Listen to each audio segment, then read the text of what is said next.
Alright, I just want to make things abundantly clear. I am no hitman. I am not out to completely destroy your possibly favorite game of all time, especially if it's your favorite Dead Rising of all time. I just want you to know up front that this game pisses me off in more ways than one. But here we are doing it because, one, I just want to get it off the plate, and two, because there are legitimate good things about this game that I want to show people. I can't believe we're actually doing this. I need to have a little bit of a cry first. I'll have that cry. This was exclusively for the Xbox One until it wasn't a year later, and then PS4 got it. And it got a whole bunch of fun stuff in Frank's big package. Now, I want you to take that innuendo, and I want you to, just kind of process that with the disc, because that's about the type of humor you're going to get through this entire experience. Because this game thinks it's hilarious. Okay! Alright! Let's go. Aren't zombies great? I mean, all they do is... Oh, I've woken up in the void of vacuous humor and very subpar gameplay. What the hell? I dreamt I was in a rushed-out sequel and... Oh, no! Hey, dude, do you like memes? Occasionally. I'm gonna ask this very basic question. Okay, do you like Dead Rising memes? Well, seeing as how when the first game came out, we kept quoting all of the fun things that some of the characters said, so I think yeah, we like memes. Well, there's your first one. It is one of the first subtitled lines in the game. Is a line that Frank said after he met Jesse in a hallway. Because memes, they had to use that as the very first joke of the motherfucking game. It's Frank West. Remember that name because the whole world's gonna know it. 1 second. You know, when I remember things from high school, I always remember it as I'm saying it in my 31-year-old voice. This new Frank is in his 50s. According to Capcom Vancouver, he is older, wiser, and more snarkier. One of those is true. Frank was not the big snarky memer he was. I mean, he had some sass, and that's what made him likable. And he was just a normal dude. He was going in for the scoop of a lifetime. That's why he was so funny, because he was just a regular dude. He was in way over his head, and that was the appeal. Yes! And as Dead Rising moved on, we got a little bit more sass. Chuck was just done with the world because he's a dad who has to protect his daughter, and I understand that. Nick Ramos was completely out of his element, but he knew how to defend himself. Bringing a character back and not knowing what made that character good is not a good sign. The thing is, Frank West has appeared in other spin-offs as, the real Frank. This guy was only in Dead Rising 4, that's it. Yeah, you want to know the kind of sad part, and I only know this because I bought this piece of shit game along with another piece of shit game. The original voice actor came back for Marvel vs. Capcom Infinite, and that game's hot trash. He can't die yet. And what do we have here? Oh no, it's me! That's or what at I least thought it's too. the old me.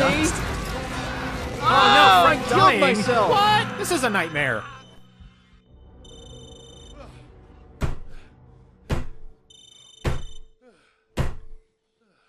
Don't say anything. I couldn't tell if that was you or the cutscene. You should have been a tabloid journalist. One joke after another. Whether they hit or miss, you just keep it going. Oh no. This isn't right. And, your plotline of thinking that the actual Frank is off doing other Capcom stuff, like he's participating in Super Ultra Dead Rising 3, yada yada yada, I would love that. I love mini golf. Yeah, This is not Frank West, though. I do believe my voice and how it sounded playing this on stream years ago when it first came out perfectly describes what I think of this game to this day, because I haven't played it since I beat it the year it came out.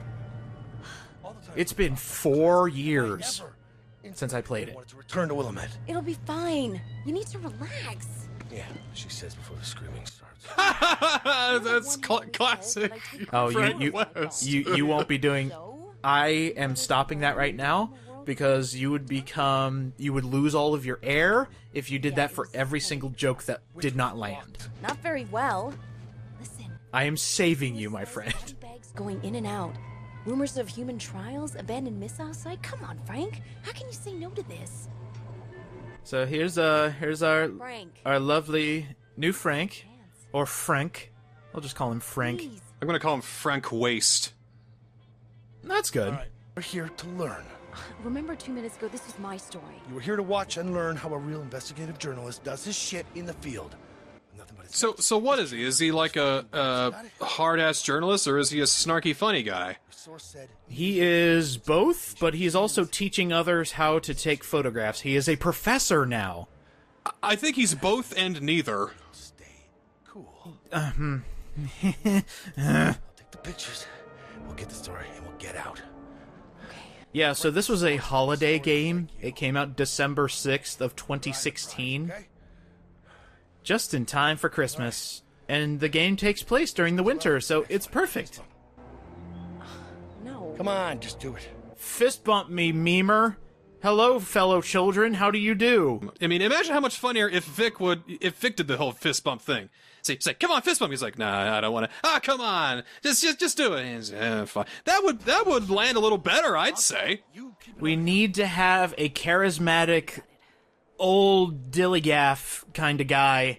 So let's rewrite Frank and make him the wisecracker. Rewrite him? I thought he was back. No, wait. Come on. Oh no. Just slow down. No, there's inconsistencies. Oh no. Oh no! You can crouch now. That's kind of neat. So we can shoehorn a stealth element.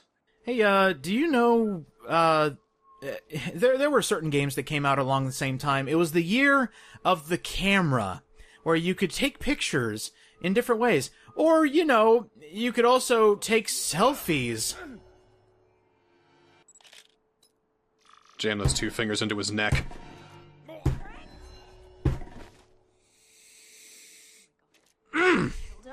What?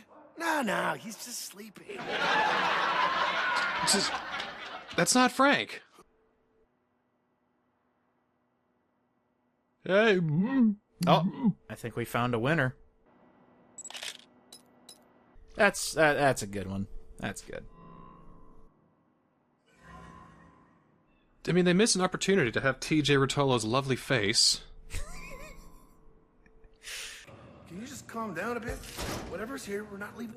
The interview that sours me on this game the most is the Kroby Cat video, where you get to hear the developers of this game talk about Oh, Dead those Rising fucking shills. as if they know the game. Motherfucker, I've Let's Played all 3 games.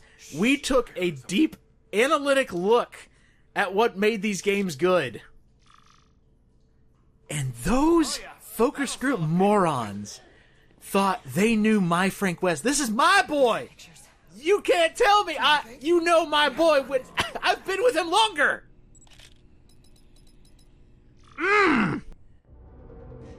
Now, what's a Dead Rising game without zombies? And, oh, hey, look! The first enemy you kill isn't a zombie, but an actual human person. So now we should bring back zombies.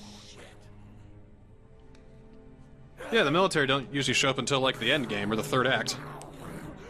Frank! It's a zombie! Wow! Just punch a zombie to death. Why not? Says it's an ongoing process. Frank, it's a zombie, no shit. Yeah, that's a joke, all right. I think the best part is I said the no shit before Frank did. Just like when I was playing this back. I'm not sure I like the sound of that. I think we need, like, more goofy sarcasm from Frank. You know, be like, oh my, you know, what zombie shows up, oh my god, what the hell is that? Oh, of course it's a zombie, and then he just clubs it with a fucking wrench. You know, he kind of wants to ham it up for his student, where he's just like, "Oh no, a zombie! What am I going to do?" Professor West, it's just a zombie. Kill it, please. You know, get some real. Hey, look, you laughed. A joke that landed. Wow, it's not hard. By the way, these blood physics look terrible. Yeah, welcome to the paint room, where we are going to paint the walls. It looks like paint and cheap ketchup. Yeah, so there's a lot of missing textures, and I'm not gonna go like full madman when it comes to games not looking good. It's clear they didn't have a lot of time, so I'm not gonna harp on that too much. Are you kidding me with this right now? Inventory change. This is one change I despise, but also kinda like. The fucking song right now. Are you joking with that? Oh, I told you, it's a Christmas game. Of course it is. Dead Rising 1 had a grand total of 12 boxes worth of inventory, where you could carry anything you could pick up unless it was too big for Frank's pockets. Dead Rising 2 made it so that combo weapons could be combined in your inventory, and, you know, you could still collect food items or whatever. And again, if the items were too big, you couldn't fit them in Chuck's pockets. Dead Rising 3 went for the wheel, which, granted, that was still less inventory that you could hold, but it was still compact enough to where you could easily get to everything. Dead Rising 3 has 4 different inventories. One for ranged, one for throw, one for melee, and one for healing items. But if it's for throw, isn't that ranged? Nope, they're completely different. This means you can no longer throw anything you want to get rid of. You have to hold down on the D-pad, which is also how you use healing items. To access the different weapon wheels, you need to hold the direction on the D-pad that you want, left for throw, up for melee, right for ranged, in order to look at the fucking wheels, and that's also how you combine weapons. Now, that in total, I think you get like 8 spots per weapon wheel, so, and then your inventory for health gradually increases, so we're talking about 20 spaces for different weapons. That sounds amazing. But they're all tied to the D-pad! So we're gonna have a case where we're full on melee weapons, but we've got like 2 spaces left open for ranged weapons. So we find a wrench. Oh, can't pick that up. Exactly! And thank God they tell you that you're full on the little taskbar. We'll see it in probably episode 2. But there's a little icon that shows up above your different segments saying full. And since we can only carry 2 healing items, which fucking blows because a lot of these parts can get really hard, the difficulty spikes, by the way. Every now and again, you'll reach regular zombies and they'll start chipping your health down. Spikes like the punch bowl at a high school party. Dead Rising 1. Frank drops down into Willamette Mall because, you know, weird shit's going on. Oh, crap, there's zombies. And your job is to figure out why. You don't have to figure out why. You could just get, you know, snap some cool zombie photos and that'll be the end of that, and, you know, good for you. Dead Rising 2, or more like Dad Rising 2. I mean, yeah. You know, you've got Katie's, you know, thing to deal with, so you can probably not even give 2 shits about what happens in Fortune City, but you can try and find out what happened if you want. Dead Rising 3 also had a story. It did. It had some semblance of a story, at least enough to keep you intrigued till the very end. It was. Are there multiple endings? For this one? Yes. No. No. No. What the fuck do you mean no? Okay. Here we're gonna get another little dive into Frank's personality here, in the fact that he is a dickhead in the highest caliber. Because this is what 16-year-olds want to play as when they're playing their zombie killing spree. They want to play an asshole. But it's rated M! How can 16-year-olds play it? You know how parenting works in this day and age. If it'll keep their kid quiet, they'll buy them anything, including crap like this. You don't actually care what's happening to these. And the best part is, this incel can't even defend himself. We came for and get out of here, okay? Okay? Wow. What is it? What the hell? This is not how Frank acted. He would have, like, vomited upon seeing this shit. Frank fried. Yeah, I love the smell of burning corpse, especially when I do it. That's the best part.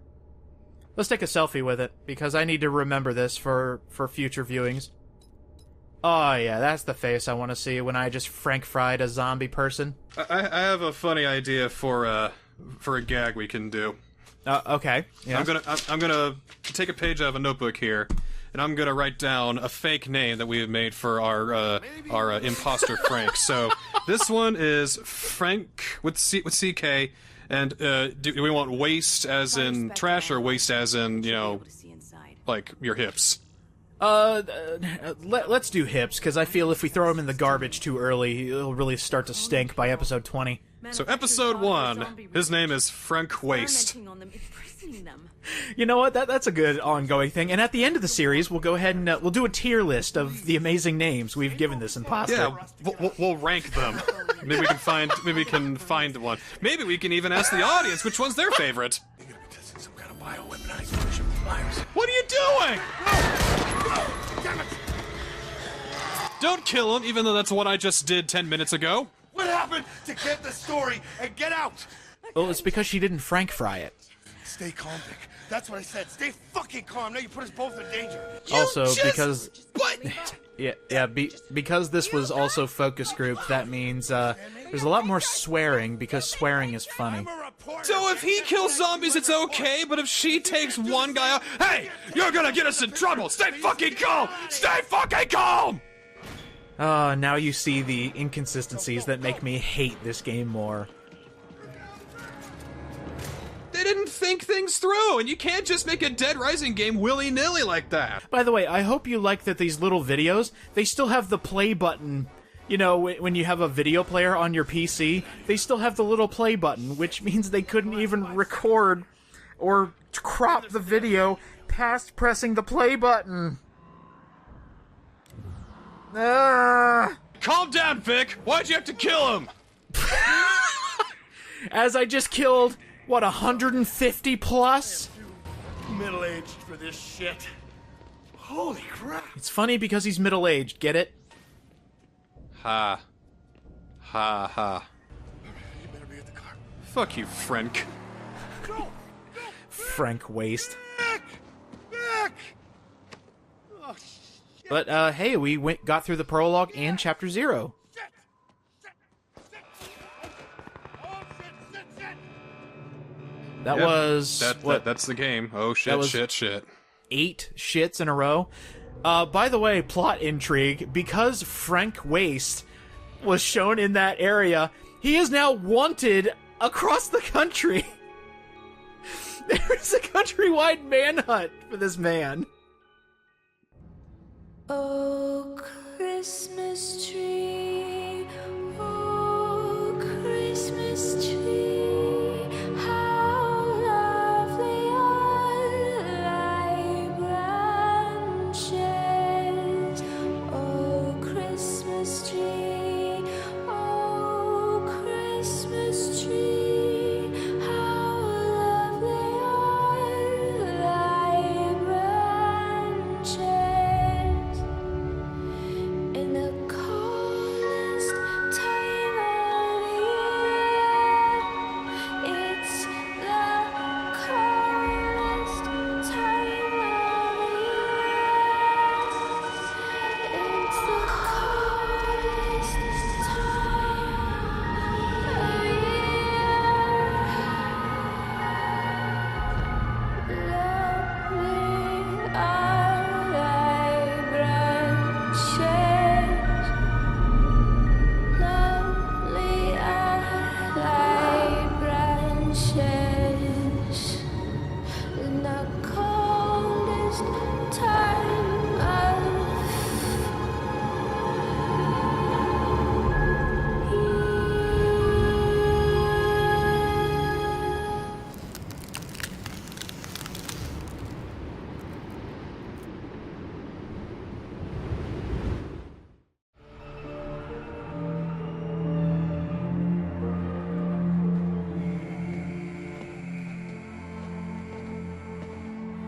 Oh, hey, look!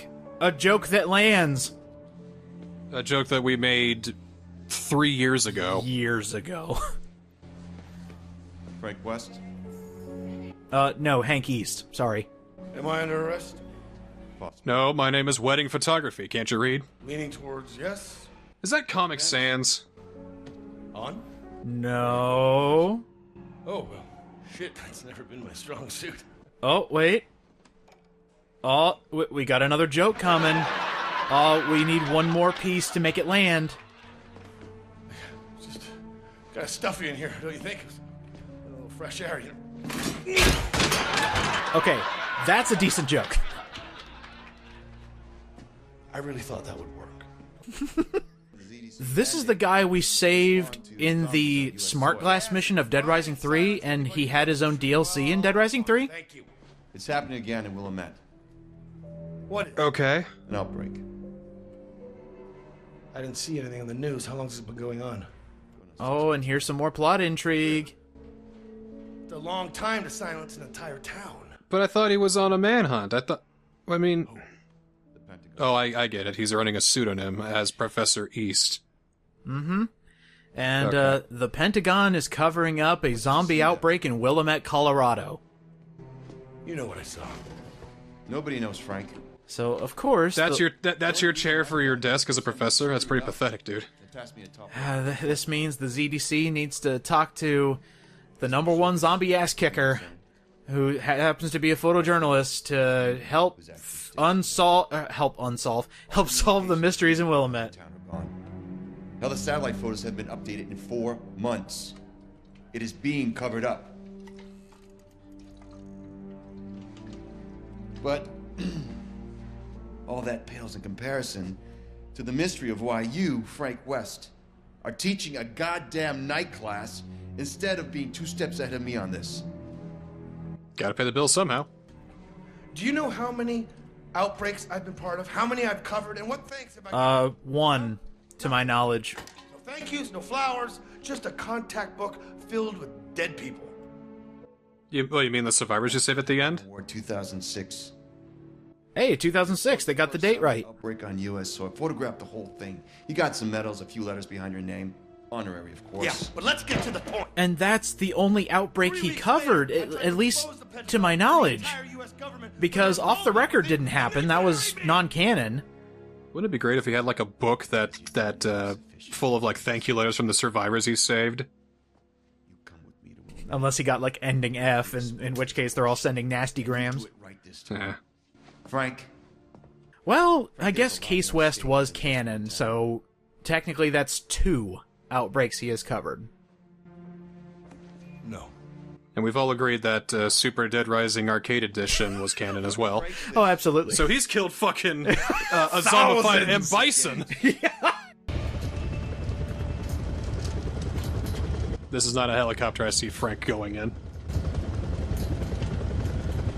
Hey, did you buy this helicopter from Playmobil? It seems very rickety. No! Mega Blocks! Oh, okay, that's a sign of quality.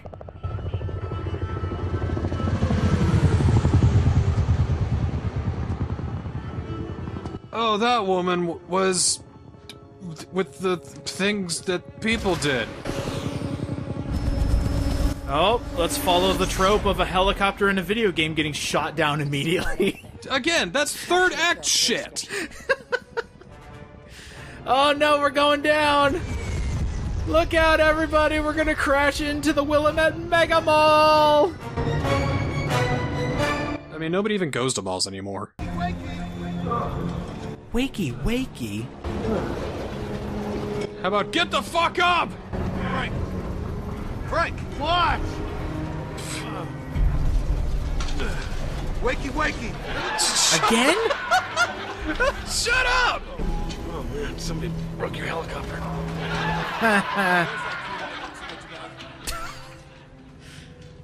Oh, finally, welcome back to Bread Rising 4. It's time to get into some actual zombie combat while we pick up, you know, regular firearms and to shoot zombies with, and regular weapons that aren't fun to use. Wasn't that what we were afraid of when we were playing Dead Rising 3? That it would lean too much on guns, and here we have an entire fucking inventory space dedicated to guns? Okay, when I mentioned firearms as one of your little subspaces, that also counts for combo firearms, so thank God for that. And, wow, that zombie's doing a great job of planking on that, on that piece of helicopter there. I like how we're in the Amazon food court. I knew Jeff Bezos was behind this. I spent millions on a zombie outbreak just so the mindless masses could buy from Amazon. Hey, if you're not a Prime member, you don't get Zombrex. Oh, shit. Actually, that'll probably be a lot less expensive than buying Zombrex outright. Well, shit, let me sign up then. $100 a year for my doses of Zombrex? Oh, you only get one per year. Oh. Gotcha. Can I get free one-day shipping at least? Sure. You have to take it every 24 hours. That's okay. That's fine. I'll just buy in bulk. So, here's something that happened between Dead Rising 3 and 4. People vaccinated? Yes, they were. It was required by law nationwide. It doesn't make any sense. Because Nick carried the antibodies for the cure. That was mass-produced and created a zombification vaccine. So, zombieism does not exist anymore. Or isn't supposed to exist anymore.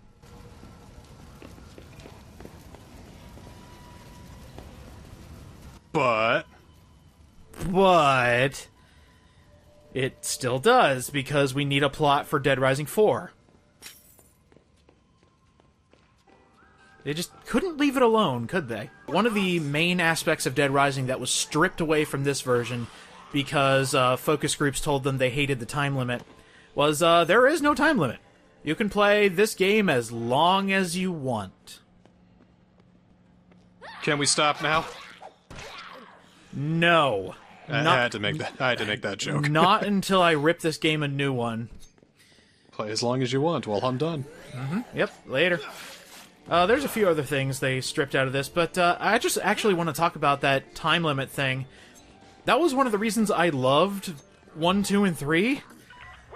Because if you weren't strong enough to beat the game, and, you know, you ran out of time because you were fighting this really hard boss, you take all that you learned from that previous playthrough and apply it to the next one and get farther. It felt good to advance. You could just say, to hell with the time limit, let me just take a playthrough to do whatever the fuck I want. That was actually in one of the official trailers, I think, where the time ran out and the mystery was gone, and then it was like, oh wait, you can still just play the game, level up, mess around, find out some of the intricacies of the game?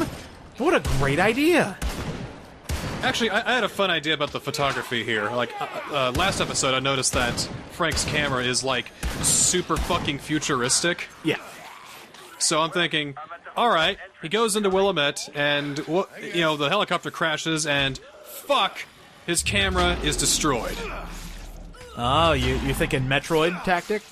I'm thinking upgradable cameras. Ooh, that'd be nice. He goes to a Kodak camera, to like a cheap digital camera, to a professional camera, to a super futuristic camera. Oh man, I can even take X-rays. That'd be kind of cool. It can hold more, you can get more experience from that shit, you know, it'd be great. And the thing is, you know, if we had the time limit, we could keep our cameras throughout the playthroughs. I really appreciate the help! Oh hey, a free combo weapon from a survivor. A Marlin crossbow? Yep. A fishbow. It shoots living marlins into the zombies, and it, like, wiggles around and kills the zombies. Remember when the combo weapons used to make sense? Maybe Frank should be a spokesperson for Compound W. I've covered warts, you know. You know, Frank Woost would be the type of guy to advertise the fact that he gets rid of warts. Yeah. Oh, throwing weapons. Whoa, that's nuts. So, along with having 3 different inventories for 3 different weapon types, there are actually shortcuts for the face buttons. Pressing the left bumper it'll switch automatically to your throw item, whatever you have equipped. Pressing X or Y, I believe, goes to your melee weapon that you have next. And pressing the right trigger will actually do your most recent firing weapon. So there are shortcuts.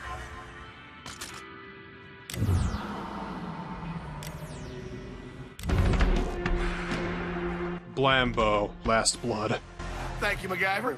There's an old favorite from Dead Rising 2 through 4, the Blambo, and this one has a lot more fanfare than the other ones. What do you mean? Are you guys from out of town or something? All this shit started on Black Friday, which, not coincidentally, was the day after the grand opening sale. You're saying this mall wasn't even open one day before it got destroyed by zombies? That's a funny joke. That is hilarious. Hey, we got trouble. Cover me. God damn it. So, here's where that headshot mechanic comes in handy. You can save so much ammo by shooting humans in the head because it actually works. You decimated his shoulders, though, tell you what. Yeah, the recoil's a bit ridiculous, but hey, let's shoot some swordfish at him. Take my fish! I actually can't wait for some of the combo weapons because there's a lot of really good ones. I will openly admit, Dead Rising 4's got some pretty bitchin' combo the fish weapons. Explode? No, this is the Blambo. I ran out of the fish gun. I thought you started shooting exploding fireworks swordfish, and I about had a conniption. Well, that's when we get to the ultimate form of the fish gun.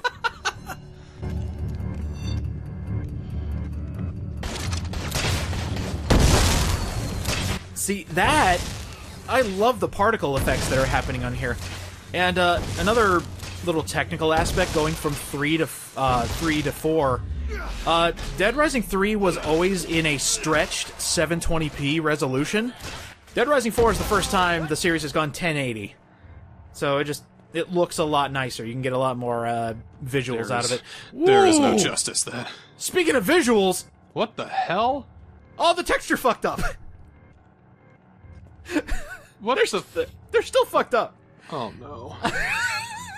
Actually, when I was going through the Xbox store, because I did have to pick up all the missing DLC that I didn't have for this amazing Let's Play, it's about 2.5 stars out of 5. Wait a minute! Alright, I'm reading a review here. Saga fans and newbies will both enjoy Dead Rising 4. The first will enjoy it because there are zombies and 1,000 ways to finish them. The newbies, because it is not a Dead Rising at all! What the hell? What? You want to go maybe write a second draft and start making some sense? I've got a great idea. Yes. I'm thinking like a game designer, like thinking of ways to have fun with the game, unlike these guys. Mm-hmm. So Frank West, he's kind of new to this whole combo weapon thing because he didn't normally do that. Mm-hmm. It's kind of weird that he now knows how to do it, though. Right. So, let's say that there's you can get scrap metal, scrap parts, and you can use those to make super awesome, crazy combo weapons. Or you can use it to upgrade the ones you have so that they have more durability. So that way, when you can make junk combo weapons. It's like, what if I take a Christmas wreath and a can of cooking oil? Well, that didn't work, but I got 5 junk parts out of it. That's an interesting idea. There is a scrap mechanic, but it's basically the currency of this game, so it's not like you can actually make stuff with it. So I kind of like that idea. Frank, now's not the time to be playing go-karts. This is a side mission that appears out of nowhere. Side missions, they kind of just show up because there's no one on the transceiver to tell you when a side mission shows up, so they kind of just appear at random. So I'll try my best to do as many as we can, but they kind of just appear. Combine them. Oh yeah, we're doing that. Your reward for doing the go-kart little thing is our first combo vehicle. Already, we are able to do a combo vehicle, the Kilowatt. I thought Frank was older and wiser. How come he's acting like a 5-year-old now? Shit. Gotta find out what she knows. Then I'm gonna kick her scrawny ass out of town. Another zinger from our good man, Fork Test. I'm so glad that we have this connection between ourselves and Fork Test, because we're going to be getting into new enemy types all day today, and they really deserve some zingers.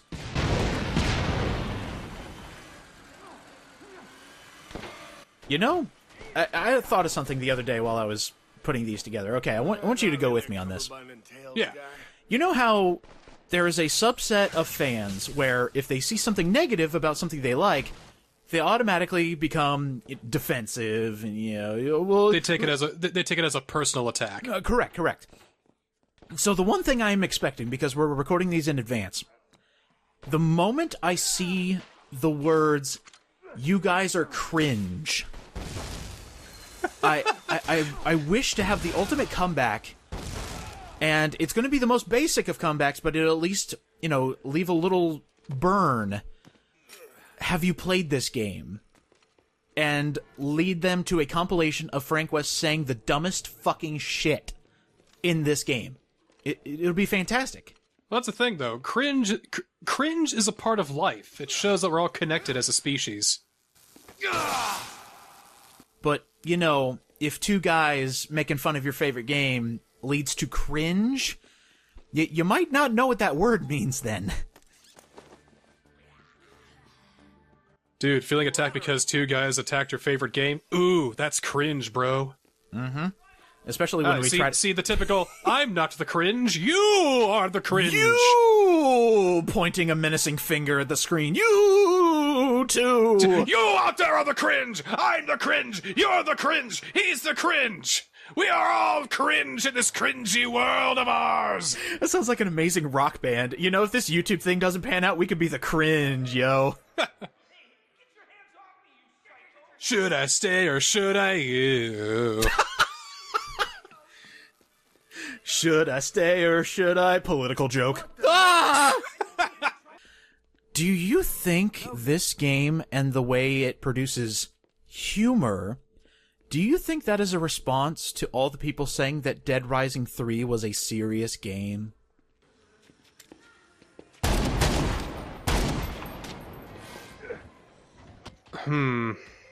Because I think about this. Like, every time I think of Dead Rising 4, I start to think, oh god, how did this happen? And then theories like this pop into my head. How much did Dead Rising 3 sell? It sold pretty well. It was a launch title for Xbox One. For being only available on one console, then later PC, it sold pretty good, you think? Yeah, I'd say so. And then this one, despite being multi-platform, didn't? Mm-hmm. Yeah. New level reached 8. Why do I not like the way that's worded? So, hey, do you know gaming's trend to making everything look like a business report? Because sometimes I like that. Well, just think of it as the opening to one of the new Call of Duties or Fortnite. When you open up that game, you are greeted with lists and charts. And, oh hey, look how close you are to getting this brand new unlockable. Isn't that nice? There are pop-ups all over Dead Rising 4 for little things you are doing. Now, there is a little epicenter in your brain that makes you feel good when you accomplish those things. There are so many goddamn boxes, and you get them for every single thing you do. Every weapon you touch, a new box shows up. Every combo weapon, combo vehicle, every fucking thing gives you a new box that says, good job, you're actually playing the game. Here's a reward. Well, I'd argue that Death Stranding does this too, because, like, I love it when games are happy that you're playing it. Happy that you're moving on, happy you're having a good time, so we're gonna shower you with goodies and likes and, praise, like, thanks for playing the game, you're cool. It's like, oh, nice. But I do feel like I can go too far sometimes. The like system I actually enjoy, because this means not only are players seeing what you are doing in the game and actually appreciate it, but doesn't Death Stranding also reward you for giving out likes? I think so. I didn't realize those were goggles at first. I thought his eyes just turned inside out. I thought the exact same thing, dude.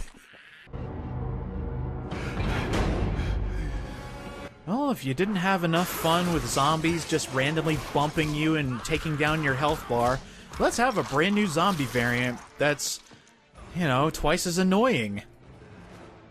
Crimson Heads? Worse.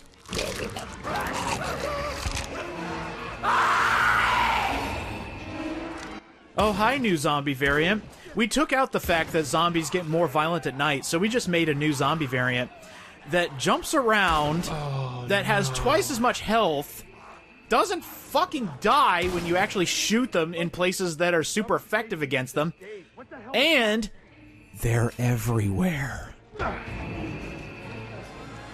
Zombies that fucking bum rush you.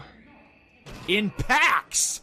That's even better! Oh, no. You will never find a single newly infected. They come in groups of 5 to 10.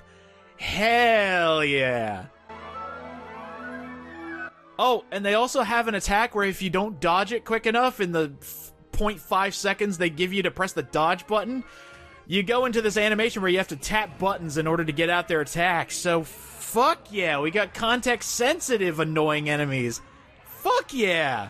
We're still dealing with the Capcom level of polish, and I say that while looking at this disgraceful character model.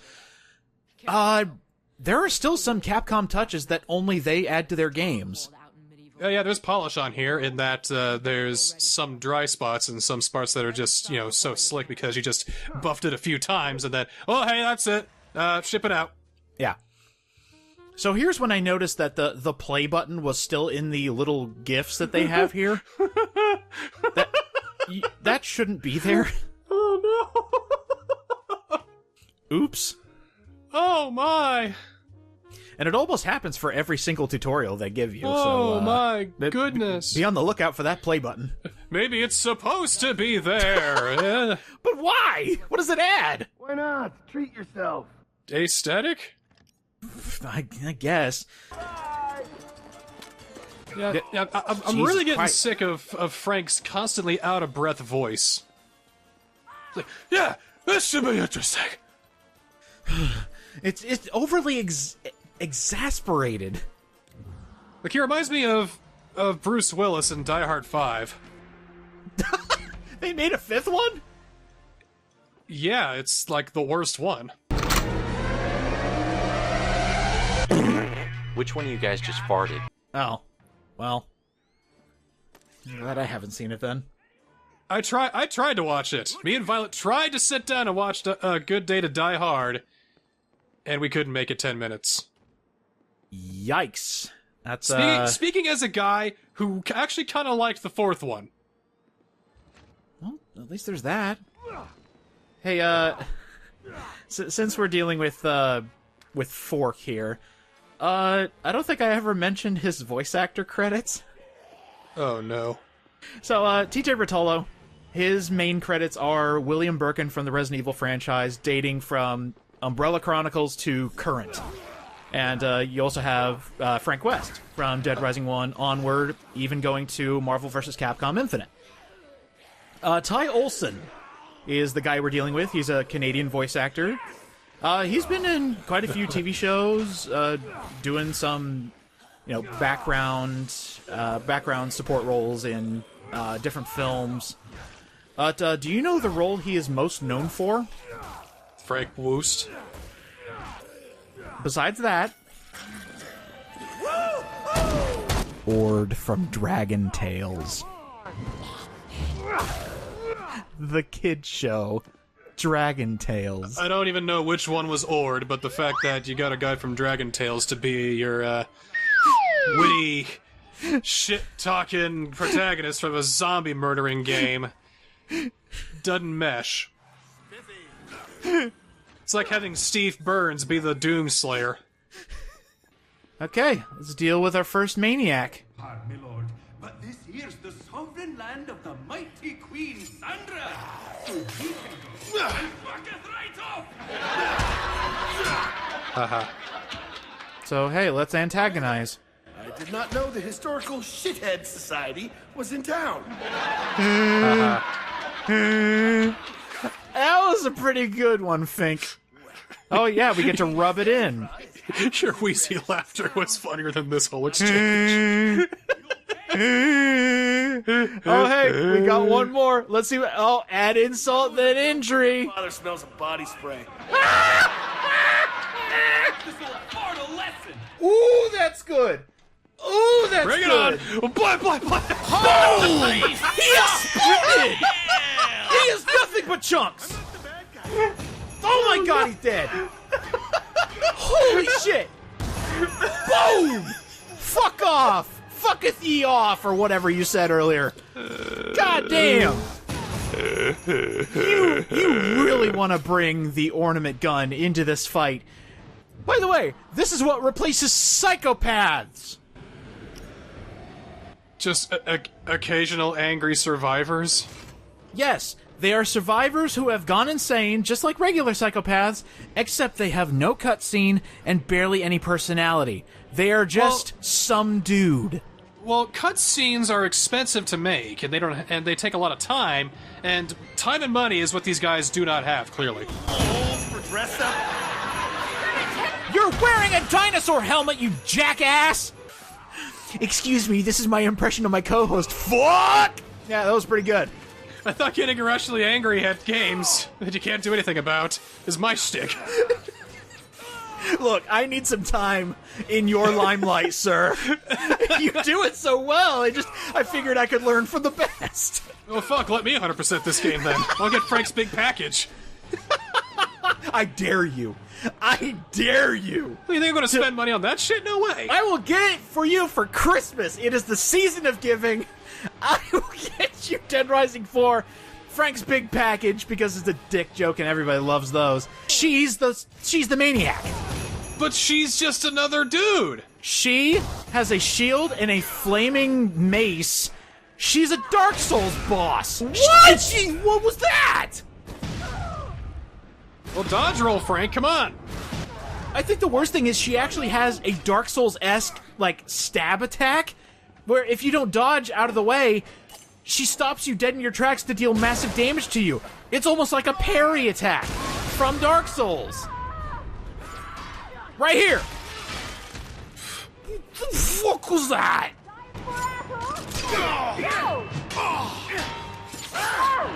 See, if this is a regular psychopath fight, you'd kill her by throwing her in a bonfire. But look how much damage they're dealing, too!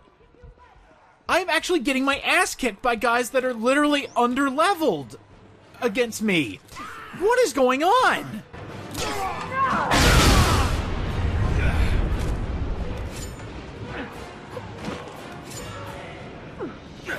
My cat has come into the recording studio. Is he enjoying what he's seeing on screen? I don't know. Come here, buddy. Yeah, you want to watch me kill Sandra, the woman dressed up with a flaming mace? What do you think? You like seeing what's happening on stage here? Apocalypse without at least a few whack jobs. Like looking at Queen Sandra and all this crap? What do you think, huh?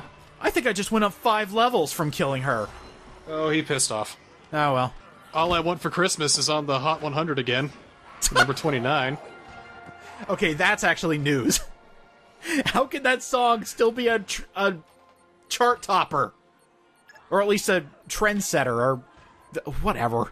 Well, see, I think half of the reason is because it's just that quintessential Christmas song. Yeah. Like, you know, that's just one that people think of. Me personally, I'm a Bing Crosby Christmas kind of guy, you know? That's my style. But I think another is some people get the song ironically because it's so irritatingly annoying. Like, when that piano starts playing, you know, I can't help but feel bad for that guy's poor hand. Just banging away on the ebony and ivory. So, let me show you how fucking destructive the ornament gun is. So this guy's in, like, a giant exosuit because, you know, military and all that shit. He's got a giant minigun. That one actually somehow missed when it shouldn't have, but he just died there. I think. Oh, wait, no, he's still shooting. He's still shooting. Wait for it. Wait for it. And... gone! Boy, ornament gun. Who would have thought to be like the mannequin torso in this game? Get wrecked, Dead Rising 4.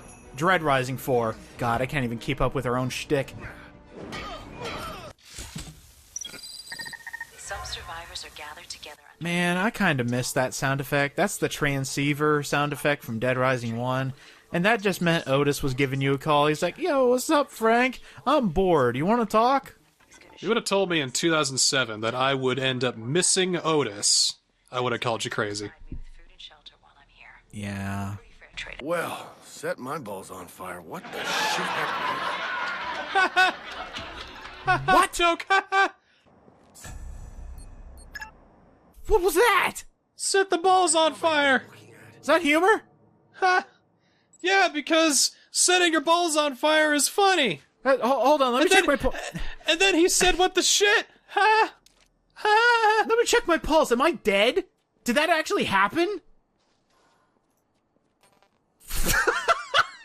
Well, Willamette, you're certainly still full of surprises. And at the end of every chapter, our amazing Fink gives us an outro with a recap of everything that happened in the chapter. Scoop. My scoop. So, we're flying over Willamette. With Fink's own, you know, his little monologue over it. So previously, on Dead Rising 4, all this happened to me. Fink Frost. It's like they knew people wouldn't be playing this in long stints, so they had to have the recap at the end of chapters so people would know what the fuck's going on. Ugliest, weirdest thing I have ever seen. Definitely. Wouldn't it be weird to put it at the end of the chapter? Wouldn't it make more sense to put it at the beginning of the next chapter? Isn't the only act in town. Or, you know, have updates every time you turn the game on, just like a text box saying what happened. You don't even need him talking over this, because it's the same thing we've done. Everything's all destroyed. Hello? Is this Frank West, savior of Willamette? Yes, though I also answered a hey asshole or Frank who. I'm dead gospel of. It's my zombie podcast. Darcy gave me your number. Really? Oh, brother. So, I hear you have something for me? Yeah, meet me at the archives department at City Hall. The door's around back. And Frank, come alone. God damn, my fans are weird. Hey, asshole! Welcome back to Dead Rising 4. Oh, hey! Another selling point. Let's play around with this, okay? We had the Warmonger, which is already dead to me, because Yeah. you got an exosuit. Hey, I've played Fallout before. Yeah, you get to use bigger weapons, which, you know, look about the same size as what Frank was already packing, but you know what? We got an exosuit, which means, for a limited time, oh god, excuse me, you can run around as ultra-powerful Frank. Does this have enemies deal less damage? No. Does it have him dealing more damage? Oh, absolutely. Do you only have limited weaponry? Yeah, whatever you can find that the exosuit can pick up, now you can use it to your own advantage. So it's basically just another roadblock to getting really cool weapons? It's another toy. And I'm going to say it's a toy until the end of time, because does this add anything to the gameplay? No. Just saying, Nick didn't need a special powered suit to use the ultimate shout. Or the Grim Reaper. Or the Death Side, or whatever. Well, that's because he became a god by the end. By the way, I love this AI for the guys that wield the rocket launchers, because their first inclination when they see Frank, exosuit or not, is just to fire at him. Which means if there's a guy close to him, they're getting hit and most likely blowing into little giblets. I got him. Wait, Bob, no! It's just like shooting spiders in Resident Evil 5 with a rocket launcher. It's just great. No joke, one of the achievements is, do you want some pound cake? Damn it! God! I was trying to avoid that because I didn't know people would get it, but of course it's fuck! Yep, they did the thing.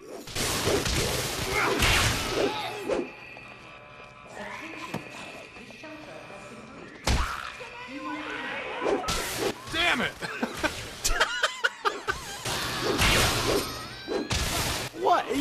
Did you actually expect them to skip a meme like that? Nah. Oh yeah, I never mentioned that the locations vendor actually sells, or sorry, the collectibles vendor, which is who we're at here right now, even though it says locations vendor, they actually sell the books of this game, and they are permanent upgrades, so you don't actually have to, go in and equip different books. Yeah, take away another thing about it. Well, I mean, I would rather have them as a permanent upgrade. That was probably the best thing about God Nick, is the fact that you didn't have to choose the books you wanted to use. They were just all equipped. Alright, fair enough. See, audience, I'm not out to get your favorite game, Dead Rising 4. It just pisses me off a lot, alright? How do you defend this game? I mean, it's trying! It's so soulless. Like, I was just thinking about that today. It was, of course, I've gotten a couple nasty grams because people do enjoy this game, and that's alright. The one thing I thought was funny is one of them basically said, "Can you find something good about this game?" And I kind of feel like I'm in an insane asylum where I'm trying to find things where they don't exist. It's like, I'm trying! You see, it's good that you're being the bigger man here and trying to find good things about this game. Me, however, I was a Sonic fan. I was a GameCube owner in the early to mid 2000s. Nobody said nothing nice about the games I like, so fuck you. The times have changed, man. You need to let it go. I lived through X-Play. All they ever did was shit on all of the games that I like to play. And all the boring, soulless, schlock that nobody remembers. Oh, yeah, it's great. 5 out of 5. Oh, yeah. We give it a 5 out of 5. And UDJ's favorite games for the GameCube, we give a 2 out of 5. Specifically because they knew you were watching. Adam Sessler can suck my ass. Frank, what the fuck? You sound totally different on the radio. Oh, yeah, that's my character. Character? Yeah, I realize no one listens to me unless I'm yelling all the time. And also, it's kind of fun. I feel that. Yeah. They're a YouTube influencer. They have to yell, otherwise the kids won't press like. Right. I will. But thinking of turning into a VTuber, though. God, that is the new craze. Frank West is a VTuber. Oh no. He would probably... How would Freak Pass be a VTuber? He'd be like, yeah, he can boke him or whatever. Trail of destruction. Hold on, I need to get my fandom to yell at Atlas so I can play Persona 3. Jesus Christ, I hate VTubers. Can't see anything. I didn't hear about that. I just knew that. Let this inanimate person play Persona 3. I'm like, why can't they? I don't understand. Don't worry about it. It's not I worth don't think your time I and will. energy.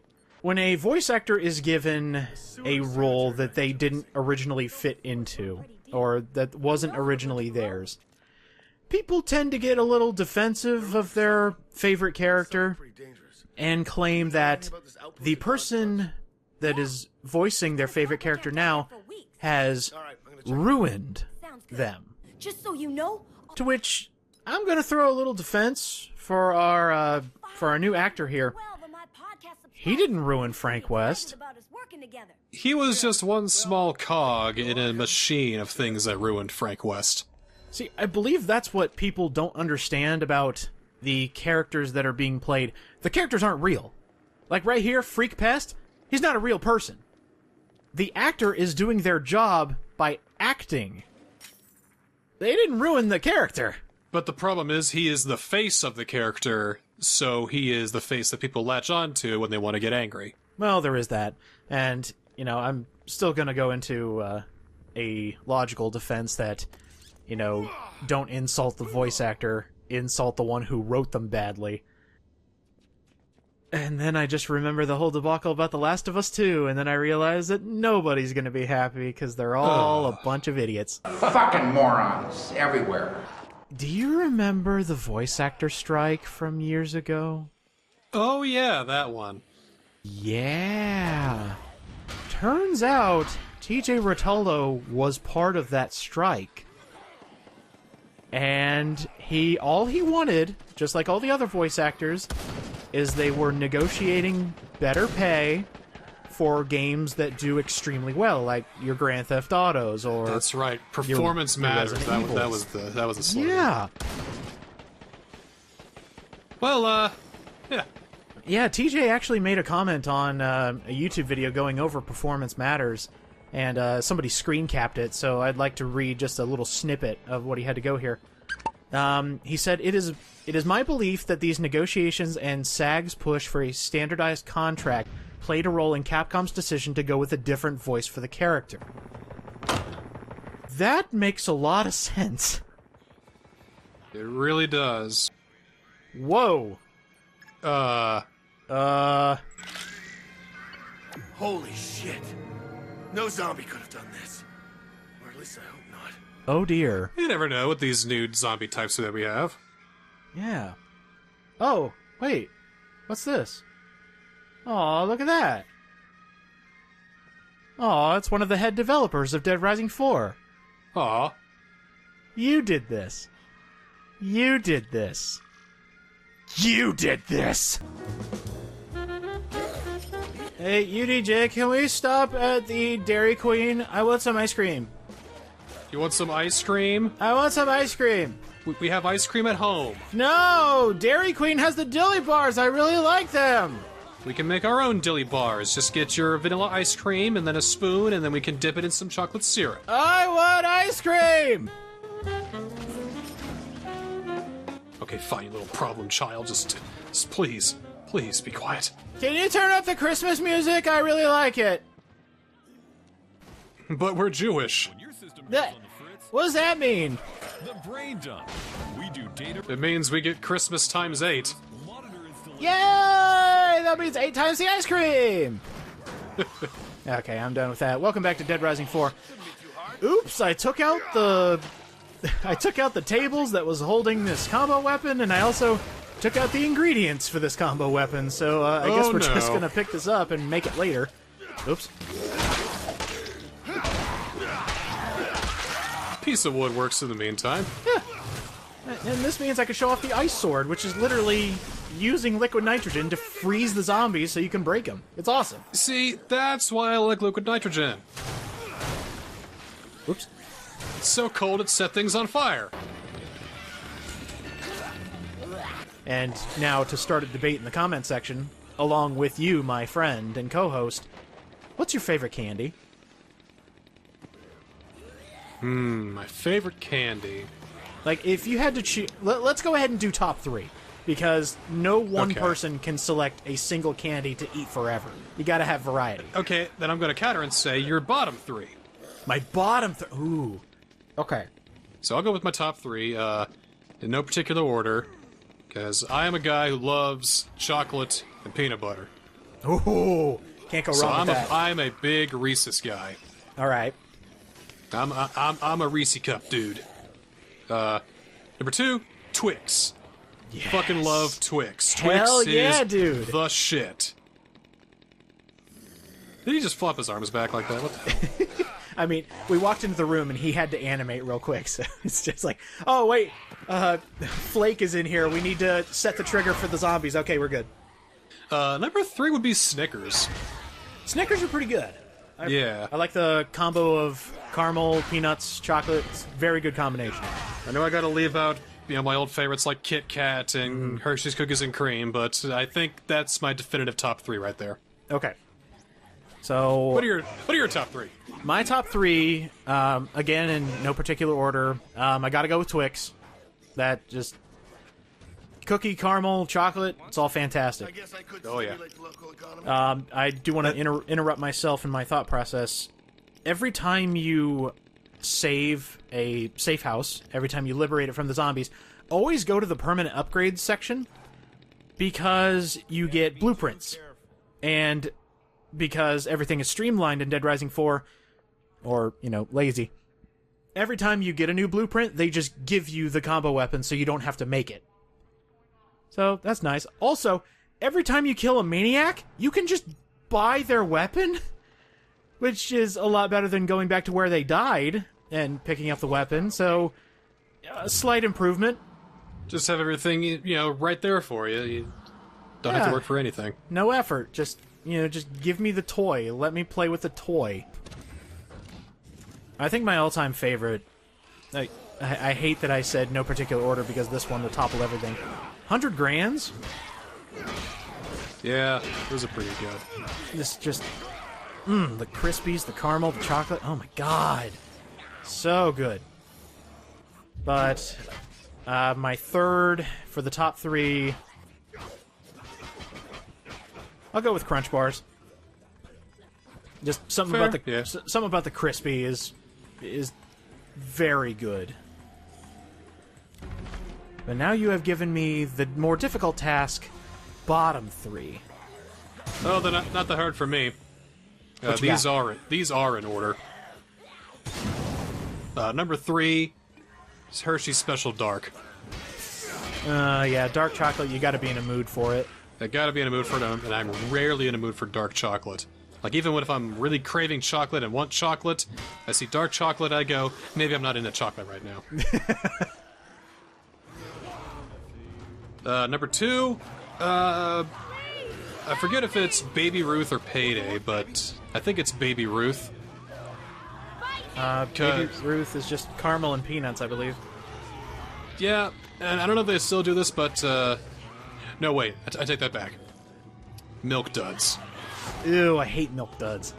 They stick to my teeth, and it's just a fleeting taste of chocolate when I could have other chocolate caramel goods without having it stick to my teeth and make me hate everything for the day. And at number 1, it's actually kind of a tie. The only difference is almonds. Ooh. So would you like the one that has almonds or one that doesn't have almonds as the top contender, because they're the same bar?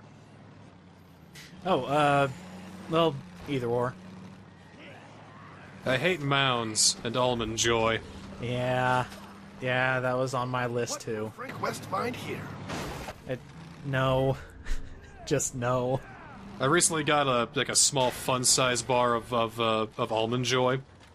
So I'm thinking, well, I'll give it a try. It's been a while. I haven't had one in a while. You know, maybe my taste buds have changed. Let's see. So I take it up. I bite into it. Okay, not bad. A little bit of a creaminess. Chocolate's pretty good. All right. And then it tastes like paper. Like nope. Nope. No. So this is kind of cute. This is exactly what we said. It's a mall Santa that's gone insane. But his little elves are actually shooting you and hurting you with toys. And, you know, one of them actually has a hatchet. They barely deal any damage. And then you go into the boss arena. What the hell? The winter is deadly. It bites to the bone. Poor Frank has been naughty. Oh my god, the gates have that white smoke. It's a Dark Souls boss. Hell yeah! Time to fight sadistic Santa Claus. But first, his minions! What the shit? You don't actually fight sadistic Claus first. You need to take out his little pests. And see, this has the makings of an amazing psychopath fight. You blunder at stories. Maybe if there was a cutscene. Yeah! That's all it's missing! This could have been a fantastic fight if you actually, you know, gave it the cinematics. If it had some sort of cinematic behind it, then I would have had no problems. I would have been, oh, okay, this is fine then. It would have been hilarious, especially, you know, when, you know, Flake realizes what he's dealing with, where he just, you know, looks towards the big seat and goes, oh god, no, Father Christmas. That's hilarious! You'll reap what you sow. Of course, you know, if there was some sort of cinematic, you know he'd have some stupid wisecrack. Well... yeah. You know, he comes out, you know, ho, ho, ho, ho, ho, ho, and then Flick Webbs goes, so what, I'm on the naughty list this year? God, he totally would. What an asshole. Okay, this Santa actually kicks ass. His sack of toys has cluster bombs in it. So damn, it hurts. Yeah! Look how much damage this guy's doing. This guy could have been one of the best things about Dead Rising 4. But then again, it's just some dude.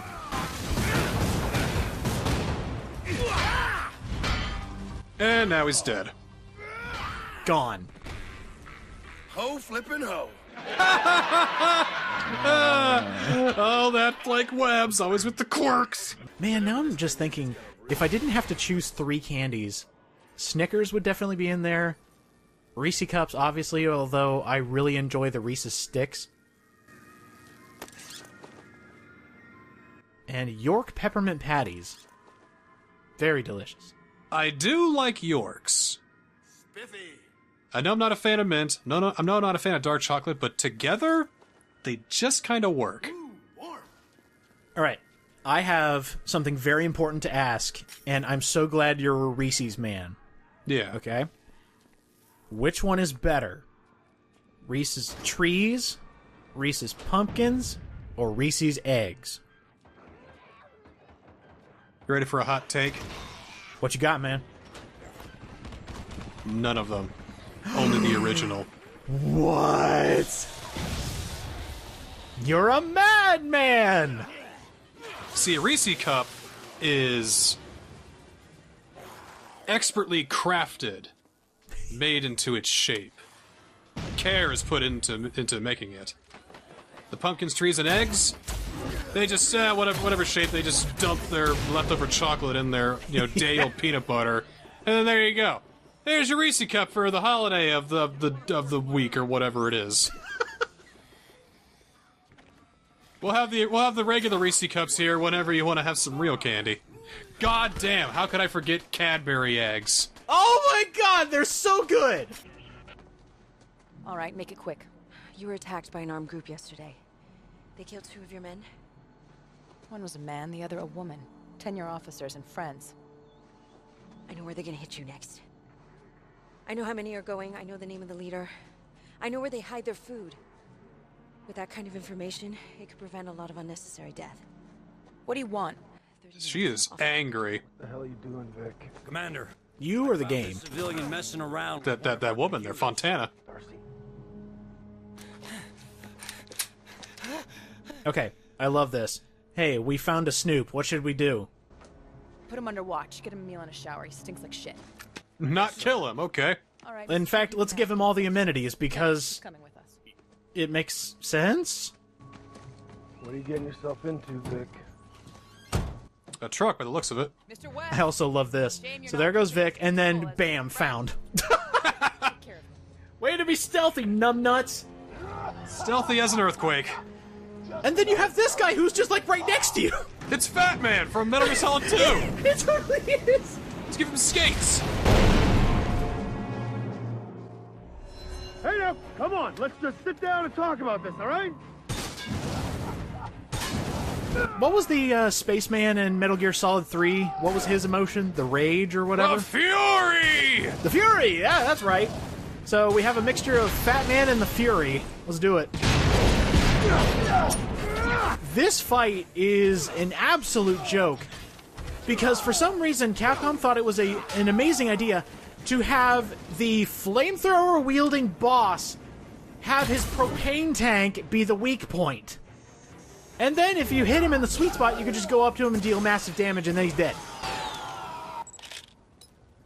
Either this game is easy or you're really, really good at it. It's possible, but I love how they say, okay, get your camera ready, watch him die, here he goes. And there he goes. Oh, we found a piece. Extra, read all about it. Shitty game is released as a remake to the original. Oh! God damn it. I thought that was a screwdriver. I thought that was a screwdriver and it went right into his ear. Oh, new combo weapon, the screwdriver gun. It's called Screwed You Over.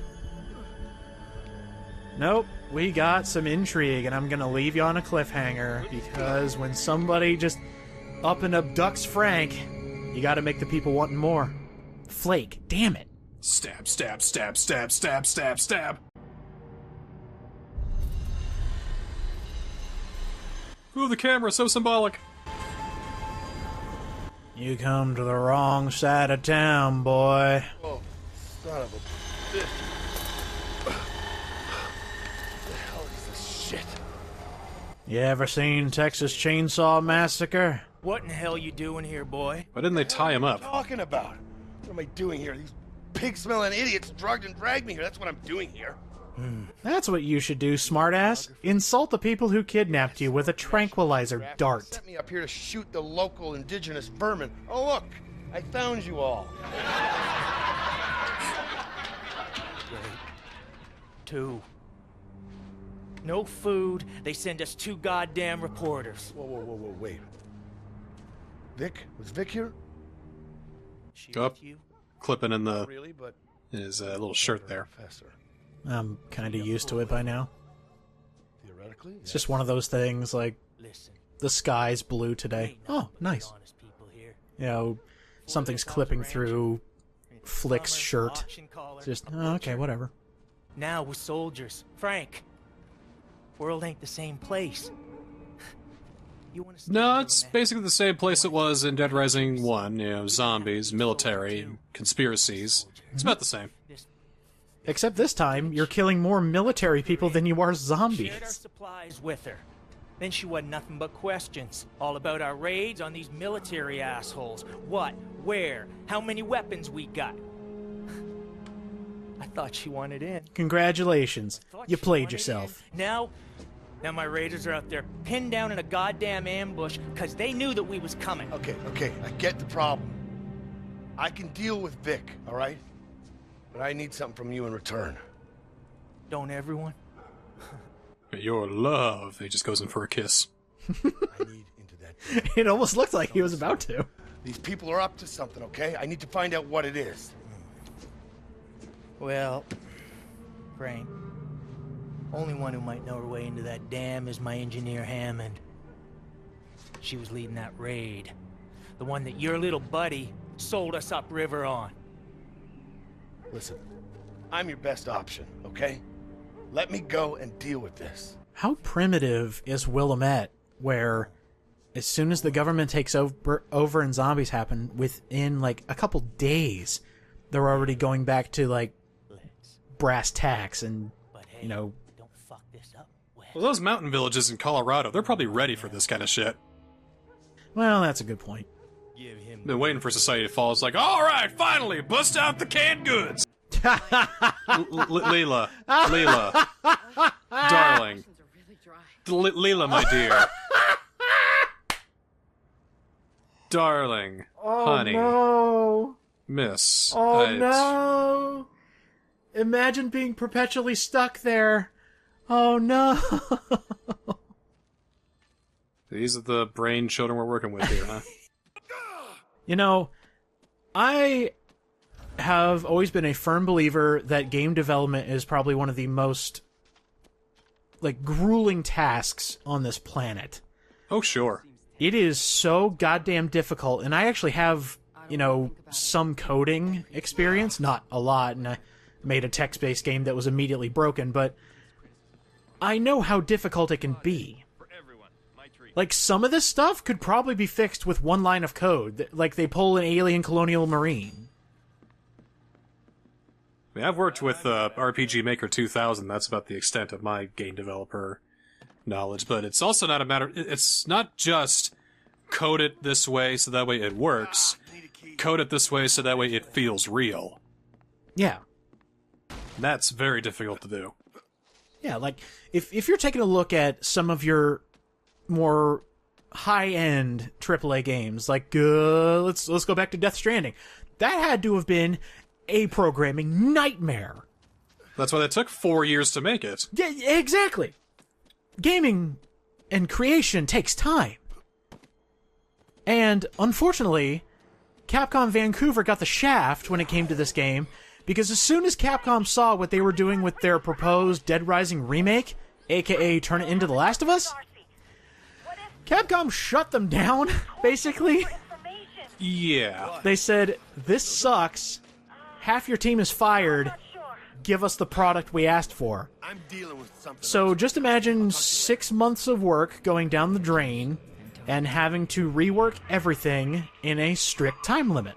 Well, that's the thing, you know, sometimes getting rid of everything and starting fresh is the best move. Remember the infamous Earthbound story from Iwata? Yes. He came down and said, we can get it done in 6 months if we start over, or it'll take 2 more years if we keep going. Right. start from scratch, do it over. But unfortunately, with time crunches, like when your investors say jump, you say how high and off what, sir? So unfortunately, we're talking like 3 levels of screwed here in the story of Dead Rising 4. So this kind of had a bullet in the foot before it hit the starting line, didn't it? Yeah. Unfortunately, yeah. And, this is still Capcom Vancouver trying to stay in the good graces of the higher-ups back in Japan. Because there were a lot of things that were rejected outright for Dead Rising 3. And the only reason this project got off the ground is because they told their Japan masters remake of Dead Rising 1. And they were like, oh, sweet, cool. Yeah, go ahead and do that. Then they changed everything, and then, wait, it's not that. What that is? What the hell is that? Wow, what did you just give us? Hey, this sucks. No. Sure. All yours. And, man, I don't even want to blame people, because, you always hear these stories about passionate game designers, and they're like, oh, I had all these amazing ideas, and I put them together, and then I wasn't able to use them. And those are the stories you hate to hear about, but it's a sad truth that happens every single day. I bet they thought they were making, like, the Metal Gear Solid, the Twin Snakes to Dead Rising, but it turned out to be the 13 remake. Hey, good choice. Yeah, I don't feel as bad because looking in interviews where they're lying directly to people's faces about how good this game is, and I actually did watch a couple more interviews just to kind of reaccolate myself to this. When they explained why they took out the time limit, their explanation was, well, gamers just love killing zombies, and we wanted to give them more time to do that. But why get rid of the time limit then? Just increase the time limit then, or maybe have a difficulty slider, Have a mode starting out where there is no timer. Have it be optional. Yeah. I would have been happy with that. Like, Dead Rising 3 gave you 5 days to fuck around. And that fixed almost everybody's problems. Hang on, engineer. Just... So let's be clear. There weren't very many funny bits in Dead Rising 1. Like no one's cracking wise, no one's making jokes left and right. No. A lot of the fun comes from what you end up doing yourself. Yeah. I mean, yeah, you got the psychopaths, but, hey. The psychopaths just put a smile on my face because it's so fucking weird to see just, like, a grocery store owner lose his shit. Or, like, a clown who literally went mad with laughter and started killing people instead of making them happy. That's hilarious. It's what makes them psychopathic! Like, some of those psychopath stories are fucking, terrifying. Like, the cop that just, ties up a bunch of helpless girls. That's fucking horrifying. You can't make a joke about that. And it wasn't. They weren't jokes. I mean, yeah, there's a cop that's tying up women and hurting them. That's awful. But then you hit her with, I don't know, a ham sandwich or whatever. That makes it funny. You make your own oh my god. Make sure that gets bandaged. Alright, so you can handle yourself. I'm making myself depressed. I'm glad this episode's short. Oh god, he just said the wars bit. Yeah, he did. And she actually called him out, which, thank God, people have brains in this game, and they call his shit out. We're on the side of the dam. There's a service door. That should get you in. How did you get the keys to the city? Also, be prepared for an amazing protagonist moment. We're about to get one right here. Memorized. Huh. And you're just gonna give these to me? Okay, fine. Shh, takes them back. I talked to Vic. She said you were around for the first outbreak. Yeah. Yeah, I was. What else did she say? Well, probably that you're an asshole. Right. Well, on that note... Oh, hey, hold up. My guys have taken a hit. They need a ride back to Tom. Yeah, sorry. Wish I could. Got things to do. Wow. Huh. He really is an asshole. Thank you! A lot of people have been pointing out factoids that they have been learning, because within the past, year or so, a lot of Dead Rising 4 information has come out of the woodwork. And it talks about Dead Rising 5, how it was canceled, looking at the post-mortem of Blue Castle Studios or Capcom Vancouver. The most interesting part is the scrambling of trying to get a cohesive game together and what they kept and what they cut. So I'm about to blow your mind a bit because there's a couple aspects that made it into the final game that, you know, whatever, they're there. But there's one aspect I wish would have actually stayed. Did you guys make that up, or is there? So let me give you a little history lesson. The first thing is that camera. You remember how we joked about how it was, they were ripping off Batman? Yeah. That's totally what it was. Where when they had to scramble to come up with ideas, one of those they basically started picking things from a hat, and it was all based on what the other developers thought were fun game mechanics, and that's the one that stuck. I mean, how many games have we referenced, you know, that this game looks like? You know, Batman Arkham, Dark Souls, Last of Us. I don't think they really had any original ideas. No. I don't know. I have no idea if it's because they just couldn't do the ideas, or Capcom wouldn't let them, or they struggled to come up with something, you know, last minute or whatever, but it's derivative. Yeah, this development has been one of the biggest development clusterfucks I think I've ever seen, because you've got people who were originally working on Dead Rising 3, and then they either left or, you know, got let go. So you're losing talent left and right, and you're just in an absolute panic 100% of the time, because are your overlords at Capcom going to actually enjoy this? Why does the script suck so much? I actually found out the reason the script sucks so much is because they didn't have time to go back and proofread it. No!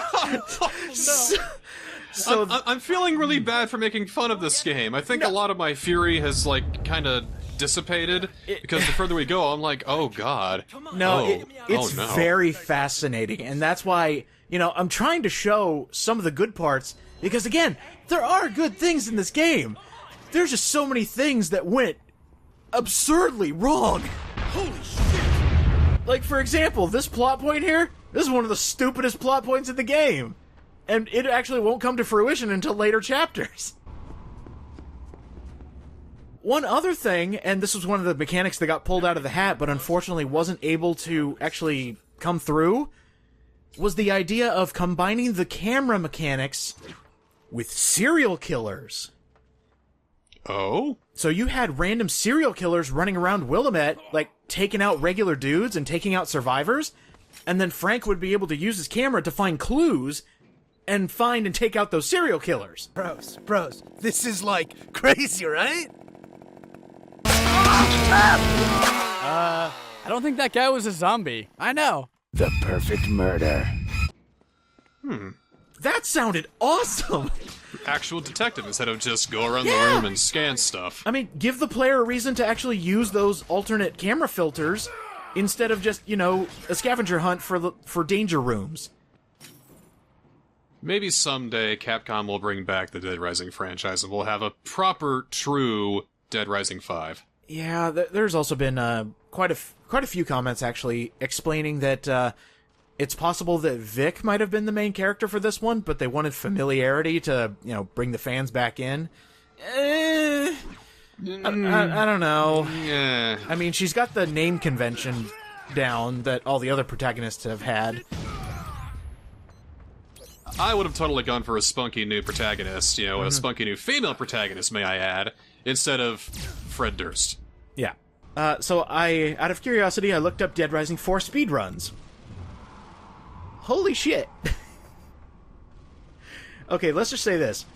PC, because it runs faster, it's always going to have the top time. Xbox One, in second place, 2 hours and 3 seconds. From 2 years ago. What?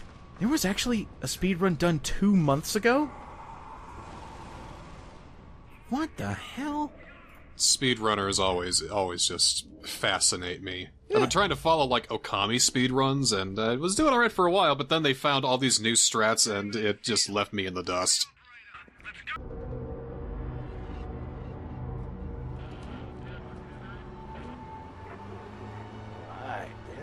Now, this makes no logical sense. That thing they were hunting, apparently they were able to not only subdue it, capture it, but also put it in this gigantic fuck-off crate and load it onto a truck in the time it took us to go through, like, 3 rooms.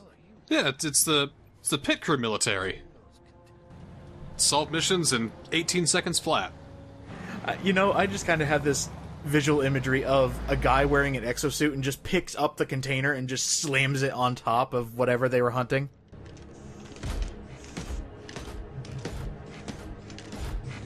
It is me, generic white dude. I love how Fred Durst just doesn't even try to hide sometimes, and even when he's caught, he's like, this is a good time for a picture.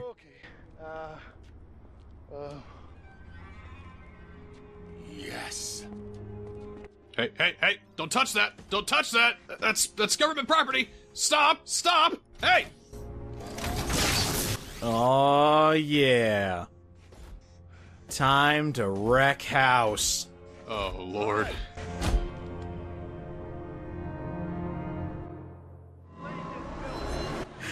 I think the funniest part of this stupid-ass exosuit, which is it's just gonna mulch these guys. They aren't gonna survive. What do they think they're gonna do? Stand there and die, apparently. Do you remember how I said the exosuit was a box backer? Like one of the selling points that's supposed to, you know, get you to play Dead Rising 4? Uh-huh. That was a Microsoft intervention. That sounds like it, yeah. They saw the idea for the exosuit, and they're like, that's a pretty good idea, Capcom Vancouver. Go ahead and do that. Everyone on the team hated the fucking idea. So, what I want to ask... So, yeah, we have an exosuit, we have a railgun. Yeah. My question is, why the fuck are we not doing this to zombies? Which is like getting the exosuit and going out in the world and just killing zombies? We're on chapter 2, am I wrong? Yeah, we're on chapter 2. And we're doing stuff that is like last act stuff. We're facing the lieutenant. That doesn't happen until like the end of the game. Yeah, this I swear this is another like writing error that should have been on the cutting room floor. The military are here too early. This guy, we actually saw him when we fought the mini-boss. So we're already fighting the guy that you would expect to fight in like chapter 5 out of 6. And this is all he does, by the way. He runs and hides after a third of his life bar goes down. He throws what are those, cluster bombs, and then he just comes and bum rushes you with his giant flamethrower. That's it. See, I don't know who to blame for all these problems. Like, because I know it's not the devs. Obviously, they did whatever job they could with what little time they had. Mm-hmm. I don't know if I should blame Capcom. I don't know if I should blame the higher ups at Capcom Vancouver. I don't know if I should blame the stupid producers. Should I blame Microsoft? I don't know. I gotta blame somebody here. And then we beat chapter 2. Hooray! Oh, well. In Old Town, I learned that Obscurus was hunting something. And whatever See, the hell it like, this part of the plot point sounds really cool. Something is out there hunting the bad guys, too.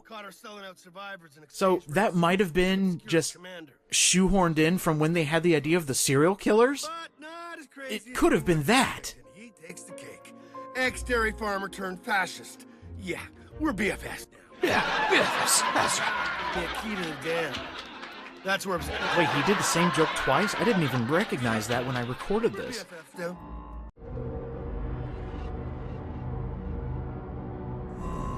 Wes, I'm hearing a lot of radio chatter on Obscurus channels. What's this about a convoy?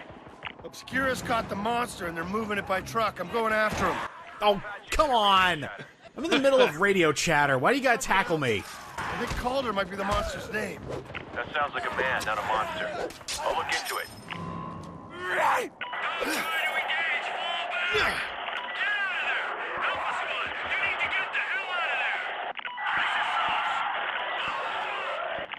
Oh man, it sounds fun and interesting over there. Sounds like someone's attacking the convoy. Zombies, maybe? Or, you know, the thing they're transporting? I don't know. I came to a startling revelation yesterday. What's that? I was watching over that infamous Kroby Cat video of the Dead Rising 1 versus Dead Rising 4. Mm-hmm. You know, differences between the two games.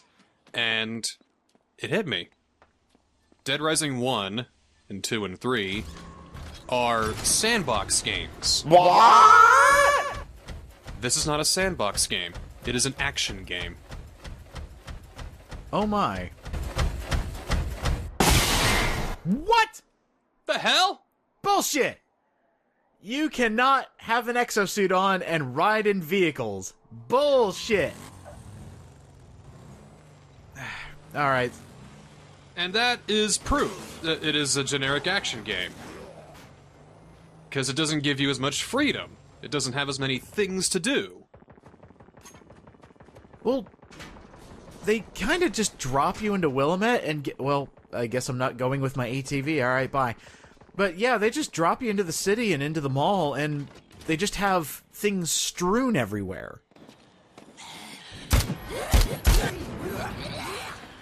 I don't really feel the need to explore compared, you know, except to just get collectibles and continue the story.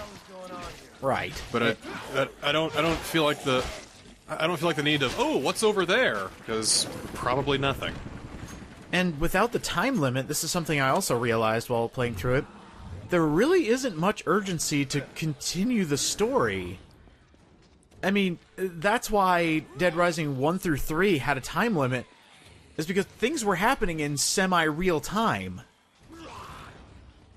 It's just a third-person action game, that's it. Right, and I think the...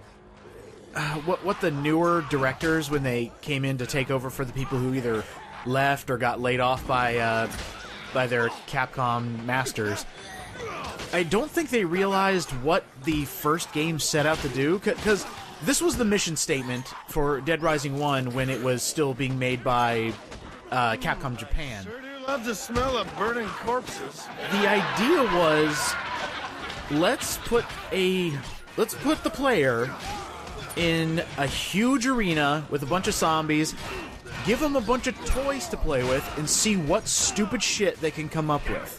In fact, just have them go crazy. Yeah, I think that's actually an actual quote. The entire point of this game is to do stupid shit with zombies. And it was a big hit. Yeah, I mean, it reviewed poorly, and that's kind of one of the sad things about game reviews. When you're looking at the technical side, you know, everybody wants to talk about graphics, they want to talk about performance. They never talk about if the game is fun. Yeah, because these jaded game reviewers only get, you know, they have to review a game a certain way, and whenever something new and original comes their way, they don't know what to do with it. Well, half the time. I'm not going to speak for every reviewer. I still think the reviews that come out for your big AAA games, like your Spider-Man, your Last of Us, you know, anything that has like a huge budget in marketing, whenever it comes out, they talk about, oh, the story's great, the acting's great. Is it fucking fun? Like, can I play the game and enjoy myself? These are games, not movies. Yeah! I mean, you can still have, like, your artsy-fartsy game, that's fine. Is it fun to fucking play? Now, I've harped on this quite a bit, ever since I played it originally back in 2016. Have you noticed that I'm getting killed really quickly? Your health is draining like mad. Look at this! The guy just came up and, like, you know, gave me a noogie, and all of a sudden I'm down to, like, 10 health. It is ridiculous how... there really isn't much in the case of, like, iframes. This is why you save the military dudes for the last act. Because you've been killing defenseless zombies, basically. And so by the time the military dudes come around, you're a high enough level, and you can actually take them on. Well, you say defenseless zombies, but I noticed every time they have their arms out, they hurt you. Ooh. Like, their fingers are their hitbox, and that takes down your health. Fantastic. Don't say that word. You can't use that word. Only we can use that word. Like, zombies originally lunged at you when you got too close. These ones are actively hunting me, it seems like. These are 28 days later zombies. The worst kind. See, look at that! These sissy slapped me and I lost like 10 health. The hell? That's so stupid and annoying. Fuck off! You just died! Like, just being near them hurts you, it seems. Yeah. And I am still thoroughly convinced that whenever I turn my back, more zombies spawn behind me. Or they just get back up. I killed you, motherfucker! Stay down! Well, they did it. They made a Dead Rising game where it's not fun to kill zombies anymore. They're just annoying, and there's no, like, funny things you can do with them. Like, there's no bowling balls where you can knock down, like, 10 zombies and get an achievement for it. Dead Rising 1 was, like, the ultimate fuck-around game. If you want funny, we leave the funny to our man Fast Whisk here. He does have them quips. He's got the quips, he's got the jokes, he is the sole source of comedy in this game. We are lucky to have him. That is the power of unedited scripts. I'm gonna investigate. Yeesh. And you know what? This is a... There's no better time than now to talk about the reason there are no psychopaths. I will give you the reason that I believe, and I will give you the reason that Capcom gave. We'll start with Capcom's response. The reason we did not include psychopaths is because we did not want to offend anybody. They're called psychopaths, not spastics. That word would offend people. Yes. Especially in the UK, I believe. Well, people in America don't like that either. Well, that's true. Spaz. That could be hurtful to some people. Mm-hmm. Psychopath, though, it's just what it is. You're talking about a person who has gone insane and has violent tendencies, aka a psychopath. Maniac is more harmful than psychopath. Alright, so this boss fight is going to go by in microseconds because I'm so decked out in combo weapons. I have actually broken the boss fight. Having ranged weaponry against a person who is close quarters, Sybil here has no fucking chance. Especially with the arc lightning. Don't bring a stinky hammer to an arc lightning fight. Yeah, so you can just make a trap of arc lightning and then she's just dead. Great. Wait, 3 outbreaks? Does that mean that Case West is canon? Alright, so people actually corrected me on this. It was Dead Rising 1, it was Case West, and an outbreak in the comics that tied the games together. So there's your 3. Okay. But what about Watchtower and Endgame? Oh, the movies? Yeah! We don't talk about those. This is what we got from Sybil, the maniac we killed in the last episode. It's a stinky hammer.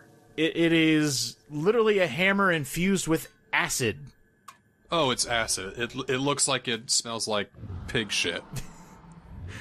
Well, when you deal with semi-subpar, so that's like a 4th terrible of a maniac fight. Quarter par, there we go. It's like you get it at McDonald's. Yeah, I'd like the quarter par, please. Thank you. Well, it's just green smoke. It's not like, bubbling or something I would expect acid to do. It just looks like it smells bad. Yeah, this is something, I think it comes from the, shortened development time. Dead Rising 4 likes to use only, 2 elements. like, for their weaponry. So you'll see a lot of acid-based weapons. You'll see a lot of electricity-based weapons. Dead Rising 3 was all about the fire. If you could set it on fire, it looks awesome. You know, you burn hundreds of zombies. It had fire, it had sound, it had explosives. It had a little of everything. It had literally the Scythe of Death. And then you come back over here, it's just explosions, lightning, and acid. And ice. And ice, yes. As much as I love liquid nitrogen, you know, pump the brakes a little bit.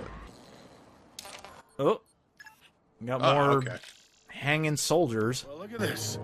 My friends from Old Town are back. This seems like reusing assets, maybe?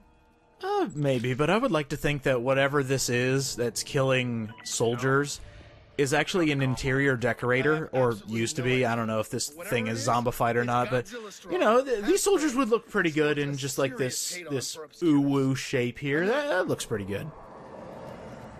I think a psychopathic interior decorator would be great. Ooh. Like you walk into a department store, and there's like skin as wallpaper, and zombies hanging from the ceiling, and, you know, eyeballs as furniture. It's just, what the hell? It's like, hello! Welcome to my store! I hope you enjoy the decorations I spent all day just redecorating. I finally got the feng shui the way I want it to be. You know, Then he sits in a chair made of like 5 people. Okay, we might be getting into, like, too much serial killer territory, but then again I realize that you get away with a lot more now in games than you used to. Like, I was just rewatching old AVGN episodes, and the fact that a game based off Texas Chainsaw Massacre got banned from stores is hilarious to me nowadays. Now the only thing that gets banned from stores is unfinished Cyberpunk games. You! I mean, every game has its share of bugs and glitches. That's just the reality.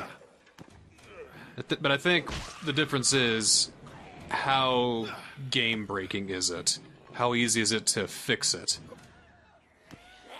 Apparently there's a couple in here that are game-breaking, such as, you know, if you're going for a 100% run, I've had a few people comment saying sometimes the survivors that you save in panic rooms just vanish and never return, so you don't get credit for it. They just stop counting. Great. That fucking sucks, and there really is no way to save that unless you reload the chapter, which you can do after you beat the game. My favorite glitches, though, are like little visual glitches that look like they mess it up, but then when you like reload it or just, you know, transition out of some place, it's fixed. Those are the ones that are harmless, the ones that don't do anything, like the lamp glitch in Spider-Man. Miles Morales. Oh, I haven't heard of that one. So, for some reason, it's not very common, like it hadn't happened to me, but it has happened. Sometimes, after a certain mission, if you go to a certain place, and the planets align, Miles will turn into an inanimate object. He'll turn into a trash can, or more famously, a lamp. Okay, that's just hilarious. Speaking of not a good sign, we've got a new zombie variant to deal with. Oh no, it better not be bees. It's worse. It's in a power suit? So, supposedly, here's our monster. Yeah, but you sure sound pissed.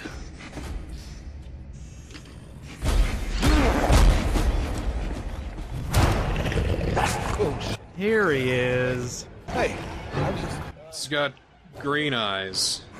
What's that do? I guess we'll find out.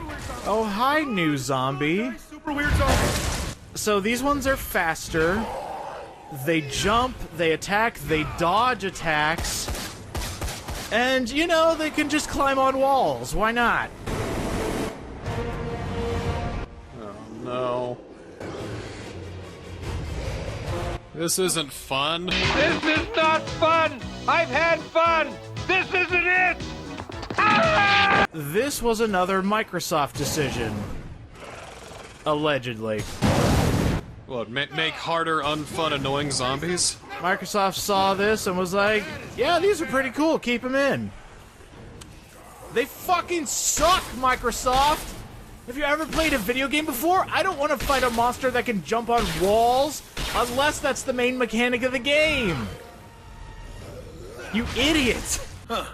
Is this gonna be an on-the-record conversation, Dr. Blackburn? Nope, it's off the record! Oh my god! Everyone UDJ done made it funny! Oh my god! I know it doesn't happen often, but I made a joke! Gosh dang it, man, we might be able to save this series, by gum! It's gonna be great! By the name of... Oh, that was intrigue. Dr. Blackburn. That did not sound good.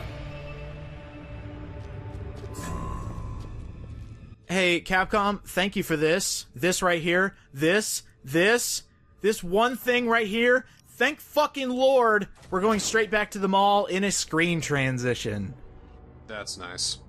And then, poof, you're back. Wait for it. Gotta load it. Hey, there we go. Well, more like poo. Yeah, it's poof with like 27 O's, but hey, at least we got there. This is Captain Black Friday Beard. I love that idea. Is that really his name? Have a pirate slashing prices on Black Friday, and then he goes insane.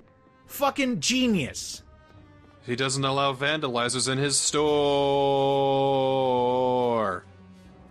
Or on his ship.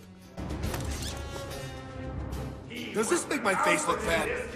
Oh my god, his name actually is Captain Black Friday Beard. I told you! Oh, the Owen Wilson haircut. Wow. Now if only we could get a broken nose. Warm.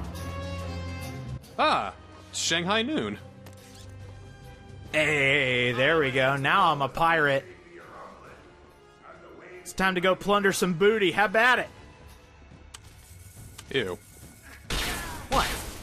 There is nothing wrong with what I said. Oh my god, he hurt so much. Ah, he hurt so much. Oh, I didn't realize that was him for a moment. Oh my god, he hurts so much! Get out of here! God damn!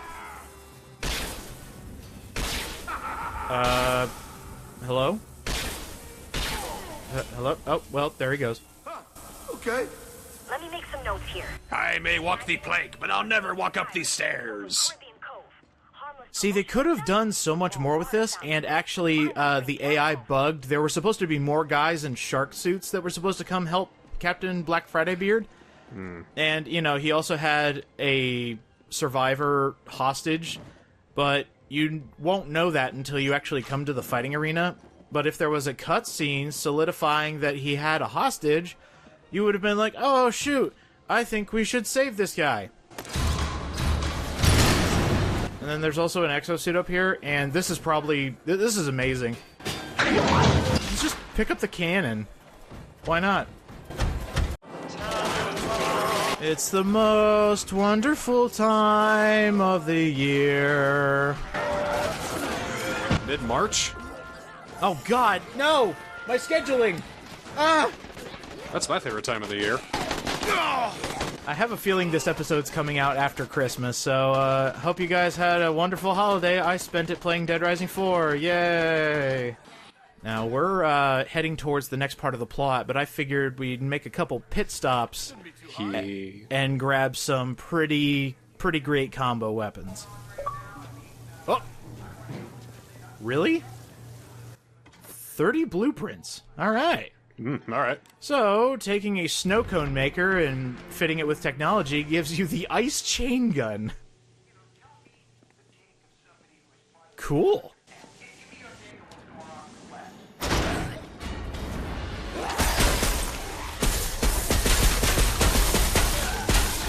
The thing is, we've seen ice weapons. I know what it does. It's... not saying it's not nice, it's just underwhelming. I mean, just imagine if Doom Eternal brought out the ice chain gun and you're just shooting cacodemons and freezing them. Well, that'd be fun. It would certainly make cacodemons in that game easier to kill. Because there'd be, like, you know, some absolutely killer industrial thrash metal going on. Compared to Christmassy smooth jazz. And generic action movie stings. I'm gonna have to go back and look at the Game Awards winners, because I can't believe Doom Eternal lost the music category. Well, who won? You know what? Fuck it. I'm looking it up now. I know The Last of Us 2 won way more awards than it needed. Well, did you actually hear why that happened? Because they got paid, I'm sure. Well, I mean, our votes actually didn't matter. It was all based on the Game Awards Electoral College, basically. It's like 15% of the votes were... They stole the vote! Great job, The Last of Us! Where did all these mail-in votes come in from? And they all went to Last of Us 2? Oh, Jesus. Alright, score and soundtrack. Oh, okay. I'm actually okay with this winner. It was Final Fantasy VII Remake. No, whatever. It's an updated classic soundtrack. I'm alright with that. Yeah, the third that they used. Okay. They're getting there. Best ongoing game was No Man's Sky. How is that game still alive? Well, the thing about No Man's Sky is that they took all of the negative press and all of the hateful comments. Then the leader of the game took that, internalized it, kept it away from all the devs, and they just went back to work. Well, good. They did everything that they promised. They added multiplayer, they added all these new things, they added more variety, they added this, they added that, they did this and that, and this and that. And now, if you were to go and get No Man's Sky right now, it'd probably be a pretty significant sci-fi exploration game. Maybe that was an extremely valuable learning experience, where you don't hype up a game that doesn't live up to its promises. Otherwise, you look like a crook. Best action game, Hades. Using people as resources to get the next Okay. story. I keep thinking. For some reason, I just can't get into Supergiant games. Me neither, and I kind of want... I mean, they look great, and whoever loves them, I can understand why they love them, and that's great. You can continue to love them, because they're great games, they're good games, but I'm just... not for me. I think it's just the isometric perspective for me. Yeah, that might be it. Let's see... Best community support, Fall Guys. I still want to get you and I playing Fall Guys, just to see if we can grab that friggin' crown. I've got that crown several times. I still haven't. Shut up. I didn't plat it, but I got... I reached max level in a season. That is impressive. I think I mainly stopped because, the one time I was actually going to get the crown and one guy snuck up behind me and grabbed me and somebody else got it. I hate grabbers. Grabbers need to go die. Yes, they do. I like Among Us better than Fall Guys now at this point, though. Among Us is like the sleeper hit of 2020, even though it came out 2 years ago. Like, I adore Among Us. Yeah, and it won Best Multiplayer Game, and, let's see, I know it won 2. Oh, Best Mobile Game. Yeah. Yeah, I'll go for that. I can see it. Let's see...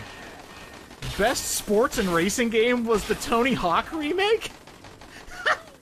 That makes sense. I haven't heard much about it, but I think people like it. Well, it's the original Tony Hawk 1 and 2, but remastered. I'm gonna have my own Game Awards game. Game of the Year goes to Robotics Note Double Pack. Fuck you. And, let's see, the only other one I really wanna discuss is, where is it? Best audio design went to Last of Us Part 2? What? Why? That's so stupid. There were much better games with much better audio design. We already complained about Last of Us 2. I know. Would you like to do more? So instead I'll just complain about Resident Evil 3. Wow. That game certainly is a game that is short and took out a lot of what made the original Resident Evil 3 good. Wow, that actually came out this year. Oh my god! This year has gone on for 5 years! You gotta get me out of here. She's... Don't move. Easy. Ah, it's clipping through the helmet. Frank? Vic? What are you doing here? You know, there's a couple comments that say Vic should have been the hero, and we've already discussed this, but she's kind of acting terrible in this game. Trigger happy. Jarheads guard the door. I'm not doing that either. I don't think anybody's written really well in this game. No, they're all kind of abysmal, and Feastwell is kind of the worst out of all of them. How the outbreak began and what these assholes did. You sold out Hammond and her people. They almost got killed. Do you know that? Are you aware of that? The commander issued a no-kill order, and then Tom's people attacked first. And you believe that? How fucking naive are you? Hello? Shut it! Blam! Oh, shit. You're trying to get the I would laugh if a little, like, pellet came out of the metal mask. Pew! Do. Just take what you want and cash the check. Okay. This is about journalistic integrity, not getting money. Come on, Feastwell. Journalistic integrity is what gets me the big bucks. Hey, did you know that Persona 5's music has the word retarded in it? I'm a journalist. It has the potential to change the very nature Oh, we're about to get some intrigue. Are you ready for a blast from the past? Look, take a picture if you want. How many finger quotes around blast from the past? Well, first of all, there's... Oh, what's wrong with your face? I have seen things! Hey, take a picture of this thing twice, because it counts as a person of interest for you collectible people out there. Hey, it's Dr. Barnaby from the original Dead Rising game! Yay! Were both his, and both were abandoned on his death in 2006. You know where the lab is, don't you? We were colleagues for years. I swear on the soul of my SLR, if you tell me where the lab is, I will buy you a helicopter. Then go to the... Dude, you can't even afford a bike. Barnaby built it as a front to hide the lab. Look in the cellar. You can't even afford a decent script. Dr. Banana! Bringing back Dr. Banana from the first game is like... Go on, Mr. West. That is such a try-hard grasp. I don't like it. The only game that had the right to do callbacks from the original games was 3, because that tied up the rest of the loose ends and ended the story. But no, we gotta make a 4th fucking game. It's a spaghetti dish of loose ends. Like, why did Dead Rising 3 have to be the chicken parmesan to, you know, the amazing meal that you get, and then... I don't know, they give you like black licorice mints at the end of your meal, and that's Dead Rising 4. In the last episode, I said there was one gleam of an amazing game in here, and this is where it actually showed up. Getting the exosuit is pretty neat, and then this is where they teach you about upgrades. So it kind of gave you a little tease in the last episode on what an upgrade can actually look like, but this one is actually... in my opinion, the best upgrade in the game. Let's take an ice machine, power up our exosuit, and now it's time to fuck shit up. You added liquid nitrogen to an exosuit. Okay. I'm just going to be quiet here for a moment, and I just want you to see the pure majesty of zombie slaying.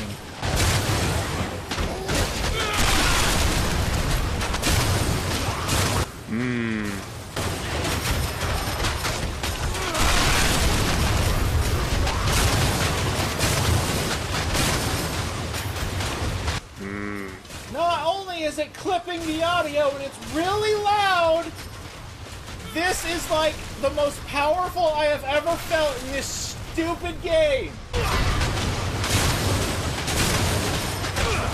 Your power isn't going down either. Oh yeah, it isn't. Well, that's weird. Why? I don't know.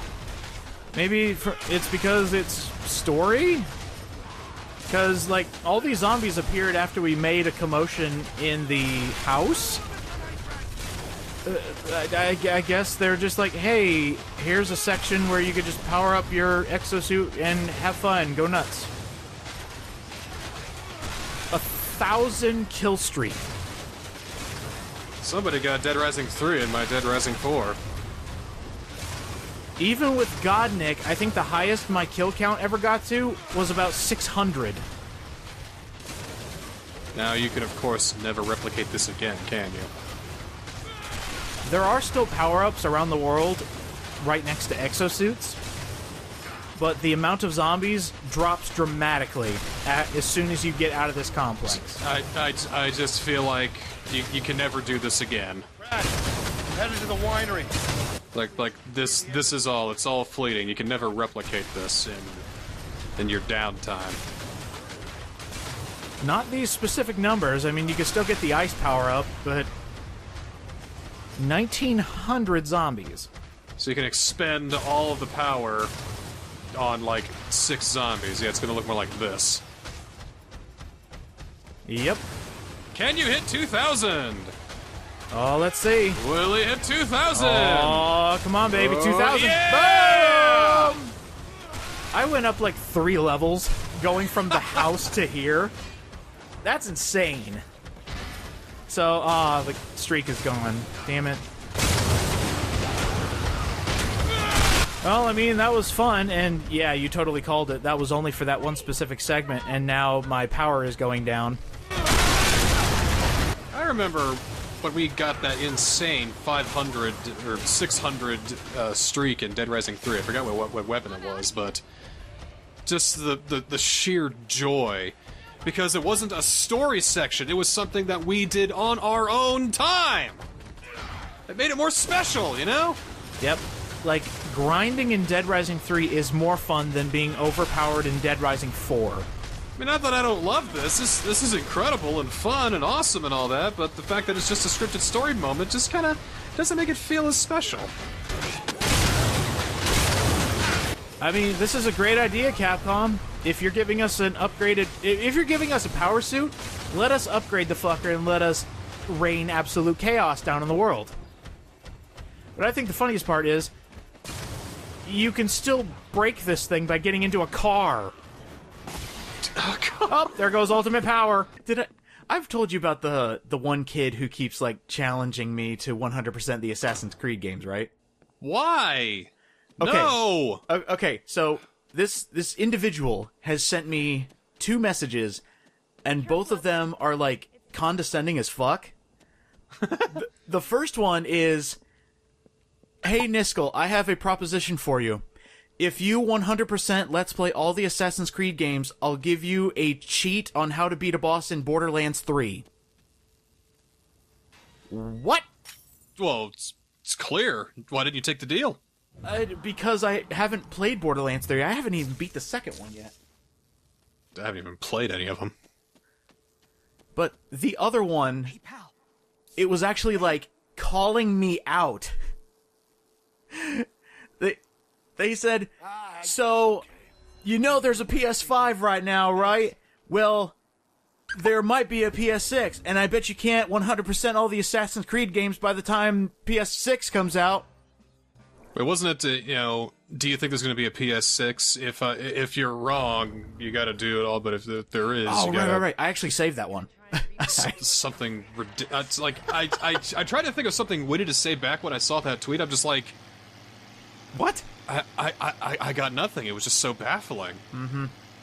I mean, one specific Assassin's Creed 100%. Okay, fine, whatever. But all of them? Are you mad? Oh shit! I broke the door. Oh no! Now zombies can get into the safe house. Oh no! Ah, crud. What the? Oh no, it was an ambush. With Borderlands, guys. Huh, ironic. Let's take her down! Let's go ahead and take first down! Down!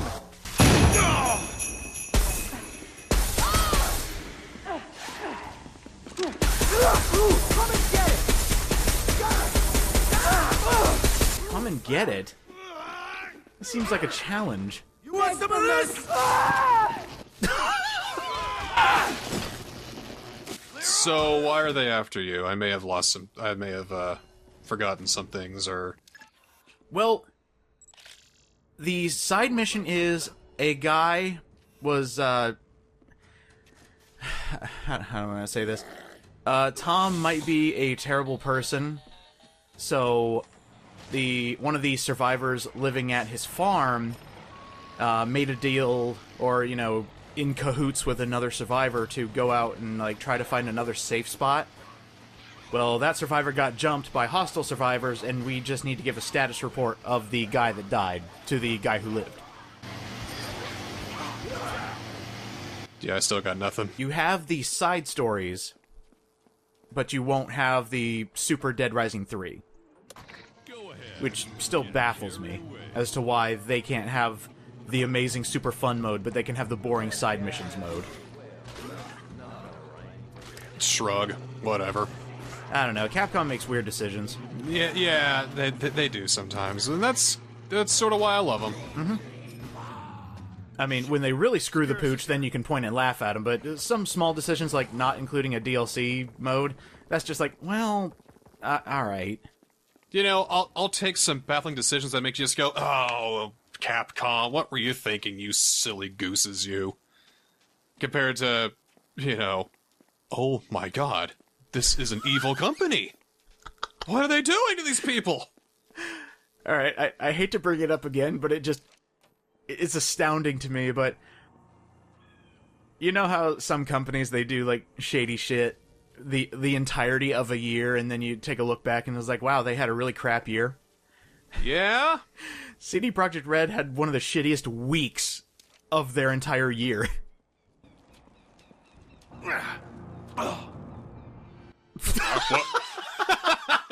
Welcome to the scenic Golden Apple Vineyards. Try our lovely cider wine. And our wine cider. You know, somebody actually gave me a recipe that I really want to try, and I want you to try it as well, especially if you're a flavor connoisseur. Lay it on me. It is raspberry wine mixed with screwball whiskey. AKA peanut butter and jelly. I don't know about that. I'll give it a try, and then I'll get back to you on it. Nothing up here. I mean, I found the only thing that can even kind of go well with whiskey is ginger ale. Secret lab, where would I be? I don't know how people do it, like, straight. No ice, no nothing. You gotta let it slide down your throat, don't taste it. Talking so much about drinking, we missed some of the plot, so, let me catch you up real quick. We found Barnaby's research lab.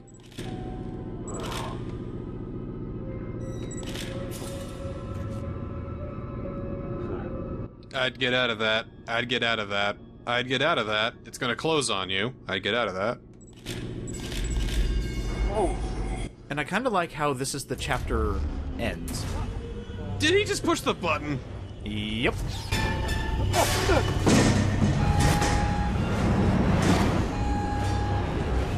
Activation failed. Damage to internal mechanism. System reboot. Oh, great.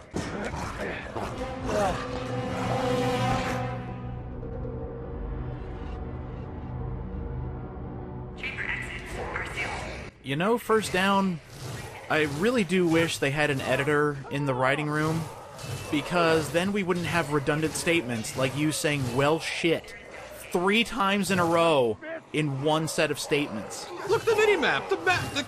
He's completely off the white part! How does he... Yeah, we have to, we have an endurance round here. Why aren't you upset about the minimap?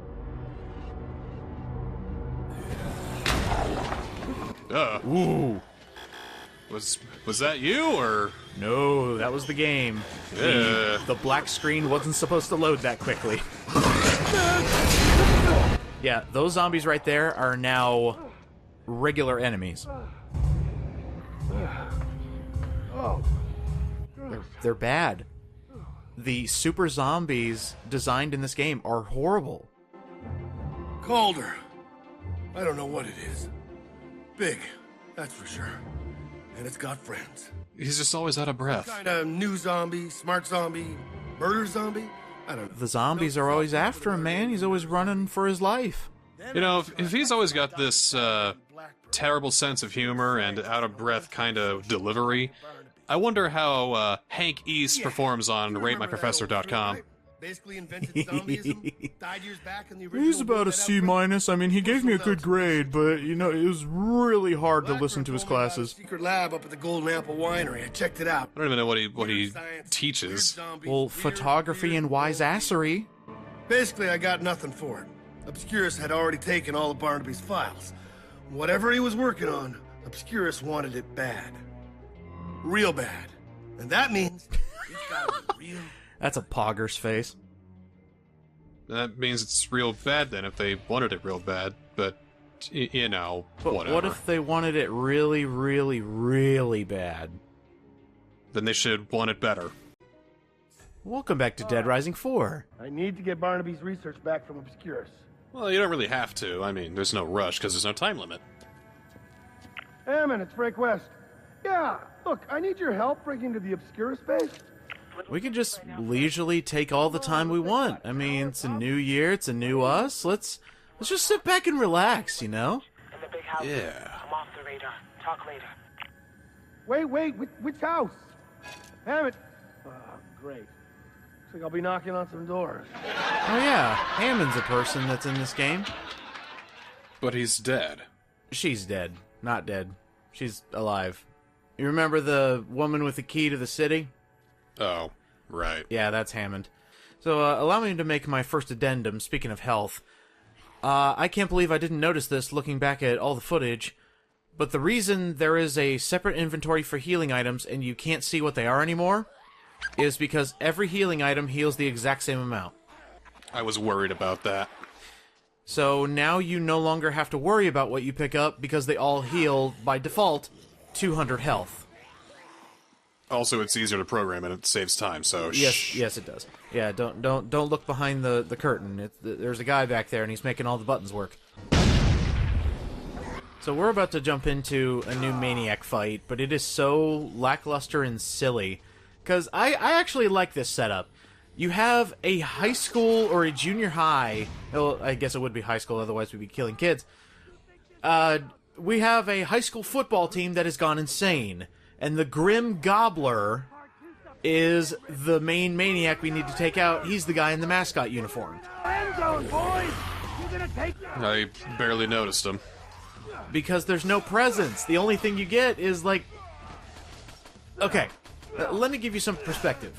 I thought he was in the building. I thought he was, like, yelling at you over a PA, but oh no, he's just right there. What the fuck? Yeah, let me give you some perspective. By the way, the Hail Mary from Dead Rising 2 and 3... comes back as the football bomb, and it does so much more damage in this game. It's actually a great combo weapon now. The football bomb? Yes. I believe that's what it's called. Hail Mary was just... that was a clever title. Now it's just a football bomb. No one's gonna know what a Hail Mary is. Do you think they lost the rights to the Hail Mary? What I really think happened is Microsoft said, hang on, we're not gonna have that in our game. Yeah, no talking to moms in Xbox games. For crying out loud! Like, what drives me nuts is that there is nothing. Like, you don't even have to always have a big cutscene. Just, like, zoom into the guy and have him do a little dance. Let him know that this guy is something I need to worry about. Something to give him some presence. I mean, basically all we got here was if you don't, like, rush up to the school, he has this big old monologue. But if you go any faster than a brisk walk, he skips his dialogue and said, oh, wait, we have an intruder, kill him. So you skip all the context for this fight. Why is the military here? Is this... This is why I hate organized sports. Whatever. But you know that if there was a cutscene attached to this guy, you know it would be hilarious. It would be. All of these maniacs could have been saved with cutscenes, or, at the very least, stopping everything in the game and having us focus on the guy, on the gal, whoever is going insane.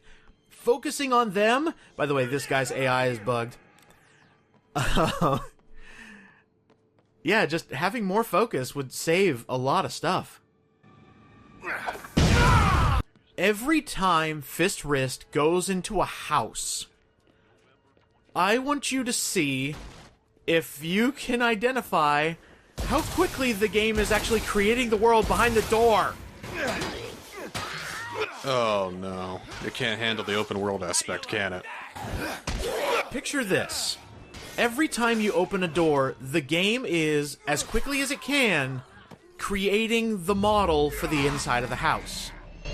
I'm out of here! Now, this is a clever masking technique that is used in actually a lot of games, where, you know, you have a transition that loads in the next area. By the way, this guy's going to disappear here in a few moments. And he's gone. Huh.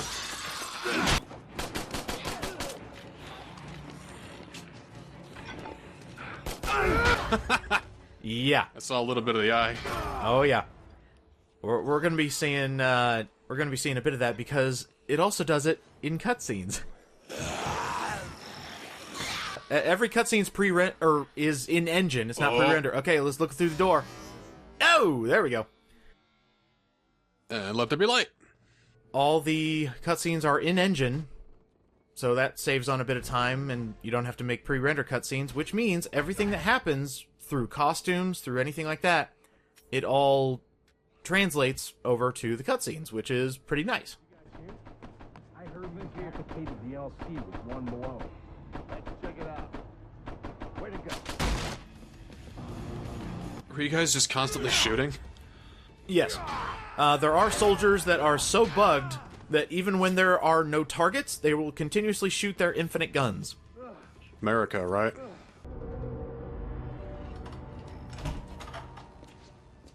What the hell?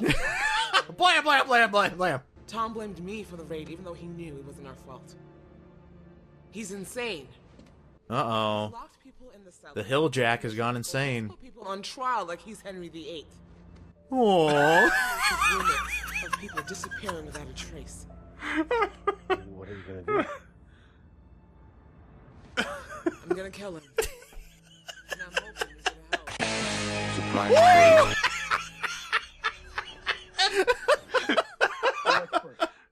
There's civilians at Tom's farm. Okay. We need to get Okay. Point for you, Dead Rising 4. Adding emotions to the Servbot helmet changes the entire paradigm of the game. I don't have very many points to give out, but that is like... this is a gilded point, a gold-flaked tally mark for you, Dead Rising 4. You've earned it. Thinking about this in like a programming perspective, they actually had to give Fist Wrist, first of all, emotions. Yeah, I'll work my magic. Second of all, that bitch will be locked and loaded. the helmet has to react to what he is reacting to in cutscenes and in game. They probably have like some sort of grouping system based on what emotions he gives, and then they match the Servbot to it. Or maybe it has to do with the mocap, like if frowning, if frown motion given add to Servbot helmet. Yeah. Enough for at least 30 people. Shelter's got a ton of bottled water. Start there. Fetch water, Connor. Pack the bags, Connor. It's like I'm the designated apocalypse bitch. Ah, Muffin. Well, I'm glad we nipped that in the bud. Can we start using that as a way to, like, you know, downplay people just throwing a fit? It's just like, oh, this game sucks. It's just a piece of shit. Soccer Wars 5 was better. Oh, Muffin. Oh, Muffin. Oh, come on. Well, what can you say to that? Oh, Muffin. It's all going terribly, terribly wrong. Anyway, welcome back to Dead Rising 4.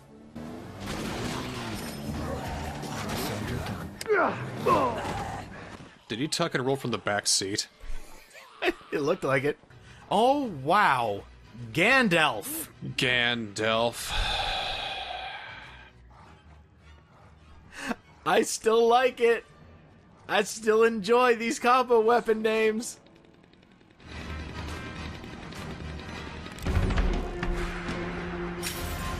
Gandalf.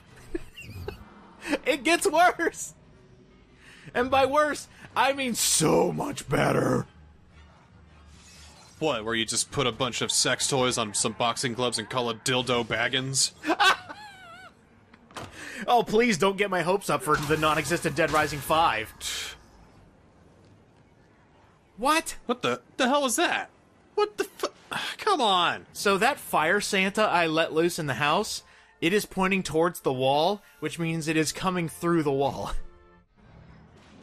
Oh, the house deloaded there when you went to the pause screen. Uh-huh. And you know what? You know, I am bleh.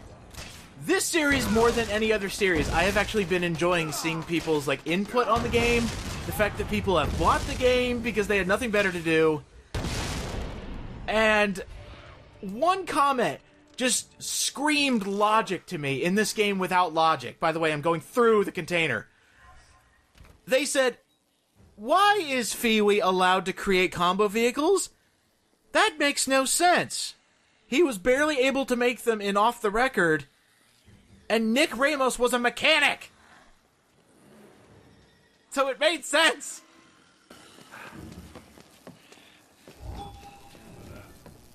This is the direct-to-video sequel to the Willamette incident. There's a mysterious cult around town, pretending to take in survivors. A cult? Okay, this sounds sort of pertinent. I don't want to know what they actually do with them. Look into it, but be careful. This is a leftover from the Dead Rising 1 reboot. Like, verbatim. This is a leftover.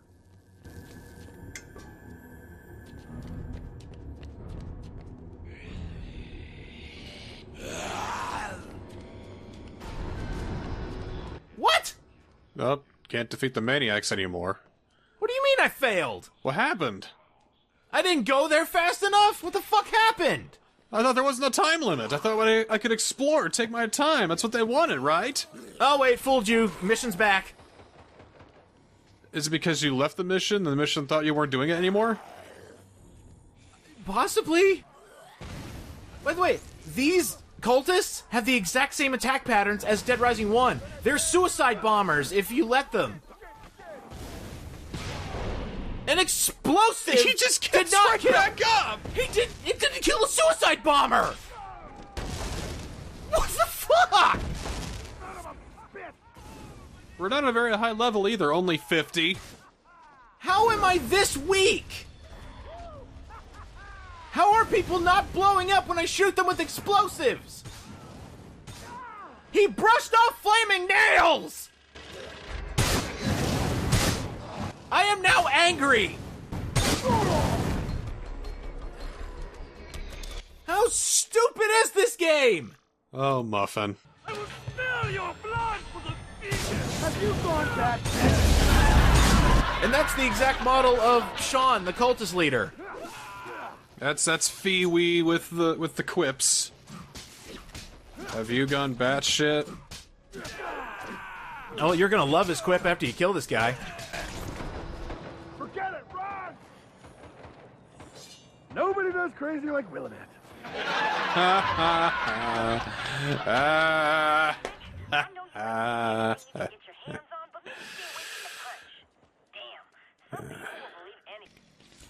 Seeing all those fucking bodies just flying everywhere when you do something awesome, that's fun to see. That's fun to watch. Oh, you found a Frank West statue. Cool. I think probably the funniest part about getting this Frank West statue is I knew there was one in this game. There is only one. And that was it. The best part is some of the guides I was looking at, they told me where it was, which is fine. But one guide said, yeah, these statues have been around since Dead Rising 1. Whoa, no? Excuse me? No, they've been around since 3. I think you missed the 3 key. And there is so much, like, bad information on Dead Rising games, by the way. Like, when I was looking up to fact check about the health system being, you know, always 200, and then you can increase the amount of healing properties that your items have, There was one person back in 2016, mere days after this game released, who made the same mistake I did, saying that each individual healing item had its own healing properties. Zombie arm, quarter pocket. I know why it's called Gandalf. There you go. That is probably the only saving grace of Gandalf, is making a small army of exploding elves to walk single file to their doom.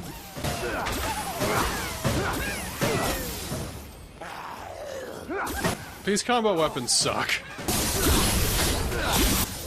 Oh god, fuck off. Why weren't you pushed back by the magic glitter?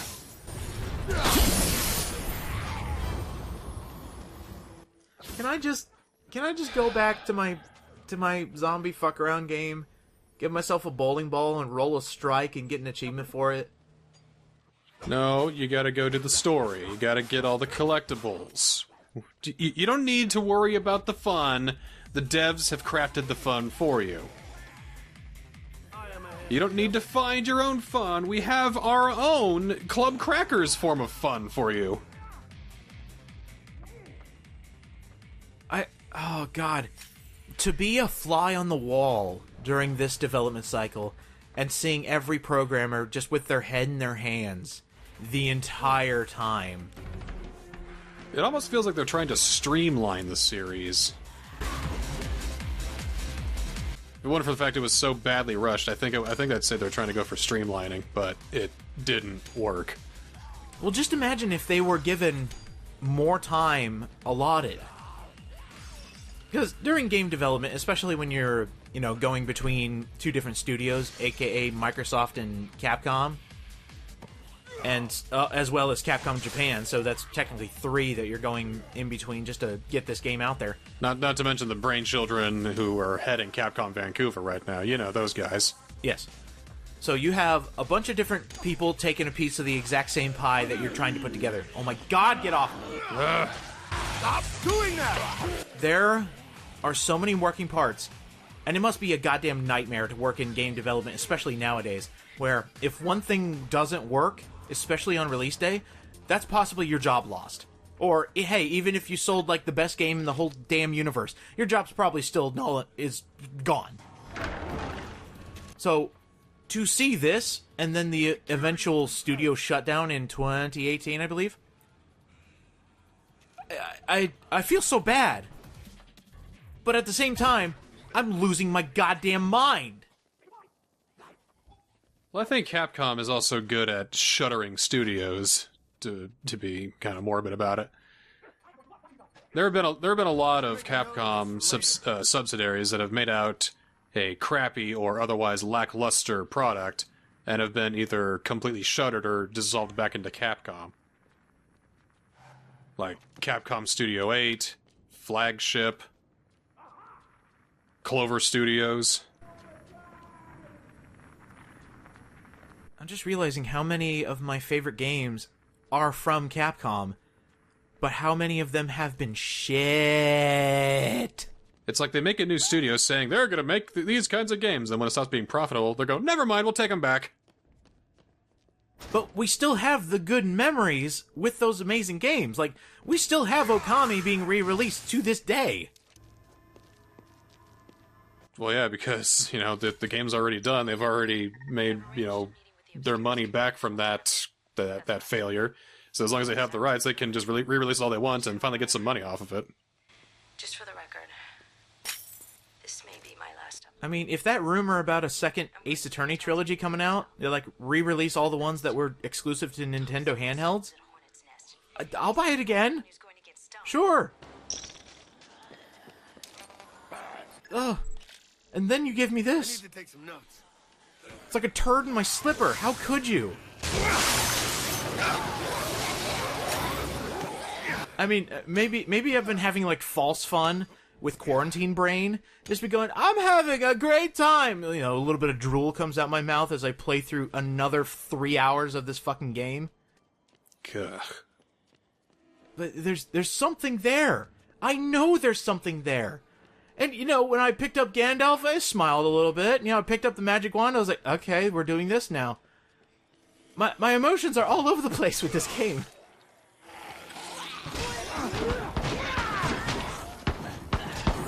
You're disappointed. That's what it is. There you are. Grab that package and we'll get Hang on. Say what? Crazy! Woo! started. Grabbing that Frank's big package so we can get the plot a-rollin'. So we're gonna blow it up. Look for a weak spot with that fancy camera of yours. Hey, did you know the camera is good at everything? Well, duh. I mean, with this kind of camera, it does your taxes, it raises your kids for you, it creates a clone of yourself so you can go off and do all of your magical adventures in a better Dead Rising game. Now get clear, Frank. I said get clear. Okay. No, I'll just stand right here. Sounds great. Let's go ahead and see how explosive— Oh, bullshit! God, that sucks! Oh, hey, it's one of these sections. This entire episode is story, by the way. We're actually going to finish the chapter in this episode. And they do the same thing we did when we escaped talking to Dr. Blackburn. We have infinite exosuit. How am I supposed to do that exactly? Oh, yep, we're gonna give you a big old exosuit. Again, don't worry about the fun, we got this. Now, funny enough, playing this part in Capcom Heroes is actually harder than playing this because the exosuit, it gives you infinite stamina. And for some reason, they give you so many extra exosuits because they think you might accidentally jump out of it or something. I don't know what they're thinking. You can never escape your exosuit until this section's over, but they give you one in, like, every subsection. Can you come back to this place? Maybe. Does it become overloaded with zombies? Because that's the only reason I can think of, you know. Like, look, there's another one. Now, just in case you lose the one that's currently on your body. Can you spread them out more, you know, in the map? Yeah, I would love that. Like that'd be nice. You know, you can keep your dumb little time limit and all that, but if you just add more to spawn in the map, that'd be a good upgrade. Like, that's what I want, because that small cache that I dug up, or couldn't dig up unless I had an exosuit an episode ago, episode 2, I don't know. But I couldn't find an exosuit, so I skipped it. You know, he's not using that jackhammer in the way I thought he would be. No, he's using it as a slashing weapon, you numbnuts. It's a jackhammer. Is that a lot?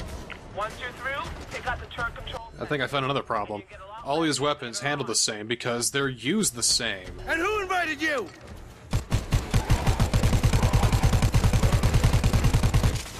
Great! I didn't hear they just gasp out another fucking one-liner. Every single piece of dialogue is a snark or just like a one-liner. It's a thing. Dead Rising is not really a snarky kind of game, is it? No, it's not!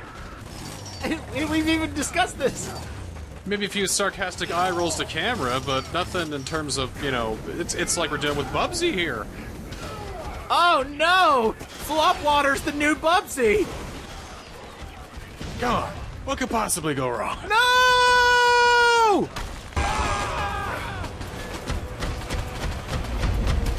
Did you hear the buzz? It's time to leave now. There's no threat here! Because one healing item can heal me 200 health.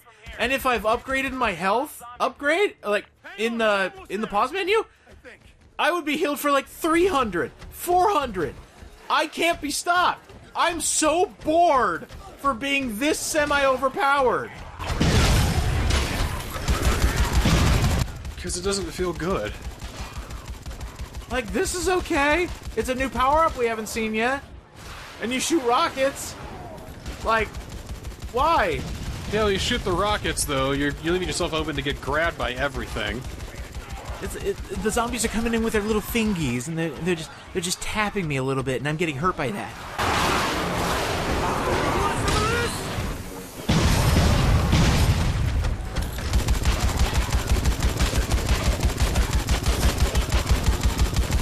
Oh yeah, we actually have a time limit here.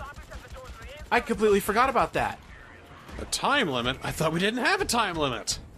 Well, for this particular segment, we do. And by the way, exosuit, no more toys. Just what? No! No more toys. I owe you one, Hammond. Okay, you can't have fun in here. This is Daddy's workstation. You can't bring your toys in here. You gotta leave them out. Don't want you to scuff up the plot hook we have for you.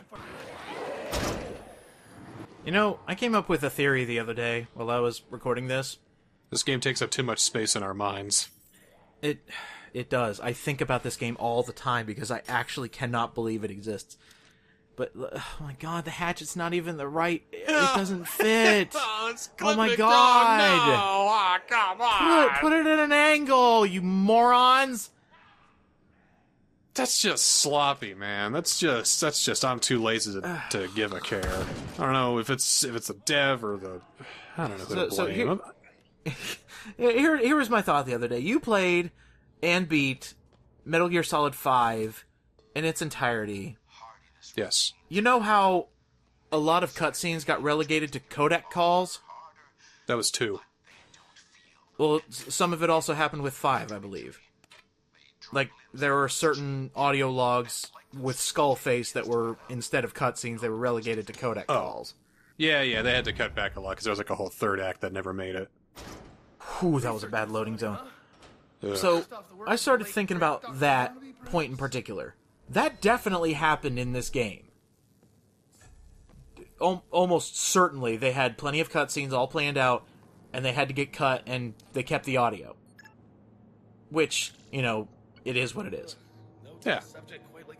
It's a reality. Sometimes things get cut. Things get cut. It's like that with movies, like that with books, like that with everything. All the time. I mean, Persona 5, half of the game got cut, and you still had a 130-hour experience. That was half of the game that they made? No. There was so much cut from that game, you could make a second Persona 5 Royal out of it. Well, shit. Yeah, there was a lot of stuff they had to cut back, otherwise it would have felt bloated. I already felt kind of bloated, to be honest, but damn. Yeah, cutting content is a thing that happens in this game, and this is most likely why we have no cutscenes for Maniacs. We have barely any cutscenes for anything, I'll be honest, except for key plot moments. And then you get to this, which had programming for cutscenes to introduce more annoying zombies. I am so sick of these particular zombies because they just elongate segments all the time. Yeah, they're hard to kill because they got so much padding. I think we do have to limit the amount of episodes we do in a day, because the further along this goes and the more this game breaks as we get closer to the end, I think I'm just going to be in a bad mood the rest of the day. It is a big, long hallway with no other rooms. The way I record these, I've mentioned this before, but you do Capcom Heroes first, and you do this one, just so I know what I'm doing. All the Capcom Heroes recordings are longer, because I'm trying to collect all the costumes, I'm trying to show off the cool part of the game, and then I get to here, and there's barely anything for me to do. Like this is the end. This right here, this is the end of this chapter, is doing this part, the small extra little bits, and then it just abruptly ends. Oh, what revelations we have unfurled. Yeah, 21. Yeah.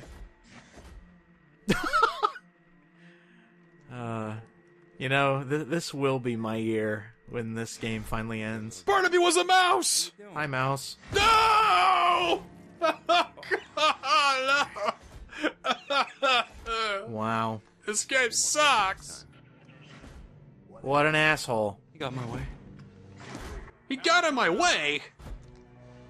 Alright, so we're dealing with your typical douchebag army dude. Right. It's a good start. Perimeter. Copy. Vargas, inventory. Pick a tag and cat it. Roger that. McCall, get your head out of your ass. Power and safety. I don't want any accidents. Already on it. Sir, where's your headgear? Within the hour.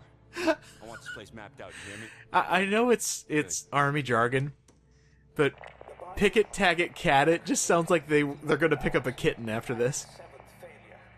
Cat it. Meow! Aw, sir, I love it. I love calicos. I'm pretty sure that'd be its categorize it. Oh, you. There's been an outbreak in the Willamette Mall. I didn't cause it. I don't know who did it. I don't even know how it's possible. Entertainment League, maybe? I don't. Oh, come on! All right. You kidding me? So this isn't the stupidest part. a little knock, and then a fucking screw comes. Are you shitting me? Yeah, it gets worse.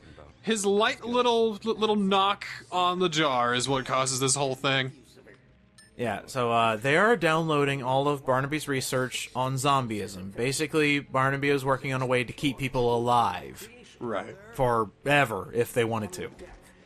Looks like a Doom Marine from Doom 3. He does. I hate it. But, yeah, so Willamette got the outbreak in 2006, thanks to Carlito working on his own version of zombieism. Ask yourself. Which means there are two separate people who were working on zombieism at the same time, one for nefarious purposes and one for, like, I don't know, financial gain, because you keep people alive forever. People will pay top dollar for it. Key to human immortality? Zombies are the key to immortality. No, it's not. No, stop. They're dead. Stop. Shut up. Well, I've been summoned by... The brain is dead. That's why they're called zombies. The only thing they know is eat. Yes, but you don't understand. By killing them, we can achieve immortality. And the thing is, Barnaby saw Carlito coming, and he still went to Willamette and died. For what happened? Additionally, the infected population grows apace. If I was a sane man, I would stay below. Is he still talking? As to an irrational desire to witness my handiwork. Should I become infected, I must return here and use the test chamber. How? How would you get from Willamette back to your lab and before you became like a zombie?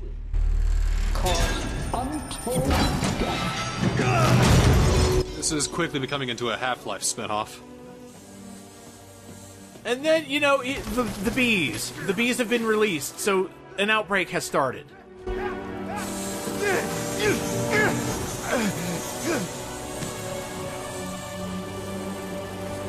And it's supposed to be, you know, all dramatic that this, you know, army of Esoons is coming to kill these soldiers. Oh yeah, dramatic. Got it. I have seen this so many goddamn times in every zombie movie ever. In fact, you didn't even need to give me a reason for an outbreak this time. We've gone through 3 other games. No. Do they got any cool gore physics to show his death, or is they're just gonna paint him red and have him fall on the floor? Well, see, here's the big plot moment. Whatever Barnaby was working on, this guy's gonna activate it. And, you know, I'll still give Capcom this. They have the best zombies in the business. Like, sound design, the way they move, oh my god, it's actually frightening. Let's not knock off Left 4 Dead zombies now. Well, okay. Ooh. So what's gonna happen here? This thing's gonna save him, supposedly? Wait, not the bees, not the bees. Oh, they're in my eyes. My eyes. The bees just disappear, by the way.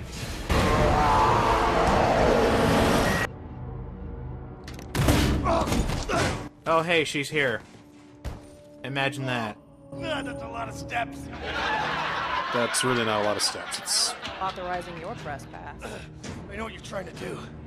You're trying to finish. Let's see who can out-snark the other. Zombieism into some kind of immortality treatment. Trying to make a mint off a bunch of aging millionaires. That was the plan, but I guess immortality isn't as profitable as cheap labor. What? What? The client just wanted to exploit Dr. Barnaby's research, but then these smart zombies started showing up and the mission changed. Pacify, domesticate, and train. What? Really? Soldiers, are you? You're gonna make some kind of undead army. Are you out of your mind? You think anyone's gonna set these things loose with a gun? No. No, the plan was coffee farmers. Coffee farmers? Oh, well, there is a lot of money in coffee. Or manufacturing, or meat packing, or... Slaves. I don't know. Peanuts. Peanuts are hard to harvest, just a thought. No, I think robots are a lot easier, to be honest. Zombie slaves. More ethically sound. Don't need to worry about feeding it people. Don't need to worry about assholes like Flopwater here coming in and exposing your entire shtick. Alright, so now we have a boss fight with Fontana because we need some way for this chapter to end.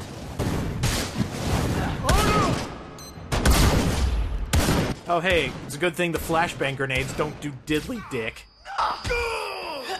So I bought me a jar of human secretions. Okay. I really don't think they paid their workers enough. Because I bought it at a sweatshop. Hey, there we go. Oh yeah! Kool-Aid Calder! Oh, and what luck that our super zombie in an exosuit just happens to be here at the same time we are. Commander, we are inbound to your position. Do you need assistance? Copy. Negative. Do not come here.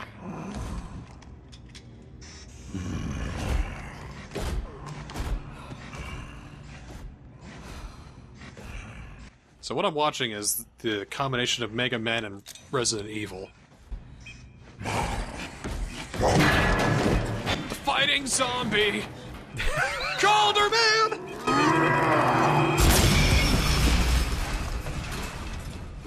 That did nothing. It just pissed him off. So, a character that we have known only in a couple cutscenes was here long enough to have a name is now going to just die because of a self-sacrifice. I gotta tell you one thing. I am really torn about this sudden shock character death. Allow me to cry for her. There's guns going off everywhere, there's vehicles exploding, there's zombies getting turned into presents of gingerbread men. We've fallen pretty hard. We might as well just call this Call of Duty Zombies 5. Hey, watch it! We're not gonna... You might as well just call it the Willamette Incident. What? Hammond, are you there? I wouldn't mind a sub-story like that. Ah, shit.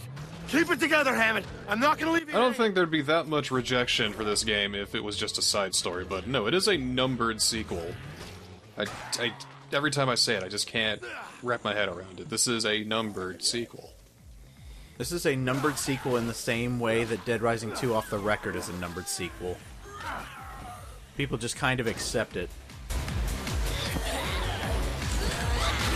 I was hoping maybe we get a Dead Rising 4 on the record, but we got Frank's big package, so whatever. Yay! So here's an interesting combo vehicle. I'm just gonna, glaze over the fact that I'm done and I know what's coming and you don't. The Creep Fryer.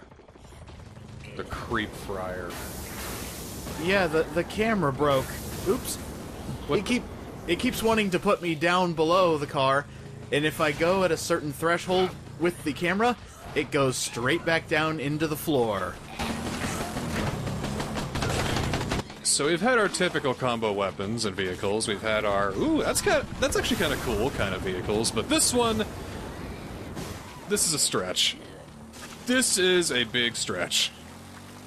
I'm just wondering, where does Wankfest get all of these ideas for these amazing combo vehicles? Oh, loud! Flirting with engineer students in college. Ooh. Back when he was Hanky's the professor, he'd be like, "Hey, so you know how to combine a motorcycle with a food truck?" Oh, Professor, you're out of breath again. What happened? I'll let you feel my muscles. I just worked out. Fuck. That's nice. Shit. Okay, I gotta go.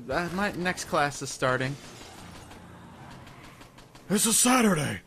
Well, weekend classes. That's just what I need to see. I need to see Wankfest cabodoning someone. No! Yeah, I know, Brad. It's just... I owe her one, all right? Open sesame, shithead. Systems reset, Frank. Get in there fast, or the zombies will get to Hammond before you do. Oh, shit, I hadn't thought about that. I think we just lost it there for a second. No, I was letting the game talk for a bit because we're not having any like cutscenes happening in this episode, but we are having plot progression. If you care about the plot at all, I really don't. There's not much to go on. I mean, why the hell's Josiah here? Let me get you caught up to speed, Alright. So, Hammond, the engineer that had the key to the city that helped us get into the dam, she has planned a coup to take down Tom, the hilljack that kidnapped us. Yeah. And the coup failed almost immediately. And Tom sent his goons to basically destroy this shelter. Why? So, all of those survivors that Hammond had in, like, her pseudo-safe house are now, like, fighting off zombies, and you have to save them in here. But why would he go against the survive? I don't get... What? I mean, it's like, hey, you try to coup me, I'm gonna kill you all. That's how I roll.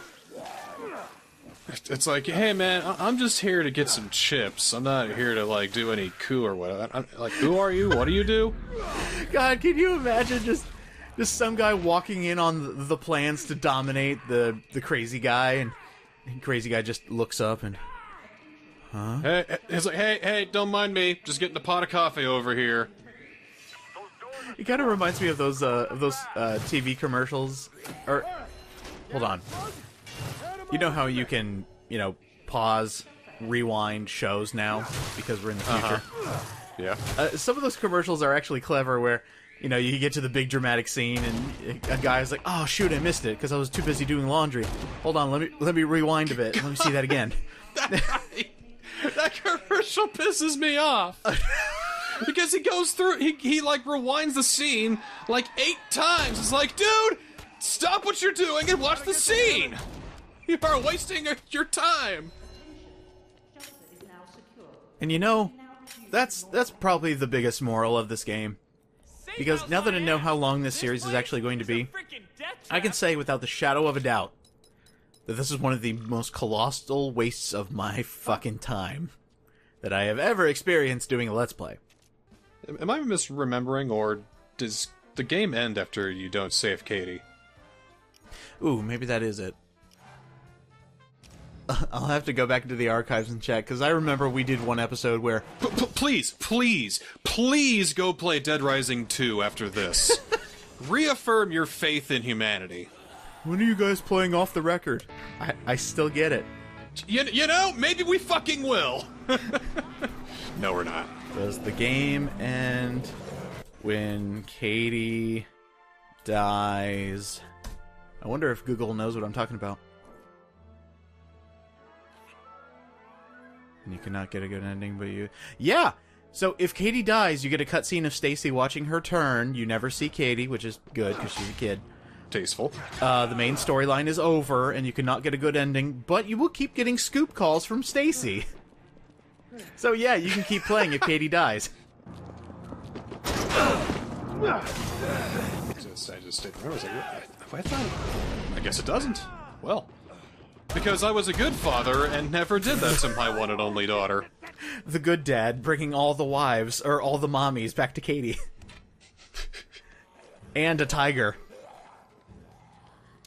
Well, my dad never got me a tiger. He only gave me a panther. Yeah, I got a leopard. What Sucks. a deadbeat. Hashtag bad dad. How dare.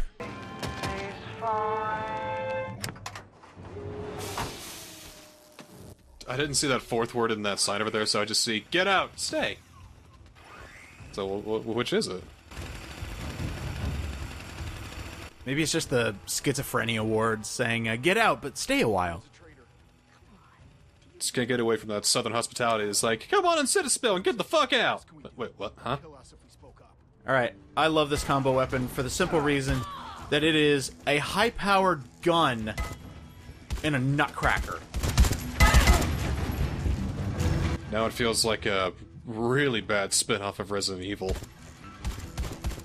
Like, hell yes, give me this, but it also plays music the longer you shoot it.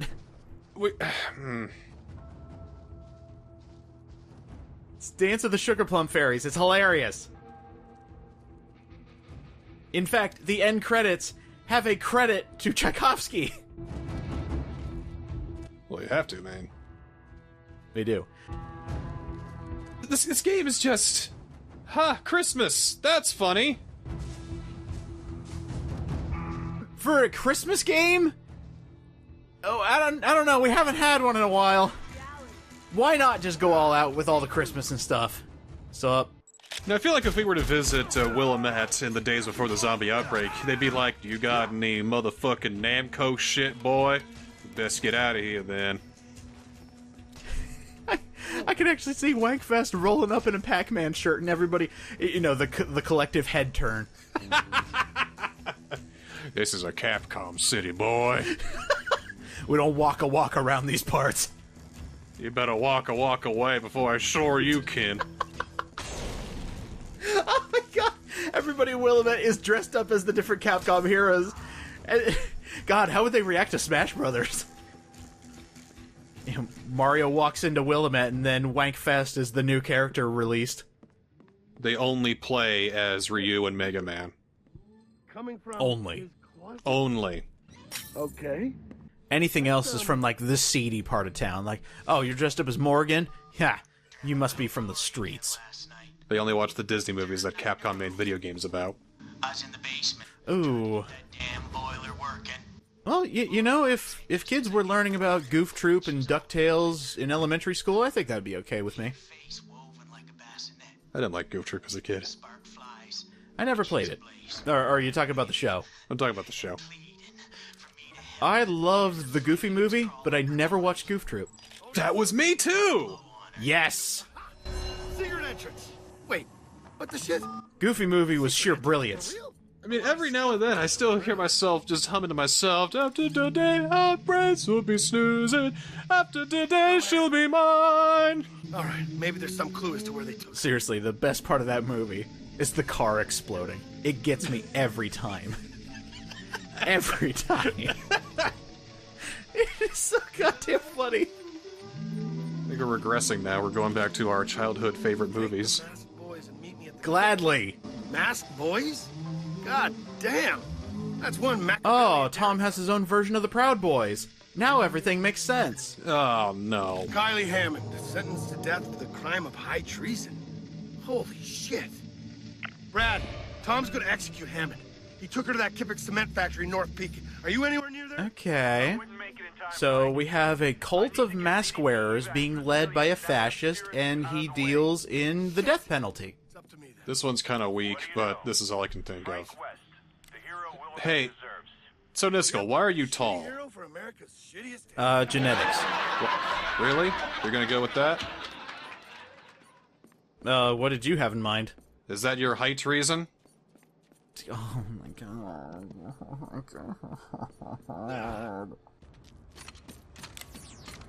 Ah, here we go.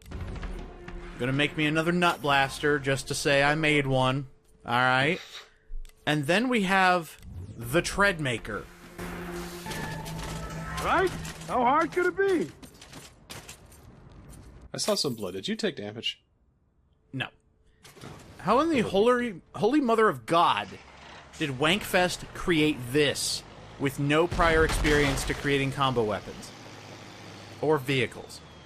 I know, it doesn't make sense. Okay, I'll just deal with it. Welcome back to Dead Rising 4. The first thing we're going to do is fight the last maniac, and it really needs a cutscene. I know I keep harping on this, but I feel it. I can see it in an alternate universe where this fight was amazing. But you can't have amazing when it's just dialogue. There's only so much you can convey, but you have to make animations, you have to have mocap. Faster end. His darkling presence held in Willamette then. Wow, that's not No, it isn't. What? Like, they just explode into fire like that? They just appear. And, oh, it's such a missed opportunity, because this guy... It's so video gamey. It is. The Scare King is probably one of my favorites, because he is Scarecrow from Batman. Like, point for point, he is Scarecrow from Batman. Oh god, you're killing survivors, aren't you? You know, that would be a cooler plot point. Especially when I do this to people. No, unfortunately, they didn't go that angle, but you know, they're bad guys. And here comes the Scare King. Now, I'm gonna jack the volume way down, because this motherfucker's weapon clips all audio. God! Do you hear that shit? That's the real scary part. I'm afraid you're gonna blow up my speakers. Yeah, it's really bad. So I'm gonna turn that down for you. This guy has two separate attacks. Whenever you shoot at him, he's more likely to disappear and reappear somewhere farther along where he can shoot you with 3 pumpkins that explode and ruin your speakers. But his main weapon, the one you get for killing him, is so much better than that, because we've seen it before. I like his face, though. It is nice. It's basically a Servbot helmet, but a jack-o'-lantern. Looks like he belongs in, like, a Bonk's adventure game from the mid-90s. Maybe this is one of Bonk's transformations. It's like, oh, hey, we ate a piece of meat and we turned into Scare King. There we go. And he's dead. I just figured out who that guy is. It's the elementary school drama teacher. Who teaches drama to elementary school students? See, that's brilliant. That should have been in a cutscene that doesn't exist. Imagine his monologue. I try to bring out the most in people, the true actor within. But it's so hard to have 7-year-olds really bring out the true drama of Othello's tale. It writes itself, honestly. It does. It does write itself. You don't even have to spend that much money on it. Come on! By the way, goodbye exosuit. Poof. Of course. What's that? You want to use an exosuit during a boss fight? No. That would break the game. Jade Hammond. Tom, no! For conspiring against your lord. Look at me! And commandeered his right... Why do I feel kind of icky about this? You know, I am too. I mean, the fact that he said he is Lord, thou shalt not praise a Lord other than our Lord Jesus Christ. Set down by me! Oh, that was a great move. Why aren't we her? That was a fantastic move. Fantastic! Traitor! How the hell? Those bullets are bending into the ground! You know, you gotta curve the bullets. He got shot like 8 times there. Front Wealth has main character armor. This don't concern you, Frank! Okay, so now we have to kill the fascist. I am going to kill you for... Hey, say no more. So let's do that. This is one of the easiest fights in the game, because all he does is hide behind cover. I have another weak one, too. You ready for this one? Alright, what you got? I'm not Antifa. I'm Uncle Front. No, you faggot! Why? Oh, God. Yeah, this fight's almost over. The Blambo actually wrecks this fight because all of his minions die in one shot. Even if you shoot the barricade that he's behind, the Blambo blows him up, and it takes so much health. Something about the music stopping on that picture is kind of funny. Hi. Yep, that's me. I bet you're wondering how I got into this situation. Alright, time to kill him with the power of Tchaikovsky.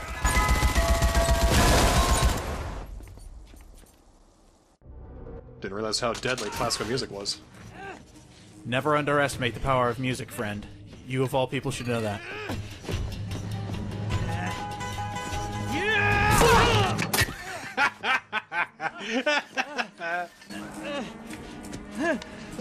Wait, Kylie, wait! Oh, wait, here we go. Should we spare his life? I was trying to protect you by killing you. Exactly, that makes no sense. You call that protection! I like her, why aren't we her? Children, sometimes... Thank you! Yeah! Gone. Oh, that blood splatter looked terrible. Fist bump. Why did you ruin this? Why? That was a good enough scene to end on. Why would you ruin it with this? The fist pump, the fact that it's kind of just popping in and out of textures. Oh man, that's Dead Rising 4 to me. Special delivery, Frank. Okay. What? Ah. I'm surprised to say It's not delivery, then it's pickup. goddamn honor. What is this, goodbye? You aren't coming with me? You said there's a zombie in an exosuit down there. Hell no. Just use your camera to find the weak spot. You've done it before. Use your camera to find the weak spot. Uh-huh. I hate this game. So hey, Frank. Someone's been accessing these files, and I have a feeling it's probably you. So, if you find my body, do me a favor. Try not to piss on it or anything. No promises. What the hell, Vic? I can get her on the radio. What's the point? I mean, I know you've tried... What's the point? I knew you've tried to screw me over all this time, and, you know, you haven't been the best student, and you're also ruining everything, literally everything. But, you know, I have some compassion for you. Yeah, I have some plot-convenient compassion. Yep. We see fine wine actually growing a heart. By the way, this is what the umbrella gun does. It's fucking great. So the thing about Frank West in Dead Rising 1 is that he was never looking for a fight. You know, a psychopath tries to, you know, go all crazy on him. He's like, whoa, whoa, whoa, just calm down. I'm not here to start anything. Just do you know where... And I think that actually played into his character, because by the end, seeing another crazy person was just another day of work. But fine wine over here is like, ah, jeez. Another guy wants to kick my ass. That's fine. That's just what I do. Alright, fine. I think the best part is that could literally be any day in his life. Oh, another guy who wants to kick my ass? Oh, imagine that.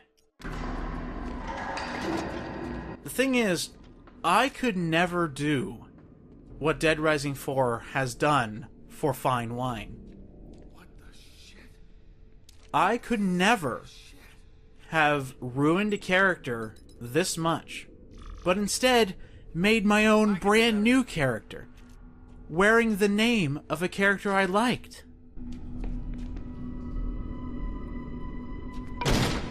It's like he's wearing his skin. In order to get 100%, you need to complete all the trials, which half of them are busy work. But it's content. I guess. Uh-oh. Calder awaits. Once you go through this door, you're done exploring the game. At least they had the courtesy to tell me that this is a point of no return. Thank God. Here we go. I know it's not always a given. Fable 3. You know, I was actually thinking of Fable 3 when we were talking about comedy games. That game tries too hard as well. Into the vault. By the way, Calder talks. There's the vault. Into the rat. Rat into fox. Fox into wolf. Oh god, is this Erica again? On and on. The great unmaking of the chain. Smell that ambrosia, my fellow zombie brethren who don't talk. He stays, lives, kills, burns, poisons the city, tears down the sky. So what, he's like Caesar from Planet of the Apes? Yes. Zombie, strong, together. Even that. He is the missing link. Like, do you realize that you're talking to a bunch of already dead zombies who don't even know what you're saying? But they're smarter. Look, they're actually listening. I think I can eat him, but he doesn't look like he's edible. I mean... Hey, Caesar! He did call him Caesar! Oh, no! Oh, shit, he's mad. Oh, no! Yeah, I know, big fella. Where's Dr. Zaius when you need him? Dr. Zaius, Dr. Zaius. Dr. Zaius, Dr. Zaius, Dr. Zaius. Dr. Zaius, Dr. Zaius.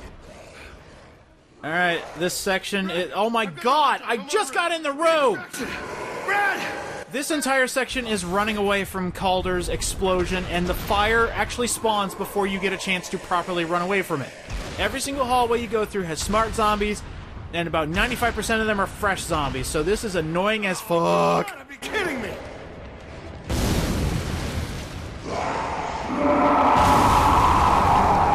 Yay. Oh, and look at our current objective in our mission. Run the fuck away. You know, I gotta love how Calder, he speaks eloquently and talks of philosophy and what becomes of a man after death. What becomes when he has sins and all that. And then you throw a brick at him and he goes... So maybe he's not fully evolved yet. No, Calder being the missing link zombie, the one who's going to save humanity by turning them all into zombies, is a plot point that should have never left the floor. Well, I mean, he's still a zombie. That zombie can move! Yeah, but he can speak like... He can speak like Ptolemy and shit! By the way, you have plenty of time to escape him, and the chapter's over. Yeah, it's that abrupt. That is your quote-unquote boss fight with Calder. So he's dead now. He's removed from the plot? I wouldn't say that. He's still the main plot thread, but at this time, we have escaped him. We got what we needed, we got the hard drive, which means we got the info for our story. So this means we can get out of here. All we need is that information saying the government was involved, even though it was pretty obvious they were, and then we can escape Willamette. Research into human immortality. It also contains all correspondence with the Pentagon. I have various documentation, all confirming the involvement of the Secretary of Defense, various... A wave file? Come on, Dr. Barnaby. We're going places. Namely, the front page of the Times. Frank, Oh, I didn't see that coming. give it to me. Just do it. Hi. Kablam! I'm here to make the plot worse. I'm not gonna let you sell this to the highest bidder. This time we're gonna do it the right way. Yeah, you keep telling yourself that. Step away from the Yeah, I was gonna sell it to the first sleazy guy who would buy it from me. You idiot. Click, click, click. Bye. So, what? No more mini golf? What's wrong with this? Oh, my wife! Oh, no! Hammond needed me. And that's where we are in the plot. We got the story and then immediately lost it. Hammond made sure he wouldn't be getting up again. In exchange, Hammond gave me the most important gift of all. Friendship. The only reason we had that subplot with Hammond and Tom is to learn about Calder and then get down into his lair 3 chapters later. Turn them into some kind of den of spooky-ass shit. And Calder himself can talk. Whatever he's become, there's still a little bit of psycho douchebag human still in there. Naturally, I grabbed... Exactly what I said about Frank West. No matter what he's become, there's still a bit of psycho douchebag left. Frank West, triumphant hero of Willamette, once again. Vic Jew. Thing is, this whole thing about, selling the story for a high profit and getting fame off of it, he's exposing government bullshit. Why would you say no to that? Oh, I'm sorry, I want to expose the government in an ethical way, to make them look like assholes and not profit from it. Screw you, Frank! Oh, that just feels good. I mean, even though I don't like Vic very much, she's kind of a waste of a character, it feels good that somebody feels the same way I do about Flanwash. Wait, is this a pursuit? Yeah, we can no longer take pictures. This is why this is a point of no return in the game. And if Vic gets too far away, you automatically lose. And if you haven't upgraded your stamina a lot, she's going to get very far away. But I think the AI is a bit bugged, and there were a few attempts where I was so far behind, there was no way I was going to catch up. Vic actually slowed down and allowed me to catch up. Oh, rubber banding, great. Mm-hmm. And there were also some runs where I was directly behind her, and then all of a sudden I ran out of stamina, and she ran farther away. For example, right now. Another big problem! You can no longer ride in vehicles, I've noticed. You know... And the pathway to catch up with her is very, like, obvious, as you can tell. If you go through the packs of zombies, you're not going to catch her. This whole time, I didn't even know you had a stamina bar. You can barely see it. It's the bar underneath your health bar. It's I literally just noticed. Yeah. Where'd she go? Where'd she go? Oh god, oh god. Well, there she is. Parasite! If I had been 3 seconds later, she would have just died. And the thing is, what do I want to say? The mission update in the bottom right-hand corner above the minimap, half the time it doesn't even update showing you the timer. There is actually a timer you can see, but half the time it just doesn't update. Remember me? I just told we could talk about this. You hide behind glass. Take all you see. Claim this, take that. Make it all yours. Give nothing. This is a stunning commentary on people who window shop. Abby, but I agree, I could do better. Tomorrow morning. Give me the camera back. I'm a new man tomorrow, I promise. I don't think I have anything left to give this game. Well, I mean... You know, I'm gonna try, but I don't know what... Oh, no. The most tragic death in Dead Rising 4! No! God, I hate you. Well, there goes the last of supposed Frank West's personality. You broke his camera! Oh my god, it's a boss fight with Calder! How did you call it, UDJ? Oh my god! Who could have seen this coming? So I telephoned your girlfriend. You called her up. Yeah! I have finally caught up with you. It's either that or I'm actually awake for this part of the game. You're that or I'm asleep. Hey, you notice how we're not dealing any damage at all? So why are we here? Because we need to have a dramatic and explosive final battle, because, as you said, this is an action game, so let's get an exosuit so we can actually damage this guy. Oh, of course! Yep, get the gimmick. Here we go. We're gonna defeat him with Christmas! The power of Christmas compels you! Yeah, so this fight is like... It's stupid, but in a good way, kinda? Because you're just using, like, giant gift boxes, you're using trees, you're killing this guy with Christmas spirit. I don't know, something about it I smile at, but then again, this boss fight just blows, dude. It sucks.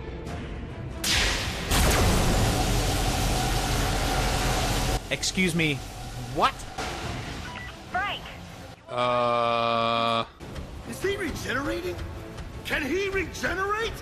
He can drain. Oh, God. I've seen him do it before. That is bullshit. That is not fair. Thank you. The one thing I agree with from Flanwash. It's bullshit.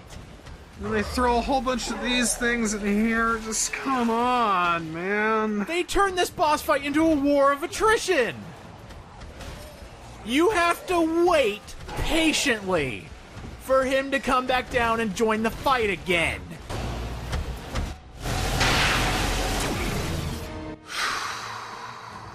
Oh boy, man. So he gets health back, and then he jumps back down and attacks you. And then you hurt him again until he's been hurt enough, and then he recharges again. This is bad. This screams stalling for time. I hate the fact that he knocks you down with every attack. That jump gets annoying. Trust me. Nice! Sounds like it hurt. Yeah, so Vic is actually helping us, kinda. She's basically overloading the power and causing him to explode, which doesn't deal extra damage, it just stops him from recharging. So we need to do that 4 total times? Oh, God. Well, you're a dangerous vigilante! At least they give you this. Check out the other shop. At least they give you this.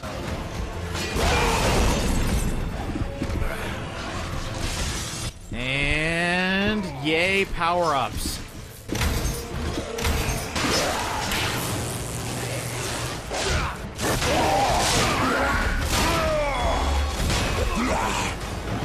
Oh my god, I actually got an achievement for this? Sweet.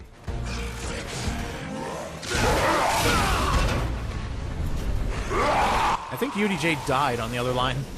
No, I'm playing something else now. Oh, come on, but we got a power-up. We can now shoot electricity very slowly. Oh, that's great. How's the boss fight going? We're about halfway again. Okay, good. It's going slower. What are you actually playing? I'm curious. Robotics notes. The first one or the other one?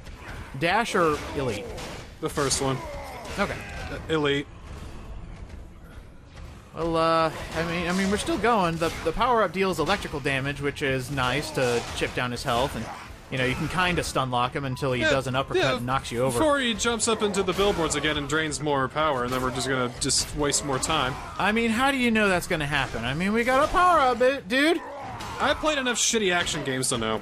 Ooh. Okay, we're good. This is the big old fight right here. This is a 1v1 zombie exosuit fight, and it ends with just a big old wet fart of an ending.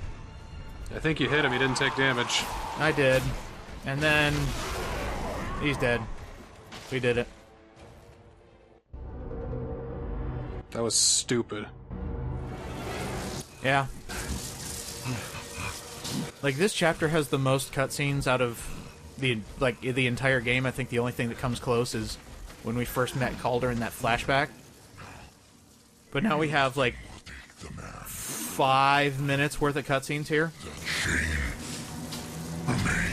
Astral Chain. That should be a game I play instead. You know, I need to go into Astral Chain, too. I want to be a cyber police officer.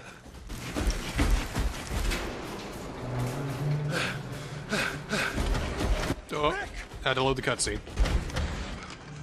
It's a little bit of loading. It's okay.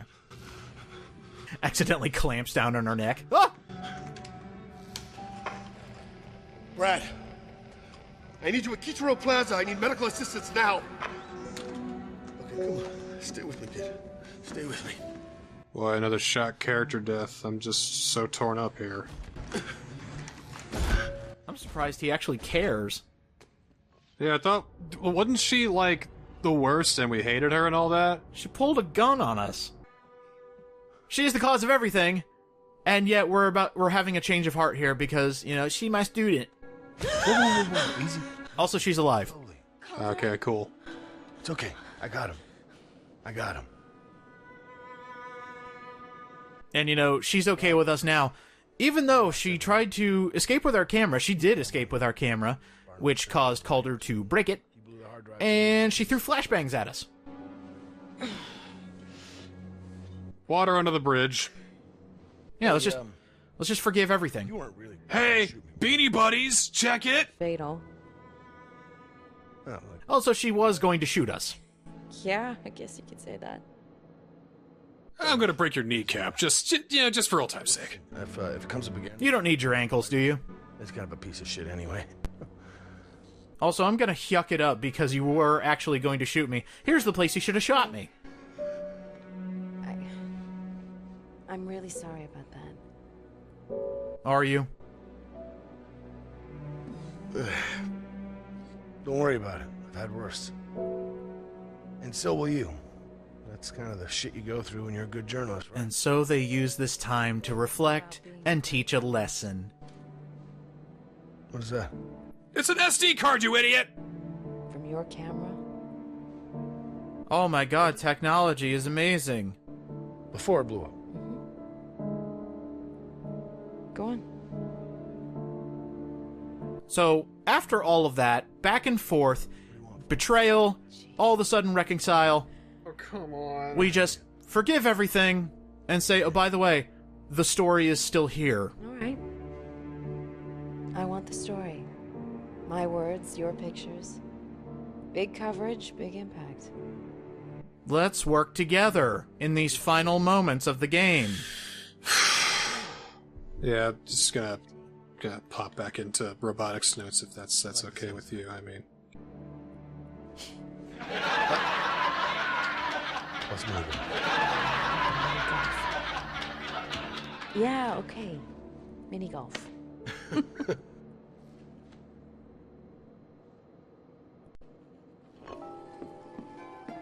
Welcome back to Dead Rising 4. This is episode 20. You don't have to tell me twice. Grab anything you need, and let me know when you're ready. well, I don't get it. Like, There you go. There you go. This is Dead Rising blazing, motherfuckers! Alright, it's time to escape, actually. So what do you think is actually going to happen in this escape sequence? So, did your heart grow? I'm gonna check out. Christmas, Frank? No, I mean in-game. I know what you're going to do, but what do you think is going to happen in the game? There's gonna be a big horde of zombies, and we're gonna go, let's get out of here! And probably a driving sequence. Driving sequence? Oh, okay. God! An escort mission. Well, that's not a good sign already. Well, just a little bit. Thankfully, the AI is good enough for these guys where they just defend themselves. I mean, they have guns, so that's a good thing. Yeah, they have guns, but no sense of self-preservation. I mean, technically, we're following them. They're escorting us. We are Zero, the Maverick Hunter, so I think we can defend ourselves. We'll get out through the sky bridge. Have you ever played Maverick Hunter X, by the way? No. I got powered up instead. Okay. You know, I really want to play Powered Up just because of the new Robot Masters. But seriously, Maverick Hunter X is so Resident Evil 5 it hurts. Oh, Flame Mammoth! I can't trust you anymore. You've gone Maverick. And I hunt Mavericks, so they're just a Maverick. End of story. That's basically what I was getting at. Oh no. It's so funny. So, you see what I mean about them or escorting us? We went too far away.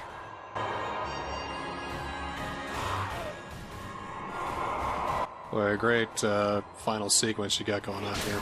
Hey, there we go. Sweet. So here we go. Let's follow Brad and Vic. Meeting the helicopter on the roof of the parking garage. Oh, Jesus Christ. Oh, good. Nice and convenient. Brad Vickers from Resident Evil is a character.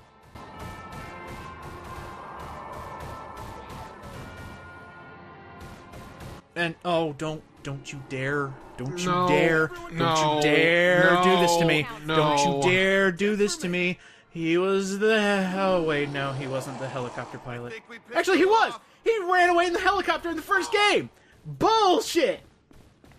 That's a dumb reference. At least he got killed by Nemesis.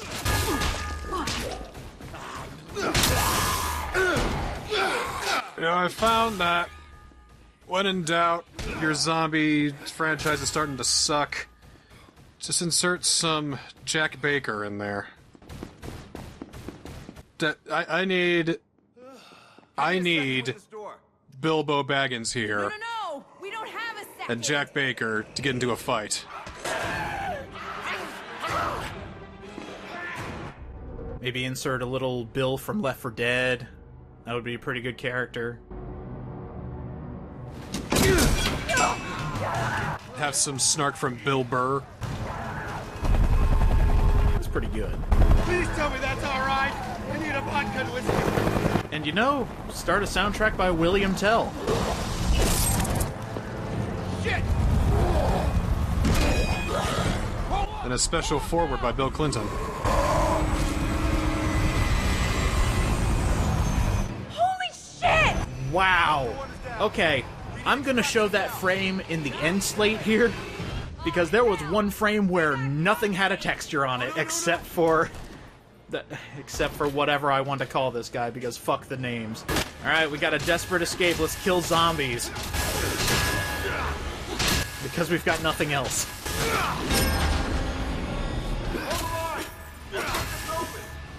Yeah, I have nothing left anymore, dude. Me neither. You know, I have nothing left. I always thought it was going to be extremely difficult to do a series on Dead Rising 4 because the one thing I wanted was not constant vitriol. And I got that. I got a series where I looked at the good in a game because there is legitimate good. And I don't know, man. I took a look at our old series, and do you know how happy we were? I'm not happy.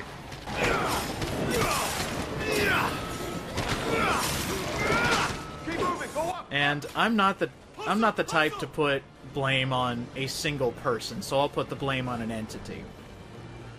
Dead Rising as a series is officially dead. There is no coming back from this.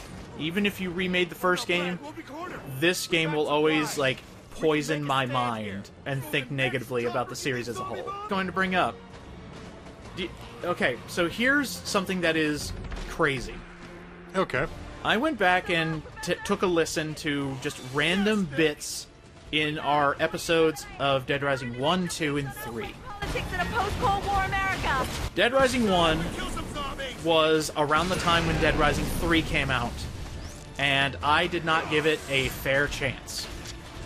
Yeah, I think we really messed up on that one. We really should have. Uh-huh.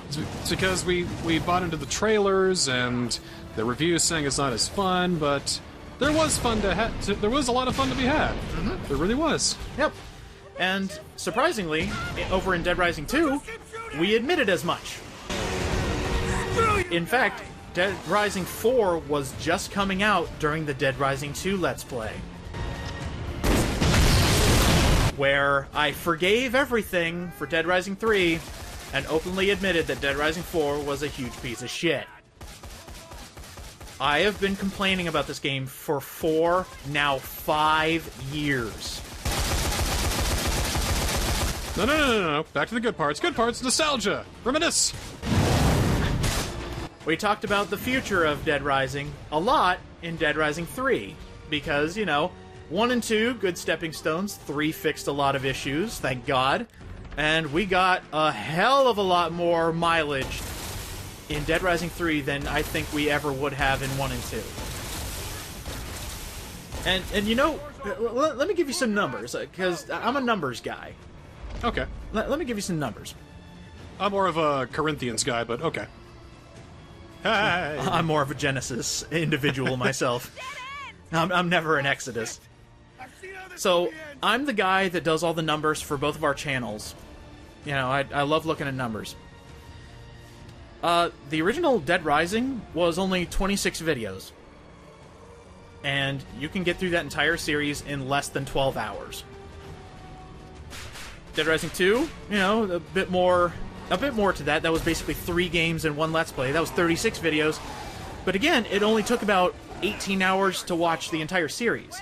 Shit is a chopper! Dead Rising 3 was a huge chonky boy at almost 24 hours with 37 videos. They had a lot in there. There was plenty to do in Dead Rising 3, and I was very excited on how that series ended. It couldn't have been any better, and that's all thanks to you, my friend. Well, thanks. Me not having an Xbox One, I wouldn't have known about Dead Rising 3 if it weren't for you, so thanks for that. I really don't want to die! I'm just going to spoil it here. This is the finale of Dead Rising 4. What? This is the finale of Dead Rising 4. This is the end of the game. The game is going to end in 1 minute and 31 seconds. 1 minute? Oh my god. The game's over. I mean, I knew we had the final boss last time, but just like that? Yeah, it's over. Really? It's over. This is the worst fucking ending anybody could have ever thought of. Wait! How many of our wonderful gamers were just dumbfounded when they reached the ending of this shit heap and realized that the only reason they advertised Frank West was to do something horrific with him? Why not? They've already killed the franchise. Why not kill their headliner? Yep. Keep your eye on the prize. Your eye on the prize. Go! I decided to do you all a favor and give you the actual death of Frank West. He's gone. Just dead. Along with the rest of the series.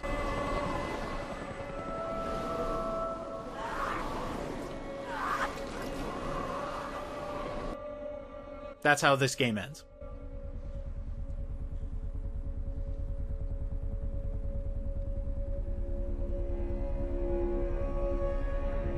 I'm like shaking in rage. I can't believe it.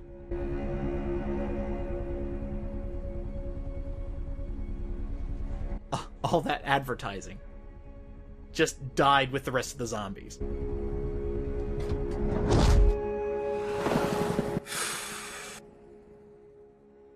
And that's it. I don't know what to do right now. That's it. It's just over. If Frank could have it his way, this is where the story would And the only reason you're seeing, like, a canonical death with its actual outfit and everything, it's because this is the Capcom Heroes ending. sacrificing himself for the good of his friends. What? I fixed the ending for you, Capcom Vancouver. I gave him the actual outfit. I made it so that you actually killed Frank West. He can't load it You up with fucks! spicy embellishments. Listening to his notes, you absolute assholes! The story would have gone when he told it later. Why would you advertise your main character and the reason you made the game in the first fucking place, and then kill him? Added a sweet romance with the city engineer. I'm sure his second book would have. The worst decision I have ever seen in a game. Here to tell his story, so he's got to trust me to do it, whether he wanted it that way or not. And I say, the truth is better than fiction. Oh my god. Oh my god. This is how your Dead Rising 4 ends. Ladies and gentlemen, this is how the Dead Rising series goes out. What a waste of negative 12 hours. 73% of the game done. Dead! Oh, wait. Frank West is dead, and so is Dead Rising, thanks to Capcom Vancouver's asinine decisions. Yep, nope, they killed it. They killed it. He's just dead. And that's it. When people played this game and beat it in one night on December 6th, 2016, so many people saw Frank West die. I mean, they already saw him die when they realized it wasn't the same guy, but now he's dead forever. He's just dead. So now, while these credits roll, I need to ask, viewers, what was your favorite name for this big faker? I'll go over them again. I'll put little graphics on there. Okay. We had Frank Waste, Frank Woost, Fork Test, Fink Rest, Freak Pest, Flake Webs, Flickwicks, Fred Durst, Fast Whisk, Simple Flips, Feastwell, First Down, Fist Wrist, Fee-Wee, Flopwater, Wankfest, Front Health, Fine Wine, Flan Wash, and Bill. Make your tier list.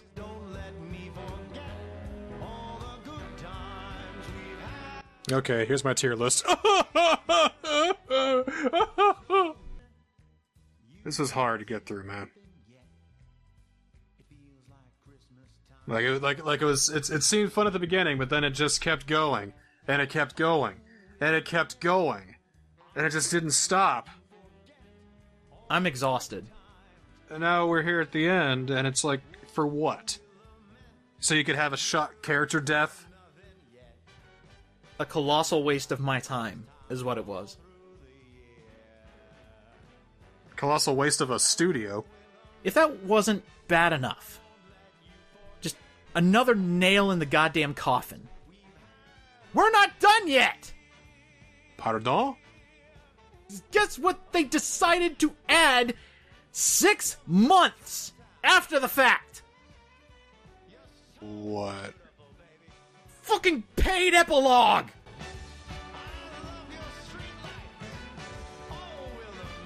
Excuse me, what?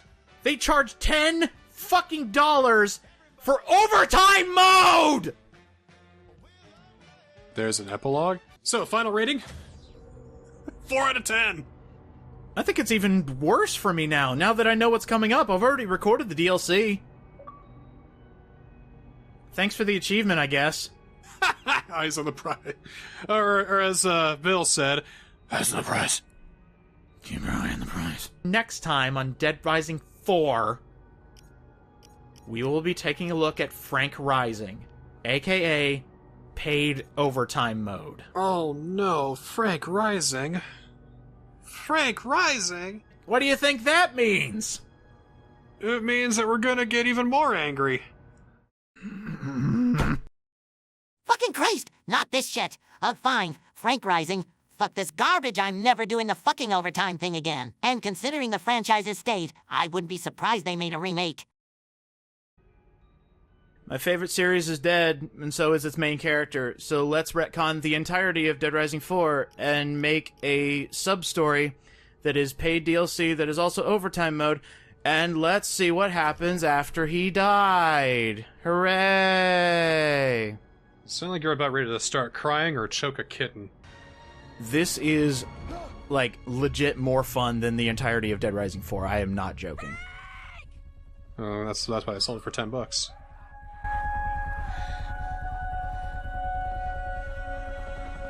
And, by the way, this cutscene has not changed, so... So this is clearly ending F, right? So we gotta do the playthrough where we get ending A, right? You know, I would kind of consider this ending A because this part is actually awesome. I think that would be a thing I would do. Like, this is just the ending that you get to naturally, but then wait, ending C? There's more endings? There's an A ending? Oh! All of a sudden you get intrigue, and then all of a sudden the real Frank West bashes this whoever nameless nobody and then starts really doing shit. It's like, finally got rid of that imposter. That would be awesome. But no, I guess zombie doodle dick will work as well. Oh. Oh, friend. Not just zombie. Hey, do you remember that costume in Capcom Heroes where he was a smart zombie? Yeah. Let's have an entire, like, hour-long epilogue where you get to play as the overpowered zombie. Oh god, is it like a Calder? Well, okay. So he's not exactly Calder, you can't get in an exosuit, but being able to play as these zombies that piss me off so much is awesome. Like, you get all their powers, you get to, like, you still get to scream, you still get to, like, spit bile, you get to leap on things, and this was before Capcom Heroes was officially a thing. I think. Well, this is already a 100% improvement because he's now shut the fuck up. Yeah, he's dead. Frank's dead. He's shut the fuck up. No more stupid, out of breath, pseudo-sarcastic, dumbass lines. Just shut up. Uh-huh. And, you know, I'll take it. The AI's still a little bugged because, you know, rushed. But I'm already enjoying this because I finally feel powerful. After, what, 64 levels in the main game and upgrading as much as I could in strength and in different areas, I actually feel strong. Yeah, but at what cost? $10, I guess. Well, there you go. Are there cutscenes? Yes. But how? He's dead. He has no snark to add. He has no reason to exist now. There's new cutscenes, but wait. We have other characters that survived Dead Rising 4. Oh, that killed him. It should have. But the best character in Dead Rising 4 survived. Who should have been the protagonist? Hi.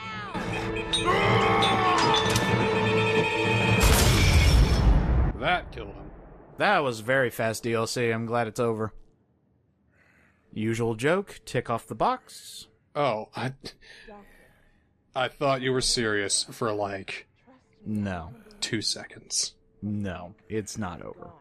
And yet, I somehow believed it. Is working. He's exhibiting numerous human qualities. Response to light, voice, heat, talking... My treatment is working. Look, he's coming back to us. Right now. He was eating people! Put him out of his misery. Meet me at the farm as soon as you can. But you have to show me you're still in See, this part would have been very interesting. Like, trying to communicate with a zombie, maybe giving him some sort of ability to communicate, like waving or something like that. Hey, like, hey, are you still in there? Hello? Okay. Interesting. Uh-huh.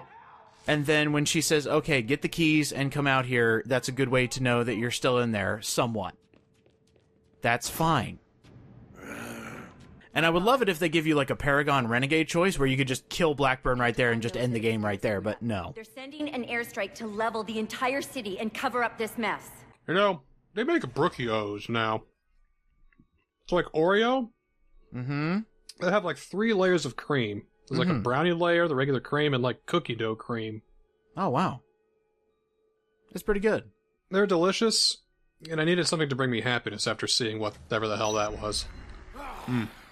Yeah, so as part of the apology letter that this overtime mode was supposed to be, the time limit's back. Now, we have to get out of here before Hammond kills us both.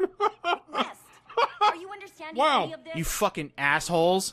Also, Frank talks again, so that was short-lived. They backpedaled on everything! Mm-hmm.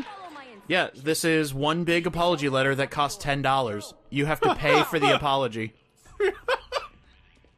So, not only did the faker Frank die, and he has superpowers, they bring back the time limit, which is a legitimate hour and 30 minutes.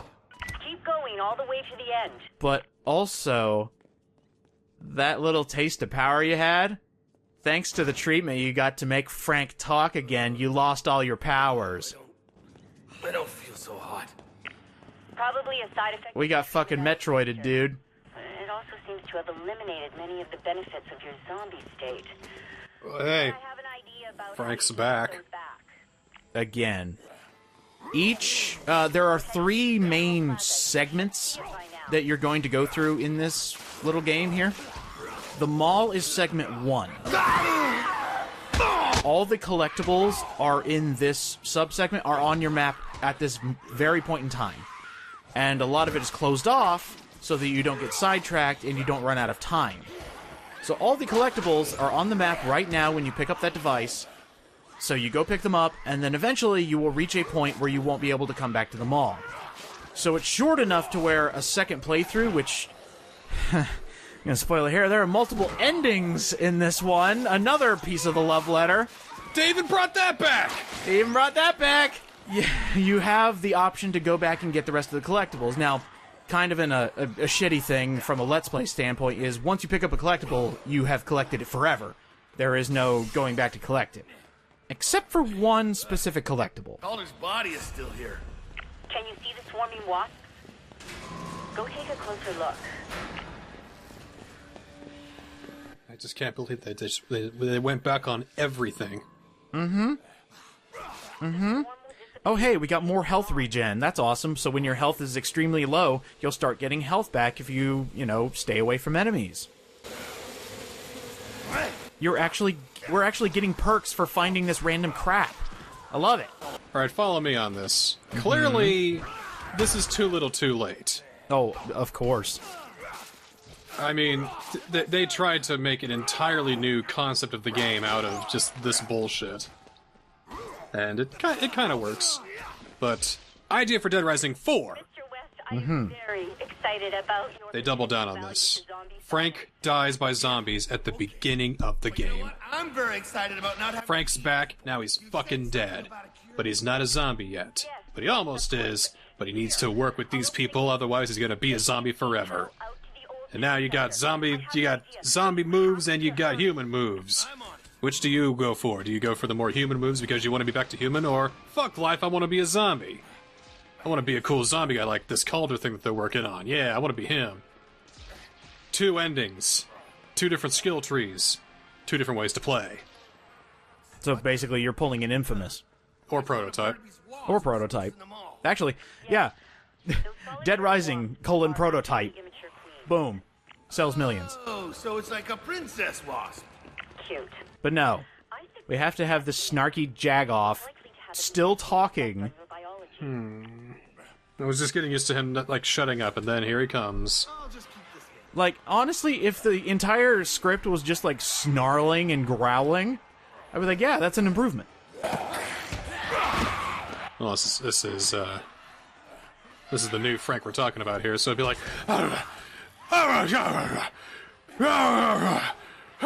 Shit! I mean, he kind of had it down. If you listen closely, the next time we pick up a, what they're calling princess wasps, he's got the growl down, so Princess wasps? No! Yeah, we'll get to that. That's not how it works! That's not real royalty, you idiots! Hey, now our pounce deals more area damage. Well, that's good. See, we've been saying this the entire playthrough of Dead Rising 4. There were plenty of areas of improvement, and if you just made just a couple tweaks, the thing would have been saved. If you gave me Dead Rising 4, Nick is the cure, and we were just about to inoculate Frank West and cure him of his zombieism that he had because of his bite, and we were just dang too late, but hey, something took hold and he's still in there somewhere, there might be a way to bring him back, but give him kick-ass zombie powers? Oh my god, do you have my money? Makes sense to me. Like, you wouldn't even have to advertise that Frank is back. Just have all three main characters in a game, maybe introduce a fourth, and she or he meets them along the way. And it's like, oh, dude, no, I was looking over Frank, and he died as soon as I gave him the cure to the zombie virus. And they're like, no, there's a way. Oh, really? Actually, come to think of it, you know how the advertising, of course, is always, Frank West is back, he's back, back. Head over to Dodge Drive. They should have done, Frank West is dead. I'm already on my way. Ooh, I like that angle. Frank West is dead, and then a zombified hand comes out. Ooh. Dead Rising 4. Merry fucking Christmas. Oh, you just gave me chills. Give me a Dead Rising anthology series that take place, they're interconnected in some way, but they all have a different sort of vibe to them.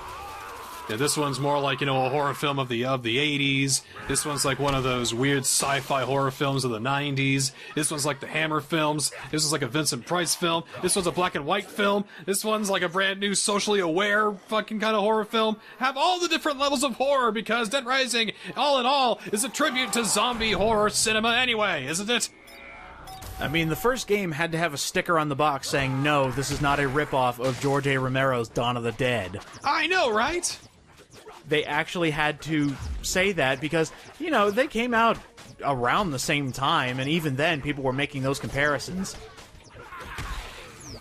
Just because it takes place in a mall, that's it. Yep, that's the only comparison. By the way, I left this clip in specifically... He's double dead! Yeah, he's double dead. The only reason I left this clip in is because the game explained to us at the very beginning that if you die... you will respawn, but you won't get any of your lost time back. So you literally only have an hour and 30 minutes to complete overtime mode, or you get a bad ending. Okay. So screwing up is actually a detriment to you.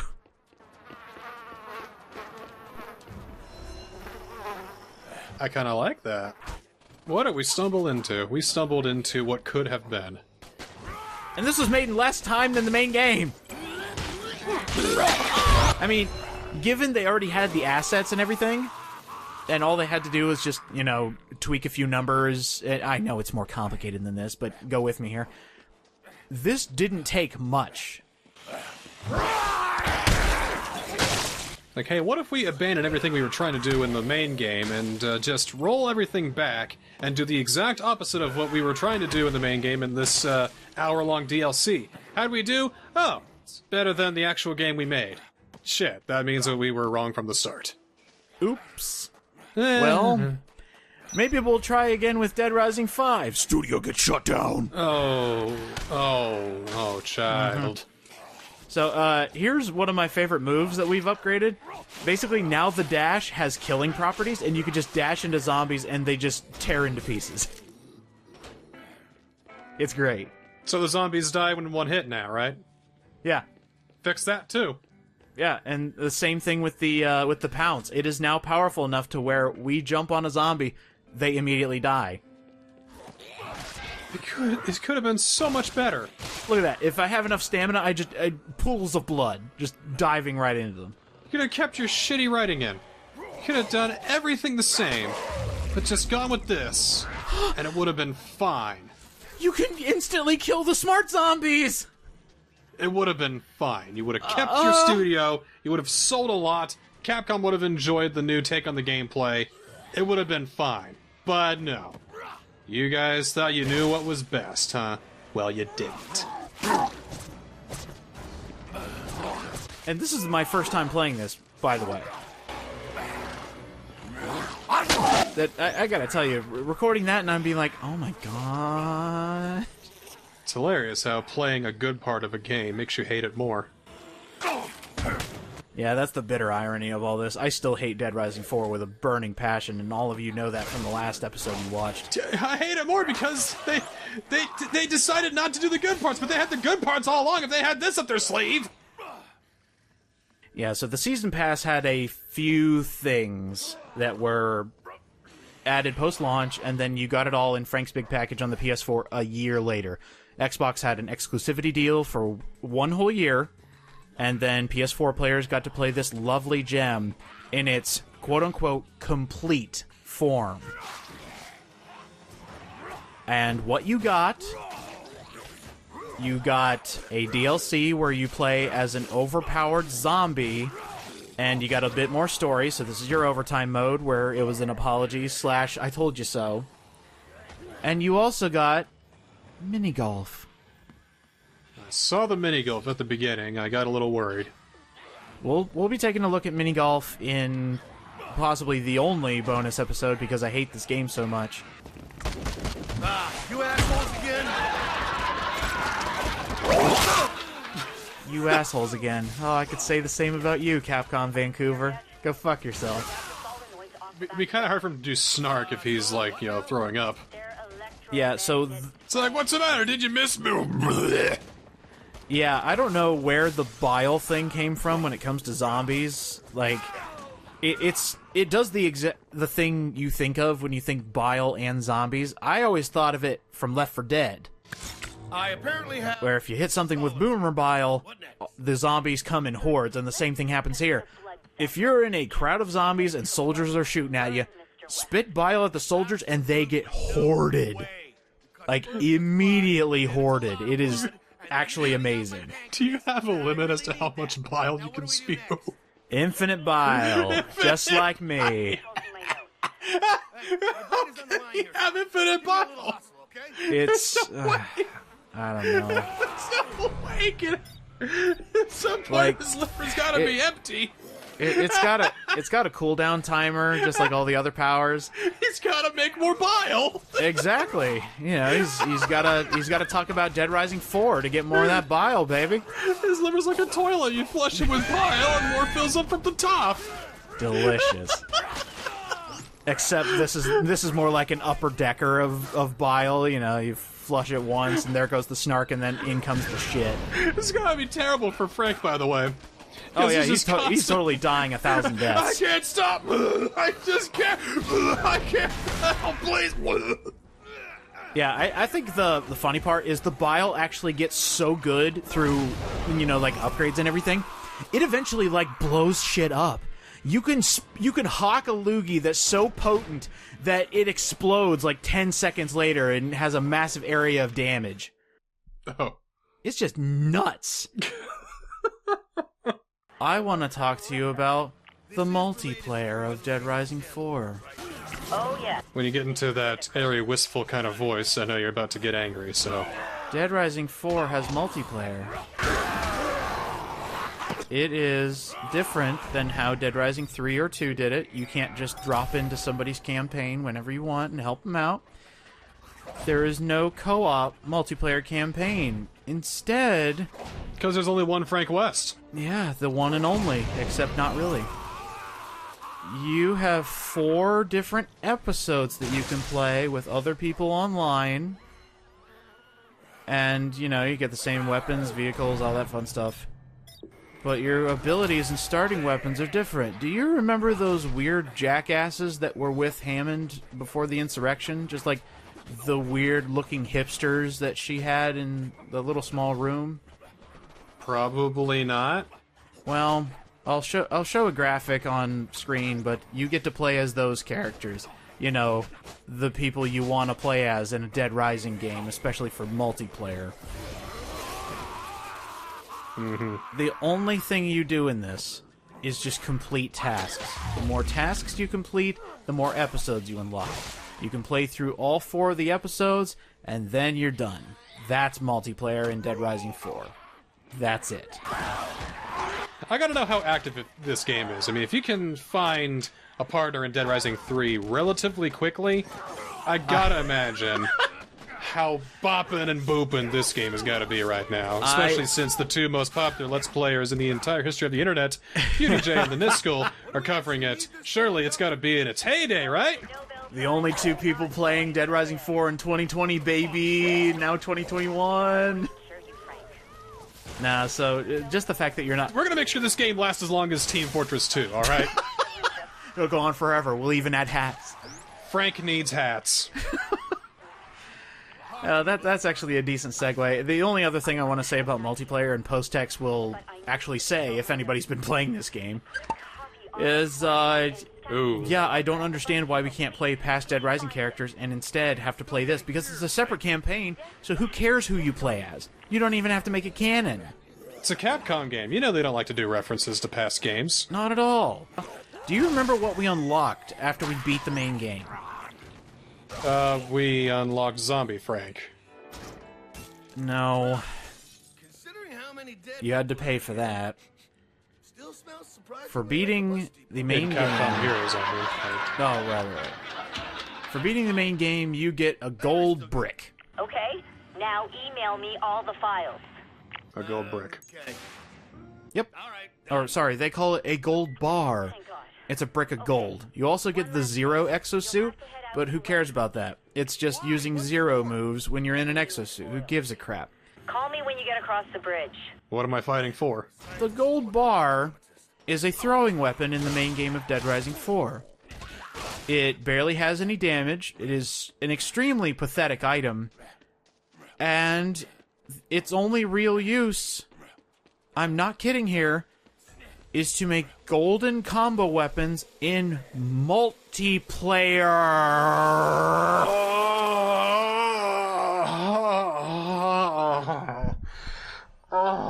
It's not in any inventory. You have to find it by scavenging.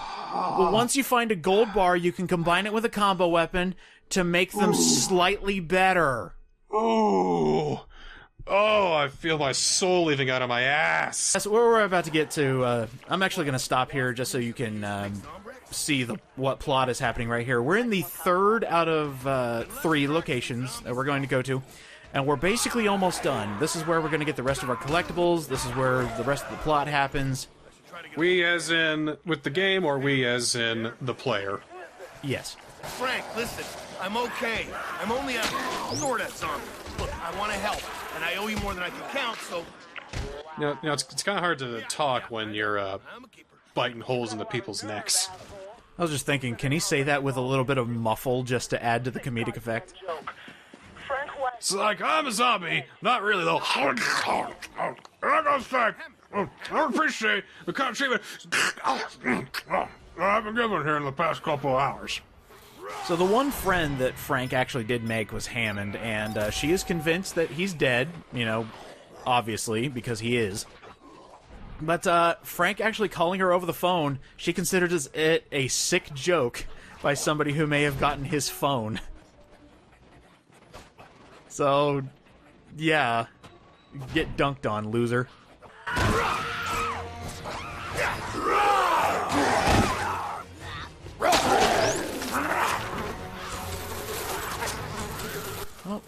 there he is, the Royal Evo. Let's kill the big super zombie and move on with the plot. What?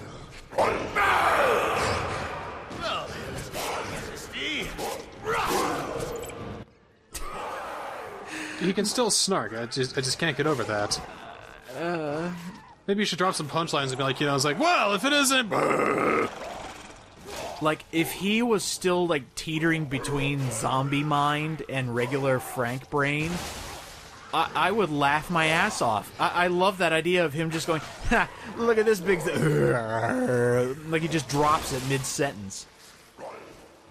I've covered brains, you know. What's that? I've covered brains, your brains. What? Brains, brains, brains? Huh? He slowly devolves. Oh, that's fantastic. And by the way, this is the best example I could ever give for the bile being an amazing power. Like, I just shot him with a bunch of bile, and he eventually exploded, and it dealt so much damage. It's such a good move.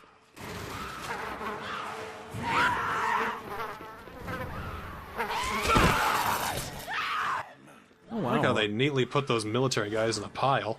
Yeah. Well, you gotta keep it cleanly. I mean, look at that. There's no other bodies on the floor. It's just them. Oh, wait. Sorry. Rage time. You remember how I said that jumping, it has a little quirk where sometimes Frank will just turn his entire body and not climb the fucking thing? Yeah. This truck being slightly diagonal ruined my perfect run. Oh, no. You can't jump in there. There is either an invisible wall, or Frank's jump animation has been so glitched that he can't get in. Look at that shit! He actively turns against climbing! You can't pounce in there, you can't even jump on the other parts of the truck, so I decided to say fuck it and go get the other collectibles. We'll get that one before the very end, because I still don't know how much is left of this DLC. But there's the last research note. Huh. Let's try one more time. Nope, still doesn't work. You cannot get in there. And the pounce is... You're so close, though. There's an invisible wall. There has to be. I can't get up there.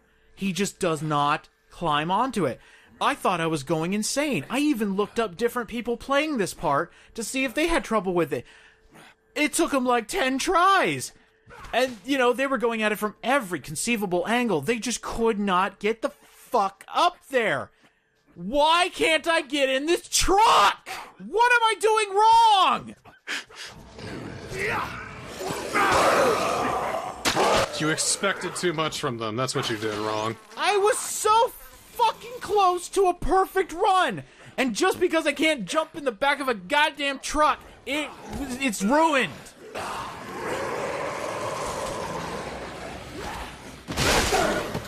How? Man, you're getting everything else right, though. Oh, there's the one for all the organ jars. I can't believe this. I have 5.5 minutes left to beat this DLC. No, you're not getting it, son. No way. I spent like 5 minutes trying to get into that truck and it never worked. The moon's gonna crash into the Termina, dude.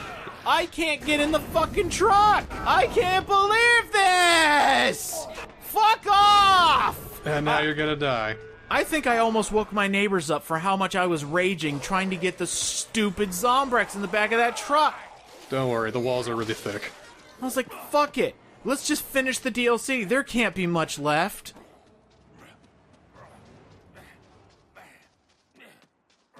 Dot. Dot. Dot. Hammond, it's me, please, do not shoot me! And if you do, please not in the head. I know I look stinky, and I think my cheek is starting to rot out, and I'm covered in blood, but don't shoot me! Who the hell are you? Can we hurry it up, kids? Oh no! 2-minute warning! I thought going into this door would be the end. I made it. I did it. Nope. Oh no! Oh no. Oh, hey, look. 9 out of 10. I wish I could have had 10 out of 10 because of the one in the back of the fucking truck. He might have another chance. What are you even doing here? A minute 30. Oh no. Come on, this has to be the end, right? Pick up Hammond, turn me back into a human. Nope. You got 90 seconds to Nope. kill whatever that thing is. Oh my god, soldiers are here to kill me. No, what the It's fuck? gonna be a surprise attack. We can't go. Oh hey, it's two of the characters from the multiplayer that no one should ever play because it's stupid. Oh, they're tying up the multiplayer with the single player. Oh. Wow. Whoa. Look at that. Such a strong narrative.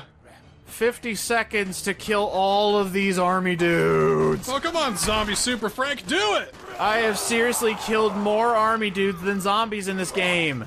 Just hock a loogie at them. Because it's an action game, dude. You should have known that from the stamina bar. Like, I finally feel, like, overpowered. Like, I felt overpowered at the beginning of this. I feel so powerful now. All of those mini-games, all of those collectibles. 18, 17, we 16. now have infinite stamina. The pounce does massive damage. It recharges extra fast. My yell covers a wide range of area. 7, My bile 6, explodes. 5, 4, 3, 2, 1. Boom, boom, boom. You ran out of time. Goodbye. I don't believe it. Uh-huh. Unbelievable. And there's your bad ending number 1. You ran out of time. You played this for more than an hour and 30 minutes. Go fuck yourself, player. So go back to the beginning of the game and try to get in this fucking truck! I can't get in it! So, kind of the shitty thing is, there is basically no save. When you get that bad ending, you go straight back to the beginning, and that makes perfect sense. What doesn't make sense is all those princess wasps are tied to the story. So starting over means you have to do all the minigames again. That counts towards your 100%. Wait a minute. Wait. I think I got something.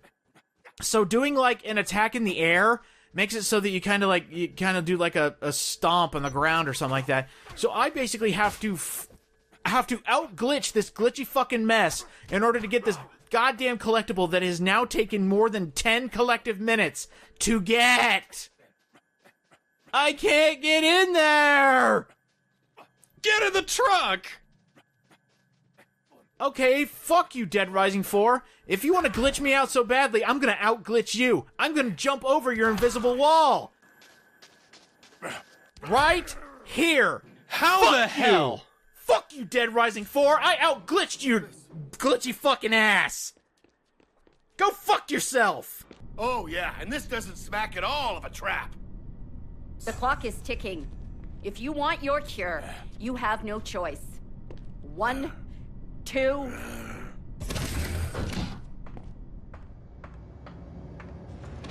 Sure hope I live to regret this.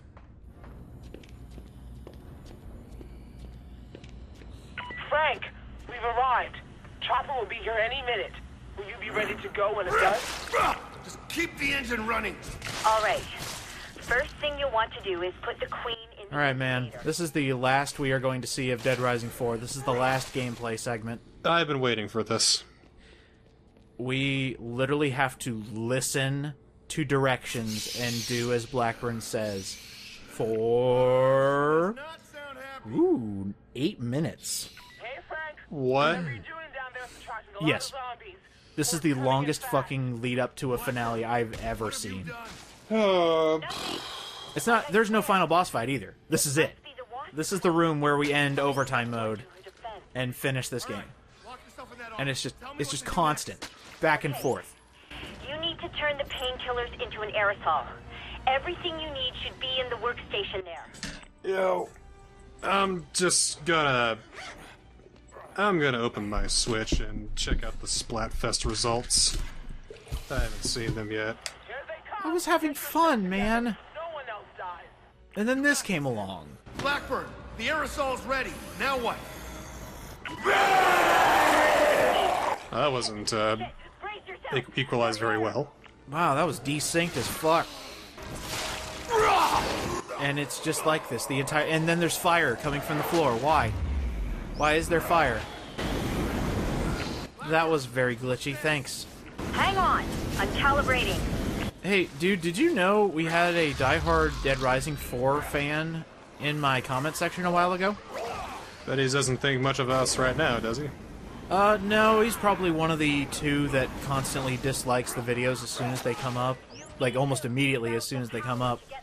But, I think the best part is every complaint they had, you know, besides the fact that we suck for insulting their favorite game, is, mentioning that this game was patched to fix the bugs. Inside the treatment lab. No. This was the most updated I could get Dead Rising 4 before I started the Let's Play. And it's still a buggy fucking mess. It's still not fun. And in fact, keeping in the glitches might have made it fun. If I tell you, you'll just waste energy yelling obscenities at me. Well, have me there. This is still going. Okay. Yeah, so I want to ask you, just to get your opinion on this. Yeah. Now that you know how Dead Rising 4 truly ends, with a paid fucking epilogue, now what do you think of it?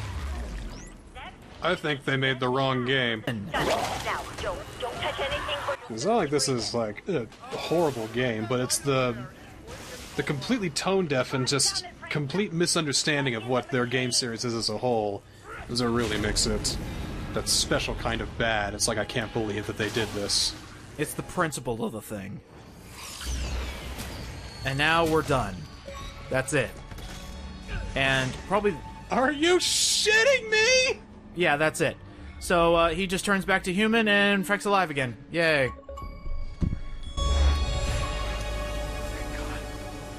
Now, for that person who told me Dead Rising 4 is not glitchy anymore thanks to patches, I just got the achievement for getting the bad ending and the good ending at the exact same fucking time. The game's still fucking broken. Yeah, this Frank West is still alive. That's why it's the bad ending. Hooray. And I think the ultimate thing, I mean, good attention to detail in the fact that when the Queen Wasp was killed during that experiment, all the zombies around there died.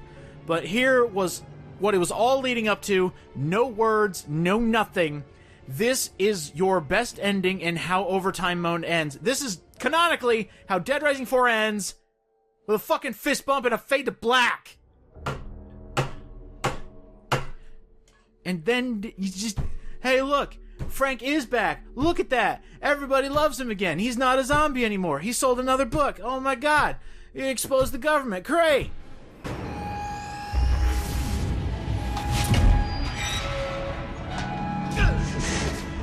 Bad ending's even worse. Still turns human. He still turns human, that's normal. This is if you don't do all the minigames. So if you don't have to get all the collectibles, but if you fail to get all the princess wasps. And there is that point of no return before you come down to the basement to where you can go back and get those.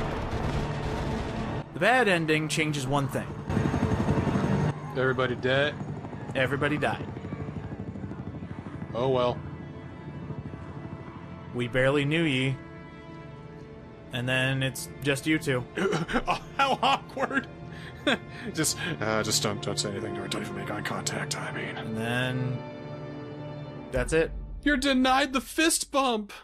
Oh, how tragic! I didn't get my fist bump, no! And then he just becomes a degenerate. But maybe there's still a little bit of zombie left in him. The miracle never happened. What a fucking abysmal ending. But that is Dead Rising 4 officially wrapped, my dude. Never, ever again. What a kick in the balls. Yeah, so fuck you, Dead Rising 4. Actually, before we end off the series proper, there's actually a couple things I missed. Do you remember that holiday pack that I complained? It was about $5 and basically all you get are a bunch of zombies in costumes? Not so. In fact, you get a couple other special items just for getting that DLC pack.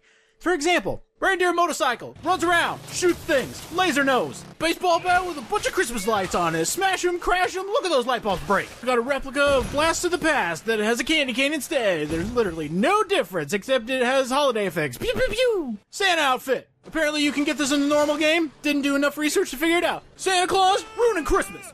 I also missed a couple combo weapons. Check it. Backcracker. Same as a boring, stupid shield and hit weapon, except you got gunshots on your back. It's funny.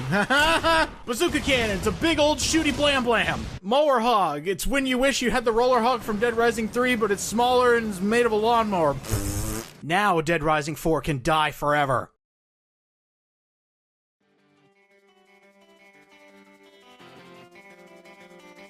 All right, listen. Don't forget to come back for me.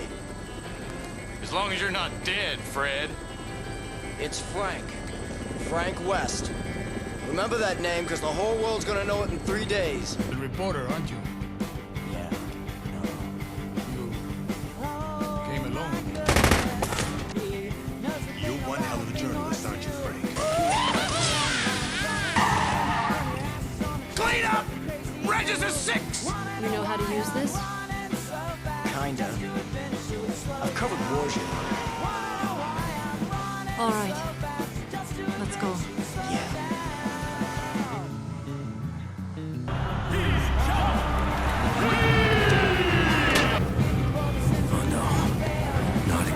Initial reports suggest that the man in the video is former motocross champion, Chuck 3. What? Look, I don't care whether you believe me or not. I've got 3 days till the military gets here to prove that I'm innocent. I'll hand myself over if we haven't got any proof by then. I'm just asking for a fair shot. It's happening again, isn't it?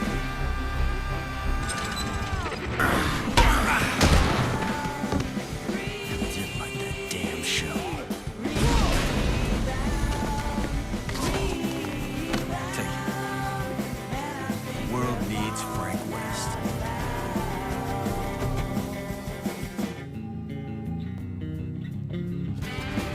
Nick, listen to me. We gotta get out of the city. It's escape or die. We gotta do what we gotta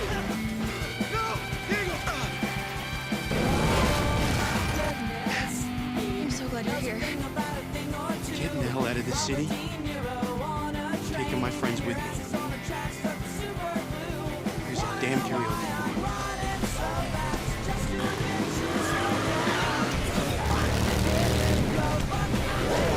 You probably think I'm nuts. The dead getting up and walking? Zombies. I'm not nuts, though. Right now, if things go wrong, I may get my hands on a Pulitzer or something. It's not like you hear about too many zombie stories in the news these days.